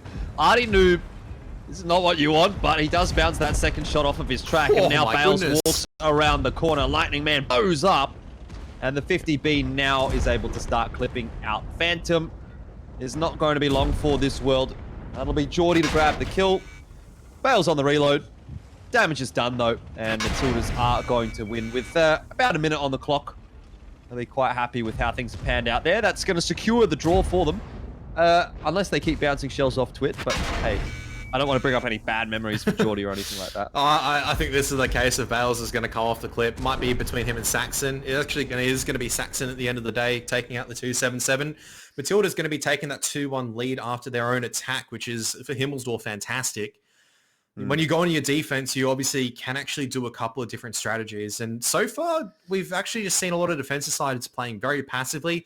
And that time around, being punished quite heavily by the Matildas. I was a bit scared for a moment there when I saw that they were up by 2,000 HP and all of a sudden the HP was equal again. I was going, no, please don't let this be one of those moments for the Matildas where they get over-enthusiastic. They lose a lot of HP in some of these tank-taking territories and they don't need to, but it does look like they slow things down. They convert that win percentage into an actual win from there, which is good to see. Unfortunate for Panthers, I don't think they were expecting that kind of play coming out. They were anchored pretty much. 1-2-7-7 was out of the fight pretty much the entire time. Yeah, that was just down to honestly really solid rotations coming out from the Matildas. Can't complain about that at the end of the day. Yeah, a lot of bleed early on in the piece as well for Panthers, which is a little bit unfortunate. I mean, JS didn't really get to play the game all that much, did he? He was stuck behind the little hut, and there was HE flung in his direction. He's blocked a lot of damage, though. I can give you that. You can take a look at the stats afterwards. I think it's something like 3.7k. I've even randomized 3.5k. So a lot of like blocked and effective HP being utilized by the tanks over there. But unfortunately, even they're not enough because obviously they were side scraping. Both teams taking their chances with a couple of pot shots, taking their chances with maybe the heat shells cutting through the armor. Not to be.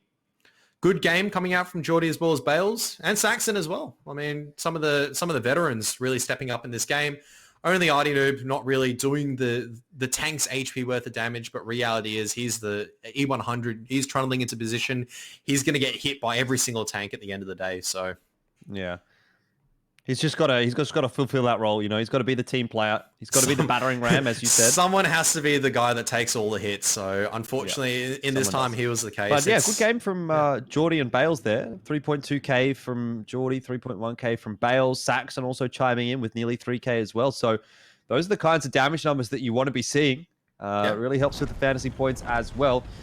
And we take a look back here at the replay. I mean, it didn't look super decisive for Matildas, but it felt comfortable. And I think that's kind of the main takeaway for me. So see how things do go for them when they move over onto their defense as well. But a real opportunity for Matildas to finally break that drought and get themselves a win, which I guess is similar in storyline to Skorpions. I feel like Matildas have had those opportunities. They just haven't been able to convert it for whatever reason, whether that is pressure or the situation getting to them or whatever. But yeah, I mean, it's looking a little bit better, I guess, for them here, and hopefully they're going to be able to do it this time. Yeah, hopefully so. I mean, on the defense of Himmelsdorf, that's going to be the best opportunity to, right? Like, I always think about it of the case of just hoping that it works in terms of you just hold on to the defense or, you know what, honestly, I don't want to see Matildas just be on the defense coming into this final round. I want to see some like old school aggression coming out. I want to see the 705As and the 277s just charging into the fray and making that fight work out. What about a Nana line push? Push down the banana. What do you reckon about that? Nana push. That was always my favorite strategy. Push on Nana on the defense. I'm not so sure that it's going to be what they're ending up to go for. But hey, I mean, look, we can only hope that we're going to see something. I feel like we used to see a lot more on the defense of Himmelsdorf. You know, you would have a little bit of a contest on the hill sometimes. There would actually sometimes be banana line pushes. There would be train line pushes. So I feel like it has stagnated a little bit on the defense in the 5v5, what the Himmelsdorf defense meta has looked like. It seems to be just more, okay, we're going to wait and we're going to see, which is fair enough. I mean, there even used to be sometimes Artie getting pulled out on the defense for the resets on the flag to the north, but you can't really, you don't really have that luxury anymore where you can sacrifice a full tank for that. So I was going to say, Artie on Himmelsdorf, it's still, I don't know. It had its niche uses. Look, I'll put it this way. It's every single time it's like you queue up Artie, you're ready to go into battle. You're going to be like, all right, I'm going to learn how to play Artie. I'm going to have a fantastic game. And you load onto a map like Himmelsdorf and you're just like, well, guess I'm not going to have fun. And then every single time you play like a heavy tank, you're like, all right, this is my time to shine. This is my time to get the mission done. You load into Sand River with 3 artillery pieces. And just so happens, they really love slapping you and no one else. Yeah. They XVM focus the best player on the team, Kev, and that's always you. I don't think about that. I don't think that. I've just uninstalled XVM like about 3 years ago and my experience has been that much better. So... yeah. Did you start driving tanks with premium rounds in them as well? I mean, has that helped out as well? I actually have, but I still don't use that many premium rounds, believe it or not. So I always have this it's like kind of understanding when you want to be using premium rounds, right? Because I think everyone likes having a bit of a laugh about premium rounds or whatnot. The truth is there is times you want to be using them and when you don't want to be using them. When do you want to be using them? As like, say, for example, like a 277 or a 140, because the premium rounds there are actually heat rounds. So the joke is if you dab the 2 key here and you're sniping, good luck hitting anything because your shell velocity is dropping to about 900 meters a second, if I remember correctly. So, all right, well, never mind that. We have more important things to talk about as we move on to Himmelsdorf for the final time. Absolutely. This evening. It is the very last round of week number 4. And Panthers are trying to stave off a defeat. They've had one defeat already so far this season, but they'll definitely be looking for not another one of those. We don't want a defeat. Let's get a victory today. Matildas, though, are also looking for a victory today, and it would actually be their first win in ANZ Premier League Season 2. So that's what's on the cards. Double E100, 277-705, and a bat chat for Bales. As always, he's in an autoloader. The Panthers, they've also gone for the double E100, but they have a 113 and a Super Conqueror to round out the composition, as opposed to that 277 and 705 the Matildas have taken. Yo, is Geordie just doing a hard read at the moment going, yo, they're going to bring this lineup and you're going to think they're going to be pushing field, they're going to be pushing hill, so we're going to go hill instead and set up for this hill play. I don't know. That's what they're set up for at the moment. I mean, a lot of responsibility obviously on Bales at this stage, who I think Bales and Lightning Man both saw each other took a shot and they just went, all right, instantly hit the reload button and they're out of there. That seems fair enough. Yeah. Lightning That's Man the also, bat chat in life. Yeah, Lightning Man also has the improved hardening as well. So you can see kind of there, a little bit of extra HP. Maybe it'll come in useful when it comes down to these brawls, but we'll have to see. Kind of taking the improved hardening to kind of, how do I say it? Try to win that one-on-one brawl when it comes to the time. You just hope that RNG goes your favor. You're able to kind of make it work out. E100 is going to be sending it downhill. Normally you don't expect this, but the way that Matildas are situated their tanks, they can respond accordingly. They've got the E100 close by. They've got a couple of E100s close by, should I say. They've got the 705A ready to rotate and help out Whippet if needed be. But 4 tanks pushing down is still going to be a hard prospect for Matildas to kind of chew through this much HP as well. Yeah, I think a lot of it kind of depends on what happens here for Whippet. If he overstays his welcome, he's the one that can kind of get picked off. Same for the 705A of Artie Noob, but it looks like, at least for Whippet, he's decided to back down the hill. 277 and 705A, though, are going to stay and look for the fight. Oh, Phantom Sweet, he's done a grind. This isn't Tony Hawk's Pro Skater 4, mate. This is World of Tanks. And you're in an E100. Settle down. Okay, 113 as well, making his play through Nana as well. So this 113 trying to get some flank shots into this E100. And it's going to be an almighty brawl. The focus fire actually going to be on Artie Noob at the moment. And these should be cleaned up relatively easy at this stage. Good focus fire coming out from the player in the Panthers at the moment. Look at this bleed coming forward with the bat chat. Bales needs to make a difference, but I don't know how much difference he's going to make right now. Yeah, this is one of the dangers of leaving your tanks in that position, and that's what I'm talking about overstaying your welcome. If Panthers commit to it, if they find and isolate those duels, they can make that overmatch happen, and they absolutely have. There shouldn't be a world where Panthers lose this from here. Just looking at that HP advantage, 4K, they got a 2-tank advantage as well. Bale's on the reload, Geordie's on 43 HP, and Saxon's kind of in the mix of it all by himself, so what's he realistically going to do? Yeah. Bales will be able to farm some damage up here, but Kev, I think we're going to get the clean sweep of 2 2s tonight. Yep, I would think so as well. Unless this is the meme where you go around, you just go Bales, just Amarak all of them. What do you mean, dude? Just farm them all up. Just Amarak, pen every single one of your shots into the Amaraks. But Yeah. looks like he's going to go down relatively soon. Just trying to take out another target, trying to do some damage, trying to do right by Elfish guy. But it is going to be the 2-2. It's going to be the question of who gets this kill. It's going to be JS. No JS moments to be had. Only 2-2 moments to be had over here at ANZPL. And there we have it. A clean sweep of draws, 1-pointers, and whatever you want to call it. You know what? The worst thing about this is the standings haven't even changed. No. Like, they have. Everyone's got one more point, but it literally hasn't changed. You might as well have just cut this week, thrown it in the bin, and we've gone on to week 5 without playing week 4, and the result would essentially be the same. So there is that. I mean, there might be some implications with, round timers and whatever. I don't know how it all gets worked out with the tiebreakers in the end. But look, end of the day, everyone gets 1 point. I don't know if everyone's happy or everyone's disappointed, but hey, I'm happy. 3k damage through from Bales. That's why I pick him on my fantasy team. I'm going to give him a big kiss on the lips when I see him at land, because he always manages to get through in the end. Even if it is irrelevant damage, still counts for the fantasy points. So thanks for that one, Bales. I don't know. I'm going to start adding Twit to the team, eh? Twit's actually doing some fantastic damage overall. And you look at the pen ratio over there as well. Huge difference between all the shots being penned as well. I mean, JS missing 1, we'll forgive him there. 9 shots, 8 penned. That's pretty good in my mind. I mean, you look at the Super Conk, 11 out of 11, E100, 9 out of 9. That's the stuff that wins you battles convincingly, between missing 2 shots and allowing a tank to actually put out another shot of damage. It's the difference at the end of the day. And Artie Noob, 0 damage. I mean, we can go back and say, once again, you need those tanks to do damage. You need to at least pen 1 or 2 shots. I don't know if it's going to be a difference at the end of the day. You got collapsed on, you got ammo racked, you got like all your commander, I think, got knocked out as well. So it is pretty rough when you think about it. But it definitely helps. You can see the conversion value over there between the top damage being done between some of the tanks and what's not being done in some of the other ones. It's night and day there. To see how many shots Artie Noob actually got to fire. We'll see in a second here. 2? Yeah. Didn't manage to pen any. So 2 shots worth of damage. I mean, it probably doesn't make a difference when you look at the result in the end, but what are the implications of that in terms of how the players are playing, how they're thinking?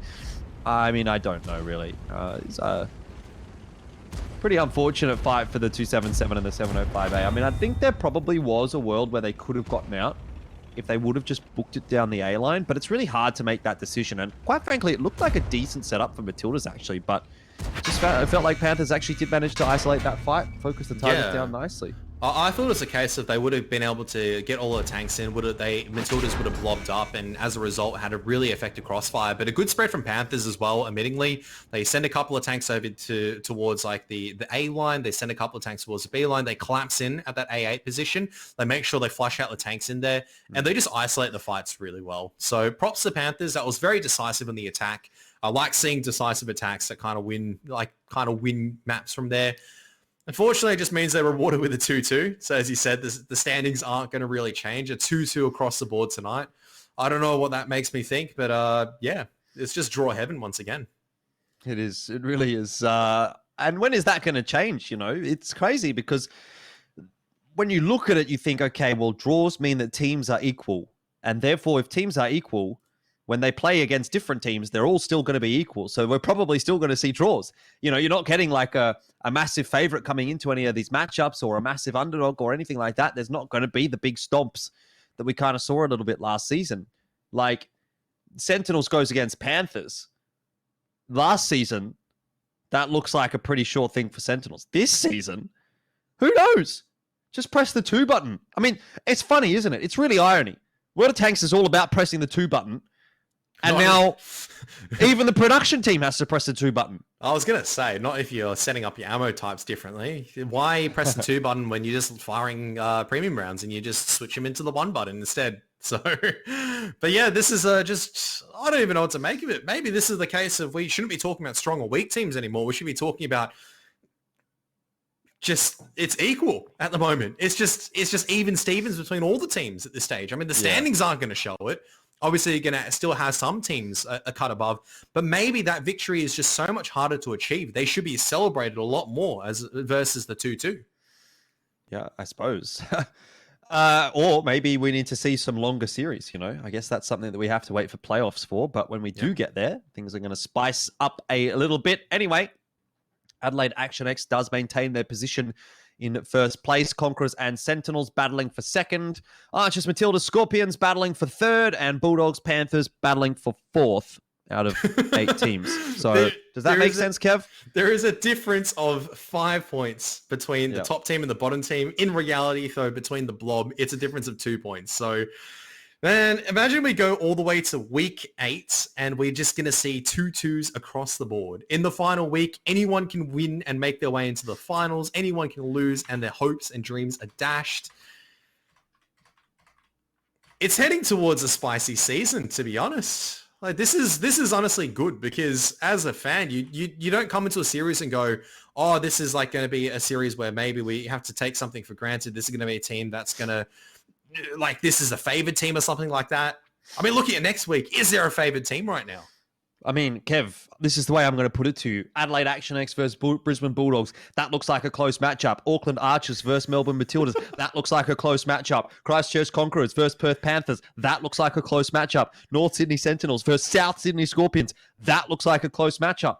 I don't think you can really say anything about it. They could be 2-2s. Who knows? They could. Oh, once again, just I don't even know what to make of ANZPL these days. We make a meme about the 2-2, but the reality is we're starting to shift there now. We're seeing more series result in these. And I think that is just honestly down to there is less and less of a gap difference between these teams right now, which is a good thing. Let's be real. I think that just means that everything's competitive, everything is tight, and it's always good. Yeah, look, I don't really know what to say about that week, Kev. Do I want to see that again, or do I want to see something different? Like, how far can we go getting 1-1s before it becomes a joke? I would like to see a couple of W's on the board, let's be real, but I don't know. I was relatively entertained by tonight. A couple of good 2-2s across the board. And I think we'll leave it there. We'll have to see if it's going to be more Let's Battle ANZ PL 2-2. Look, I wouldn't be too disappointed if we got to the final week of competition and the scoreline was that close on the standings. But anyway, I'm struggling at the moment, as I'm sure you can tell. I've been sneezing my brains out for some reason. I think it might be a good time to close the show. Either way, look, we've been having a good night. Hopefully we'll have another good night next week. We will be back next week. Don't miss it. For now, though, that is the end of the show. Thank you so much for watching, and we'll see you next time.